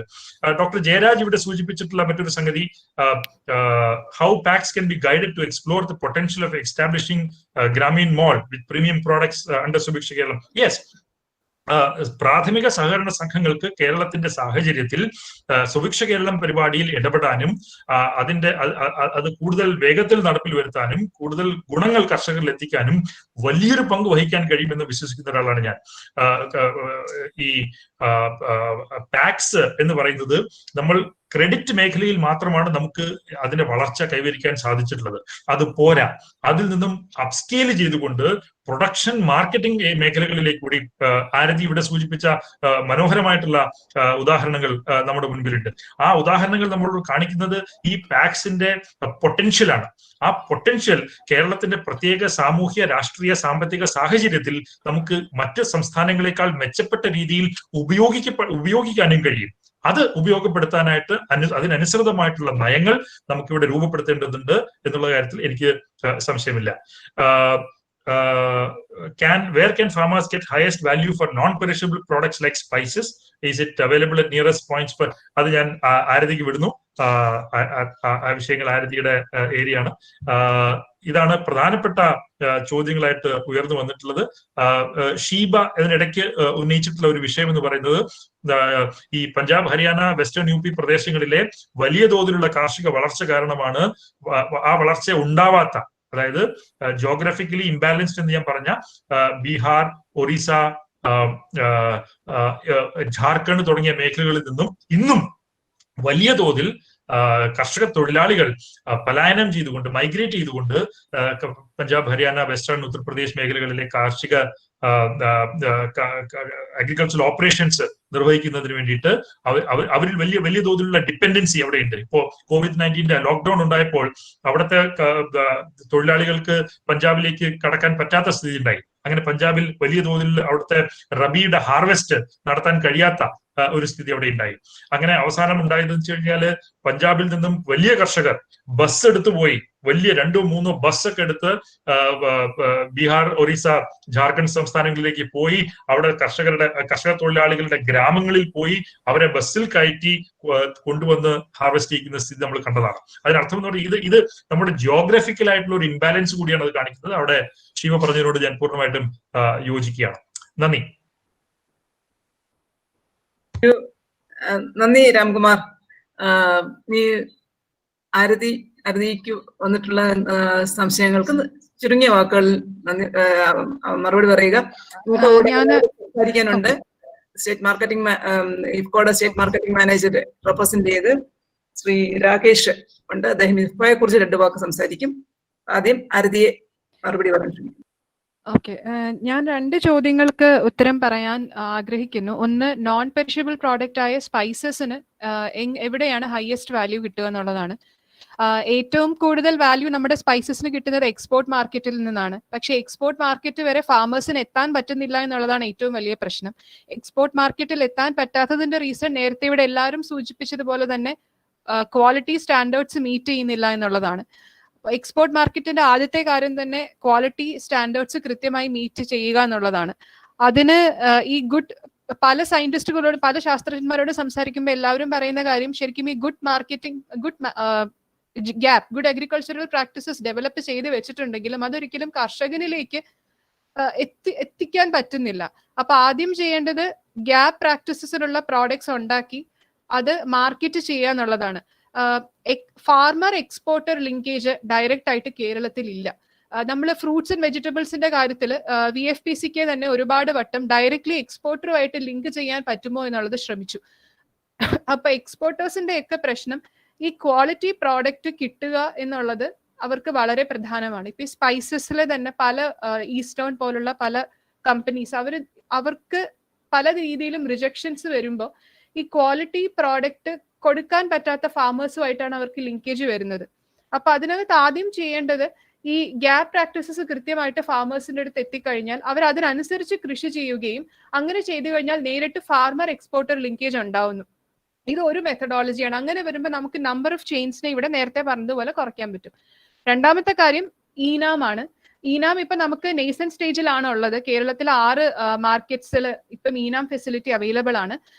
ആന്ധ്രാപ്രദേശിലെയും മറ്റ് പല സംസ്ഥാനങ്ങളിലും ക്യുമിൻ രാജസ്ഥാൻ പോലുള്ള സ്ഥലങ്ങളിലും എല്ലാം ഈ സ്പൈസസിന് ഹൈ വാല്യൂ കിട്ടുന്നത് ഇപ്പം ഈനാം ഇലക്ട്രോണിക് നാഷണൽ അഗ്രികൾച്ചർ മാർക്കറ്റിലൂടെയാണ്. കാരണം ഇന്ത്യയിലുള്ള എല്ലാ ബിഡേഴ്സിനും നമ്മുടെ പ്രോഡക്റ്റ് കാണാനും വാങ്ങിക്കാനും പറ്റും. ഇപ്പൊ നമ്മൾ കാടവത്തിന്റെ എക്സാമ്പിൾ എടുത്തു കഴിഞ്ഞാൽ ഫിസിക്കലി പ്രസന്റ് ആയിരിക്കണം ഓപ്ഷൻ പോയിന്റിൽ. അപ്പം ഒരു വളരെ ലിമിറ്റഡ് ആയിട്ടുള്ള ഒരു 50 അല്ലെങ്കിൽ 60 ട്രേഡേഴ്സ് മാത്രമാണ് കേരളത്തിൽ നിന്ന് കാടമം വാങ്ങിക്കാൻ വരുന്നത്. പക്ഷേ ഈനാം ഇലക്ട്രോണിക് നാഷണൽ അഗ്രികൾച്ചർ മാർക്കറ്റിൽ പോയി കഴിഞ്ഞാൽ ഒരുപാട് ട്രേഡേഴ്സിനെ നമുക്ക് അവൈലബിൾ ആണ്. അപ്പം ഈ പ്ലാറ്റ്ഫോം മേ ബി കുറച്ചുകൂടി ഒരു ഹയർ വാല്യൂ കിട്ടാനായിട്ട് കർഷകന് എളുപ്പമായിരിക്കും. രണ്ടാമത്തെ കാര്യം ചോദിച്ചിരിക്കുന്നത് ഗായത്രിയാണ്. ഗായത്രി ചോദിച്ച ചോദ്യം സ്റ്റാൻഡേർഡൈസേഷൻ എങ്ങനെയാണ് വെജിറ്റബിൾസ് അല്ലെങ്കിൽ പോസിബിൾ ആവുന്നത് എന്നുള്ളത്. ശരിക്കും ഇതും വളരെ ടെക്നിക്കൽ ആയിട്ടൊരു മേഖലയാണ്. ഇപ്പം ഈ ഈനാം പ്ലാറ്റ്ഫോമിനകത്ത് തന്നെ നമ്മൾ നോക്കിക്കഴിഞ്ഞാൽ ക്വാളിറ്റി പാരാമീറ്റേഴ്സ് പല പ്രോഡക്റ്റിന്റെ കേസിലും എസ്പെഷ്യലി ഓൺ ഫിസിക്കൽ പാരാമീറ്റേഴ്സ് പല പ്രോഡക്റ്റിന്റെ കേസിലും നമുക്ക് കാണാൻ പറ്റും. അതിനകത്ത് വെജിറ്റബിൾസ് ഉണ്ട്, ബിറ്റർ ഗോഡ് ഉണ്ട്, കുക്യുംബർ ഉണ്ട്, സ്നേക്ക് ഗോഡ് ഉണ്ട്. പല പ്രോഡക്റ്റിനും ക്വാളിറ്റി പാരാമീറ്റേഴ്സ് ഓൾറെഡി ഡിസൈൻ ചെയ്തിട്ടുണ്ട്. പക്ഷേ ഇതിനകത്ത് അഗെയിൻ കേരള അഗ്രികൾച്ചർ യൂണിവേഴ്സിറ്റിക്ക് ഒരുപാട് കാര്യങ്ങൾ ചെയ്യാൻ പറ്റും. ഇങ്ങനെയുള്ള ഒരു റിസർച്ച് ഇവിടെ നടന്നിട്ടുണ്ടെന്ന് എനിക്ക് തോന്നുന്നില്ല. എസ്പെഷ്യലി ഗ്രേഡ് സ്റ്റാൻഡേർഡ്സ് എങ്ങനെയാണ് ഗ്രേഡിംഗ് നടത്തേണ്ടത്, ആ ടെക്നിക്കലായിട്ട് എങ്ങനെയാണ് ശരിക്കും നമ്മൾ സ്റ്റാൻഡർഡൈസേഷൻ നടത്തേണ്ടത് എന്നുള്ളത് ശരിക്കും കാർഷിക സർവകലാശാല അതിനുള്ള ഇനീഷ്യേറ്റീവ് എടുത്ത് ആ നോളജ് ഫാമേഴ്സിലോട്ട് എത്തിക്കണം. Thank you. താങ്ക് യു ആരതി. ഇനി ഞാൻ ഇഫ്കോയെ പ്രതിനിധീകരിച്ച് ശ്രീ രാകേഷ്, ഇഫ്കോയെ പോൾപോത്തൻ ഇഫ്കോ ചെയർ ഫണ്ടിങ് നടത്തുന്നത് രാകേഷിനെ ഞാൻ ഏറ്റവും ചുരുങ്ങിയ വാക്കുകളിൽ ഇഫ്കോയെ കുറിച്ച് നമുക്ക് വെബിനാർ അടുത്ത ആഴ്ചയും നമ്മൾ തിങ്കളാഴ്ചയുണ്ട്. കൂടുതൽ കാര്യങ്ങൾ അന്ന് കേൾക്കാമെന്നാണ് കരുതുന്നത്. കാരണം സമയം വളരെയധികം വൈകി. അതുകൊണ്ടാണ് ഇപ്പൊ രാകേഷ് മണികണ്ഠൻ മാനേജർക്ക് ഒരു മീറ്റിംഗ് വന്നതുകൊണ്ടാണ് അദ്ദേഹത്തിന് ഇന്ന് പങ്കെടുക്കാൻ കഴിഞ്ഞില്ല. അല്ലെങ്കിൽ അദ്ദേഹം പങ്കെടുത്തേനെ. നമസ്കാരം, എല്ലാവർക്കും നമസ്കാരം. ബഹുമാനപ്പെട്ട വൈസ് ചാൻസലർ രാംകുമാർ സാർ, അതുപോലെ minister Sunil sir, special officer Aarti madam, ഇവിടെ ഞാനല്ല ആക്ച്വലി പങ്കെടുക്കേണ്ടിയിരുന്നത്. ഞങ്ങളുടെ സ്റ്റേറ്റ് മാർക്കറ്റിംഗ് മാനേജർ മണികണ്ഠൻ സാറാണ്. അപ്പോൾ ഇങ്ങനെ ഒരു അവസരം, ഇങ്ങനൊരു ഇത്രയും വലിയൊരു വെബിനാർ സംഘടിപ്പിച്ച ഇഫ്കോ ചെയറിന് ഞാൻ ആദ്യം തന്നെ നന്ദി പറയട്ടെ. ഇപ്പൊ നമ്മളിപ്പോ സുനിൽകുമാർ സാർ ആയാലും രാംകുമാർ സാർ ആയാലും അതുപോലെ തന്നെ വൈസ് ചാൻസലർ എല്ലാവരും കോപ്പറേറ്റീവ് സെക്ടറും അതുപോലെ തന്നെ അതിന്റെ സസ്റ്റൈനബിൾ അഗ്രികൾച്ചറിനെ കുറിച്ചാണ് എല്ലാം കൂടി സംസാരിച്ചുകൊണ്ടിരുന്നത്. അപ്പോൾ ഇഫ്കോ എന്ന് പറയുന്നത് ഇന്ത്യയിലെ നമ്പർ 1 കോപ്പറേറ്റീവ് ആണ്. എങ്ങനെയാണ് അത് ഫാർമേഴ്സിന് ബെനിഫിറ്റ് കൊടുക്കുന്നത് എന്നുള്ള കുറച്ച് കാര്യങ്ങൾ മാത്രമേ ഞാനിവിടെ ഡിസ്കസ് ചെയ്യുന്നുള്ളൂ. ഇഫ്കോ 1967 57 സഹകരണ സൊസൈറ്റികളുമായി രൂപപ്പെട്ട ഒരു മൾട്ടി കോപ്പറേറ്റീവ് സൊസൈറ്റിയാണ്. പക്ഷെ ഇന്ന് അത് 36,000 സൊസൈറ്റീസോടുകൂടി അത് വലിയൊരു പ്രസ്ഥാനമായി മാറിയിട്ടുണ്ട്. ഇപ്പൊ ഇഫ്കോ ബേസിക്കലി ഒരു ഫെർട്ടിലൈസർ മാനുഫാക്ചറിങ് കമ്പനിയാണ്. അതായത് ഇപ്പോ നമ്മളുടെ ഇത്ര സെനേറിയോ നോക്കുകയാണെങ്കിൽ നമ്മുടെ മാർക്കറ്റിംഗ് ഫീൽഡ്, ഞാനൊരു മാർക്കറ്റിംഗ് സ്റ്റാഫാണ്. അതായത് ഞാൻ ഫീൽഡിൽ പോകുമ്പോൾ ഒരുപാട് പ്രൈവറ്റ് എന്റർപ്രൈസസ് അരങ്ങു വാഴുന്നൊരു രീതിയാണ്. അവര് മാക്സിമം ഭയങ്കര വിലയിൽ ഫാർമേഴ്സിനെ ചൂഷണം ചെയ്യുന്ന ഒരു രീതിയാണ് ഞാൻ കണ്ടിട്ടുള്ളത്. അപ്പോൾ ഇഫ്കോയെ സംബന്ധിച്ചിടത്തോളം അതിന്റെ വിഷൻ എന്ന് പറയുന്നത് ഫാർമേഴ്സിന് ടൈമിലി സപ്ലൈ ചെയ്യുക, അതുപോലെ തന്നെ ക്വാളിറ്റി പ്രൊഡ്യൂസ് സപ്ലൈ ചെയ്യുക, അതുപോലെ കോസ്റ്റ് എഫക്റ്റീവ് ആയിട്ടുള്ള ചീപ്പ് ഫെർട്ടിലൈസേഴ്സ് സപ്ലൈ ചെയ്യുക. ഇപ്പൊ പ്രൈവറ്റ് കമ്പനീസുകളുടെ പ്രൊഡക്ട്സുകളൊക്കെ നോക്കിക്കഴിഞ്ഞാൽ ഏകദേശം നമ്മൾ പല പ്രൊഡക്ട്സ്, ഇപ്പൊ ഇഫ്കോയുടെ തന്നെ ഒരുപാട് പ്രൊഡക്ട്സ് ഉണ്ട്, സബ്സിഡൈസ്ഡ് ഫെർട്ടിലൈസേഴ്സ് ഉണ്ട്, അല്ലാത്തത് വാട്ടർ സോൾബിൾ ഫെർട്ടിലൈസേഴ്സ് ഒക്കെ വെരി ഹൈ വിലയായിരിക്കും നമുക്ക് പിന്നെ ഫാർമേഴ്സിലേക്ക് എത്തുമ്പോൾ, at last dealer point through എത്തുമ്പോൾ ഫാർമേഴ്സിന് ആക്കേണ്ടി വരുന്നത്. പക്ഷെ ഇഫ്കോ നമ്മളെ സഹകരണ സൊസൈറ്റീസിന്റെ പ്രധാനപ്പെട്ട ഒരു ഇമ്പോർട്ടൻസ് പറഞ്ഞാൽ അവർ അത്രയും മാർജിൻ ഓറിയന്റഡ് ആയിട്ടുള്ള ഒരു രീതി അല്ല അവർ അവലംബിക്കുന്നത്. അതുകൊണ്ട് തന്നെ ഫാർമേഴ്സിന് കുറഞ്ഞ വിലയിൽ നല്ല ക്വാളിറ്റി പ്രൊഡ്യൂസ് എത്തിക്കാൻ സൊസൈറ്റീസ് ത്രൂ നമുക്ക് ഇഫ്കോയ്ക്ക് സാധിക്കുന്നുണ്ട്. പിന്നെ ഇഫ്കോയുടെ ചില മെയിൻ പ്രൊഡക്ട്സിനെ കുറിച്ച് പറയുകയാണെങ്കിൽ നമ്മൾ സബ്സിഡൈസ്ഡ് വളങ്ങളായിട്ടുള്ള യൂറിയ, DAP, അതുപോലെ കോംപ്ലക്സ് വളങ്ങൾ 10, 26, 26, അതുപോലെ തന്നെ 15, 15, 15, ഫാക്ടം ഫോസ് തുടങ്ങിയ വളങ്ങളൊക്കെ നമ്മൾ സപ്ലൈ ചെയ്യുന്നുണ്ട്. പക്ഷെ ഇതൊക്കെ നമ്മൾ ഇപ്പോൾ നിലനിന്നിരുന്ന ഒരു രീതിയാണ്. പക്ഷെ ഇനി നമ്മൾ കുറച്ച് ഡൈവേഴ്സ് ആയിട്ട് പുതിയ രീതികളിലേക്ക് വരുമ്പോൾ അവിടെ വാട്ടർ സോൾബിൾ ഫെർട്ടിലൈസേഴ്സ് ഒക്കെ ഇപ്പോൾ ഫാർമേഴ്സിലേക്ക് എത്തിക്കാൻ ശ്രമിക്കുന്നുണ്ട്. അതായത് വാട്ടർ സോൾബിൾ ഫെർട്ടിലൈസേഴ്സ് എന്ന് പറഞ്ഞു കഴിഞ്ഞാൽ നമുക്ക് ജലാലയ വളങ്ങൾ, വെള്ളത്തിൽ ഡ്രിപ്പ് ഇറിഗേഷൻ വെള്ളത്തിൽ കലക്കി ഉപയോഗിക്കാൻ പറ്റുന്ന വളങ്ങൾ. ഇപ്പോൾ നമ്മൾ സബ്സിഡൈസ് നോർമൽ ഫെർട്ടിലൈസർ വളങ്ങൾ നമ്മൾ പറയുമ്പോൾ ഇതിനകത്ത് ചെടിക്ക് നമ്മൾ മണ്ണിലിട്ട് കൊടുക്കുമ്പോൾ ചെടിക്ക് കംപ്ലീറ്റ് ആയിട്ട് അത് കിട്ടണമെന്നില്ല. മെയിൻലി 3 കാരണങ്ങൾ. ഒന്ന് ലീച്ചിങ് ലോസ് ഉണ്ടാകും, അതുപോലെ തന്നെ മഴയത്ത് പോകാം, അതുപോലെ വോളറ്റൈൽ ആവിയായിട്ട് പോകാം. അപ്പോൾ എല്ലാം ചെടിക്ക് കിട്ടിക്കോണമെന്നില്ല. അവിടെയാണ് നമ്മൾ വാട്ടർ സോൾബിൾ ഫെർട്ടിലൈസറിന്റെ പ്രസക്തി എന്ന് പറയുന്നത്. ഈ ജലാലയ വളങ്ങൾ ഉപയോഗിക്കുമ്പോൾ അതിൽ 80% നമുക്ക് എഫിഷ്യന്റ് ആയിട്ട് ചെടിക്ക് അത് ആഗിരണം ചെയ്യാൻ സാധിക്കും. അത്തരം വളങ്ങൾ എന്ന് പറയുന്നത് ഇഫ്കോ കർഷകരിലേക്ക് എത്തിക്കുന്നത് യൂറിയ ഫോസ്ഫേറ്റ്, അതായത് 1744 പിന്നെ 1261 എന്നിവ വളങ്ങളാണ്. നമുക്ക് ഫോസ്ഫറസ് കണ്ടന്റ് കൂടുതലായിട്ടുള്ളതാണ്. അതായത് വേര് വളർച്ചയ്ക്ക് ഫസ്റ്റ് നമ്മൾ സ്പ്രേ ചെയ്യാനും ഫസ്റ്റ് ബിഗിനർ സ്റ്റേജിൽ കൊടുക്കുകയാണെങ്കിൽ നന്നായിട്ട് വളർച്ച ഉണ്ടാകാൻ പറ്റുന്ന ഫോലിയർ വളങ്ങളാണ്. അതിനുശേഷം നമുക്ക് വരുമ്പോൾ ഓൾ 18 അതുപോലെ ഓൾ 19 തുടങ്ങിയിട്ടുള്ള സ്പെഷ്യൽ വാട്ടർ സോൾബിൾ ഫെർട്ടിലൈസേഴ്സ് ഉണ്ട്. അത് റീപ്രൊഡക്റ്റീവ് സ്റ്റേജിൽ വെജിറ്റേറ്റീവ് സ്റ്റേജിലൊക്കെ യൂസ് ചെയ്യാവുന്നതാണ്. പിന്നെ ലാസ്റ്റിലേക്ക് നമ്മൾ പൂവിടുന്ന റീപ്രൊഡക്റ്റീവ് സ്റ്റേജ് വരുമ്പോൾ കൂടുതലായിട്ടും നമുക്ക് പൊട്ടാഷ് ആണ് വേണ്ടത്. ആ ടൈമിൽ നമുക്ക് 13045 SOP പോലത്തെ വാട്ടർ സോൾബിൾ ഫെർട്ടിലൈസേഴ്സ് വരുന്നുണ്ട്. ഇതാണ് വാട്ടർ സോൾബിൾ ഫെർട്ടിലൈസേഴ്സ് ഇഫ്കോയ്ക്ക് ഉള്ളത്. പിന്നെ നമ്മൾ ഇപ്പോൾ ഒരുപാട് പറയുന്ന ഓർഗാനിക് ഫെർട്ടിലൈസേഴ്സിനെ കുറിച്ചാണ്. ഇഫ്കോയും അതുപോലെ തന്നെ ഓർഗാനിക് ഫെർട്ടിലൈസേഴ്സിന്റെ ഉണ്ടാക്കുന്നുണ്ട്. അതിൽ നമുക്ക് മെയിനായിട്ടുള്ളത് നീം കേക്ക്. നമ്മളുടെ തന്നെ ഇഫ്കോ യൂറിയ ഇപ്പൊ നീം കോട്ടറാണ് വരുന്നത്. അപ്പൊ നീം കോട്ടർ യൂറിയ ഉണ്ടാക്കാൻ വേണ്ടി എടുക്കുന്ന നീമോയിൽ എടുത്തതിന് ശേഷം ബാക്കിയുള്ള കേക്ക് തന്നെയാണ് ഇഫ്കോ ഫാർമേഴ്സിലേക്ക് എത്തിക്കുന്നത്. പിന്നീട് നമുക്ക് വേറൊരു ഫെർട്ടിലൈസർ, ബയോ ഫെർട്ടിലൈസർ. ഇപ്പൊ ജീവാണുവളങ്ങളുടെ ഇമ്പോർട്ടൻസ് നമുക്ക് എല്ലാവർക്കും അറിയാം. നമ്മൾ ബേസിക്കലി ഇപ്പൊ ഫോസ്ഫറസ് ആയാലും അതൊക്കെ ഫിക്സ് ചെയ്ത് പോകുന്ന രീതികളിൽ നമ്മൾ സോയിൽ ഫെർട്ടിലൈസർ അപ്ലൈ ചെയ്യുമ്പോൾ ഫിക്സ് ആയി പോകുന്നത് നമ്മൾ കണ്ടിട്ടുണ്ട്. അപ്പൊ അത്തരം കണ്ടീഷനിൽ അത് പ്ലാന്റ്സിന് അവൈലബിൾ ആക്കാൻ വേണ്ടിയിട്ട് നമുക്ക് ബയോ ഫെർട്ടിലൈസേഴ്സ് യൂസ് ചെയ്യാം. അത് നമുക്ക് അസറ്റോബാക്ടർ ഉണ്ട്, റൈസോബിയം ഉണ്ട്, അതുപോലെ പൊട്ടാഷ് മൊബിലൈസിംഗ് ബയോ ഫെർട്ടിലൈസർ ഉണ്ട്, സിങ്ക് സോളിബിലൈസിംഗ് ബയോ ഫെർട്ടിലൈസർ ഉണ്ട്. ഇതൊക്കെ ബയോ ഫെർട്ടിലൈസർ ശ്രേണിയാണ്. പിന്നെ നമുക്ക് അവൈലബിൾ ആയിട്ടുള്ളത് എന്ന് പറയുന്നത് മൈക്രോ ന്യൂട്രിയൻസ്. നമുക്ക് മൈക്രോ ന്യൂട്രിയൻസ് ഉണ്ട്, ബോറോൺ, മാഗ്നീഷ്യം, അതുപോലെ തന്നെ സിങ്ക്, സൾഫർ തുടങ്ങിയ മൈക്രോ ന്യൂട്രിയൻസ്. ഇതൊക്കെ നമ്മൾ ഡെവലപ്പ് ചെയ്യുന്നുണ്ട്. അതുപോലെ തന്നെ പിന്നീടുള്ളത് ഇപ്പൊ പുതുതായിട്ട് ഡെവലപ്പ് ചെയ്തതാണ് നാനോ ഫെർട്ടിലൈസേഴ്സ്. നാനോ ഫെർട്ടിലൈസേഴ്സ് എന്ന് പറയുമ്പോൾ വളരെ കുറച്ച് എമൗണ്ടിൽ, അത് കൊമേഴ്ഷ്യൽ ആയിട്ടില്ല, നമ്മൾ ട്രയൽസ് നടന്നുകൊണ്ടിരിക്കുന്നേ ഉള്ളൂ. അപ്പോൾ അതിന്റെ മാർക്കറ്റിംഗ് അതിലേക്ക് അത് ഫീൽഡിൽ വരുന്നേ ഉള്ളൂ. അപ്പൊ അത് വന്നു കഴിഞ്ഞാൽ ഏറ്റവും ബെനിഫിറ്റ് ആയിട്ടുള്ള വളരെ കുറച്ച് എമൗണ്ടിൽ ഫാർമേഴ്സിന് അത് അപ്ലൈ ചെയ്താൽ മതി. അപ്പൊ നമ്മൾ സോയിൽ കണ്ടീഷനെയൊക്കെ അത് ധാരാളം ഹെൽപ്പ് ചെയ്യുന്നു. ഇത്രയൊക്കെയാണ് ഇഫ്കോയുടെ ഫെർട്ടിലൈസറിനെ കുറിച്ച് എനിക്ക് പറയാനുള്ളത്. Thank you. നന്ദി രാകേഷ്. നമ്മള് വെബിനാറിന്റെ സീരീസിലെ ആദ്യത്തെ ദിവസം വളരെ വിജയകരമായി പൂർത്തിയാക്കിയിരിക്കുകയാണ്. ഇതിൽ പങ്കെടുത്ത എല്ലാവർക്കും ഞാൻ കോർഡിനേറ്ററുടെ പേരിൽ ഉള്ള നന്ദി രേഖപ്പെടുത്തുന്നു. ഔപചാരികമായി നന്ദി രേഖപ്പെടുത്തുന്നതിന് വെള്ളായണി കാർഷിക കോളേജിലെ സാമ്പത്തിക ശാസ്ത്ര വിഭാഗത്തിലെ അസിസ്റ്റന്റ് പ്രൊഫസർ അശ്വതിയെ ക്ഷണിച്ചുകൊള്ളുന്നു.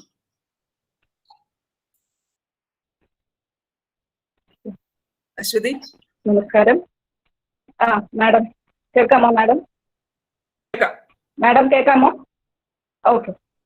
ബഹുമാന്യര്, കേരള കാർഷിക സർവകലാശാലയുടെ കാർഷിക സാമ്പത്തിക വിഭാഗത്തിലെ ഇഫ്കോ ചെയറിന്റെ ആഭിമുഖ്യത്തിൽ നടക്കുന്ന ഭക്ഷ്യസുരക്ഷയും സഹകരണ സ്ഥാപനങ്ങളും എന്ന വെബിനാർ സീരീസിന്റെ ആദ്യ ദിനമാണ് ഇന്നിവിടെ പൂർണ്ണമാകുന്നത്. ഈ വേളയിൽ ഈ വെബിനാറിന്റെ ഉദ്ഘാടനം നിർവഹിക്കുകയും വെബിനാറിന് വേണ്ടി അർത്ഥപൂർണമായ ഒരു പ്രഭാഷണം നടത്തുകയും ചെയ്ത ബഹുമാനപ്പെട്ട കാർഷിക വികസന കർഷകക്ഷേമ വകുപ്പ് മന്ത്രി ശ്രീ VS സുനിൽകുമാർ അവർക്ക് കാർഷിക സർവകലാശാലയുടെ പേരിലും ഇഫ്കോ ചെയറിന്റെ പേരിലും ആദരപൂർവ്വം നന്ദി രേഖപ്പെടുത്തുന്നു. പേട്രൻസ് അഡ്രസ് നൽകിയ ബഹുമാനപ്പെട്ട vice chancellor doctor R Chandrababu അവർക്ക് സ്നേഹാദരപൂർവ്വം നന്ദി രേഖപ്പെടുത്തുന്നു. Thank you sir. ഭക്ഷ്യസുരക്ഷയും സഹകരണ സ്ഥാപനങ്ങളും എന്ന മുഖ്യ വിഷയത്തെ ആസ്പദമാക്കി പ്രഭാഷണങ്ങൾ അവതരിപ്പിച്ച ആസൂത്രണ ബോർഡ് അംഗം ശ്രീ R രാംകുമാർ അവർ, WTO cell special officer Shrimati Aarti LR, പ്രതിനിധീകരിച്ച് സംസാരിച്ച ശ്രീ രാകേഷ് എന്നിവർക്ക് സ്നേഹാദരപൂർവ്വം കാർഷിക സർവകലാശാലയുടെ പേരിലും ഈ ചാനലിലും നന്ദി രേഖപ്പെടുത്തുന്നു. Planning board agri chief Shri Nagesh അവർ അത്യാവശ്യമായി ഔദ്യോഗിക മീറ്റിംഗ് ഉള്ളതിനാൽ പ്രഭാഷണത്തിൽ പങ്കെടുക്കാൻ സാധിച്ചിട്ടില്ല. അദ്ദേഹത്തിനും കാർഷിക സർവകലാശാലയുടെ പേരിലും ഇഫ്കോ ചെയറിന്റെ പേരിലും നന്ദി രേഖപ്പെടുത്തുന്നു. ഇതുകൂടാതെ ഈ വെബിനാറിൽ പങ്കെടുത്ത കൃഷി വകുപ്പ് ഉദ്യോഗസ്ഥർ, സഹകരണ വകുപ്പ് ഉദ്യോഗസ്ഥർ, സർവീസ് സഹകരണ ബാങ്ക് പ്രതിനിധികൾ, കാർഷിക സർവകലാശാലയിലെ ശാസ്ത്രജ്ഞർ, അധ്യാപകർ, അനധ്യാപകർ, വിദ്യാർത്ഥികൾ എന്നിവർക്കും നന്ദി രേഖപ്പെടുത്തുന്നു. ഏറ്റവും അവസാനമായി ഈ വെബിനാറിന് വേണ്ടി മാത്രം പരിശ്രമിച്ച് ഇഫ്കോ ചെയർപേഴ്സണും കാർഷിക സർവകലാശാലയിലെ college of horticulture, department of agriculture എക്കണോമിക്സിന്റെ മേധാവിയുമായ ഡോക്ടർ A പ്രേമ അവർക്കും അവരുടെ മാഡത്തിന്റെ ടീമിനും സ്നേഹത്തോടെ നന്ദി രേഖപ്പെടുത്തുന്നു. ഈ വെബിനാറിനായി പ്രത്യക്ഷമായും പരോക്ഷമായും സഹകരിച്ച എല്ലാവർക്കും ഒരിക്കൽ കൂടി നന്ദി രേഖപ്പെടുത്തിക്കൊണ്ട് എന്റെ വാക്കുകൾ നിർത്തുന്നു. നമസ്കാരം. എല്ലാവർക്കും നന്ദി. ഇത് വെബിനാറിന്റെ രണ്ടാമത്തെ ദിനം. നമ്മൾ തിങ്കളാഴ്ച 24-ാം തീയതി 2 മണിക്കുണ്ട്. അത് ബഹുമാനപ്പെട്ട സഹകരണ വകുപ്പ് മന്ത്രി കടകംപള്ളി സുരേന്ദ്രനാണ് ഉദ്ഘാടനം ചെയ്യുന്നത്. ബാക്കി അതിനോടനുബന്ധിച്ച് കാർഷിക മേഖലയേക്കാൾ കൂടുതലായി ബാങ്കിങ് മേഖലയുമായി ബന്ധപ്പെട്ട് കേരള ബാങ്ക്, നബാർഡ്, അതുപോലെ തന്നെ NDDB മുൻ ചെയർമാൻ എന്നിവർ അതിൽ സംസാരിക്കുന്നതാണ്. എല്ലാവരെയും അതിലേക്ക് ഹാർദവമായി സ്വാഗതം ചെയ്തുകൊണ്ട് ഒരിക്കൽ കൂടി നന്ദി രേഖപ്പെടുത്തിക്കൊണ്ട് നിർത്തുന്നു. നന്ദി, നമസ്കാരം.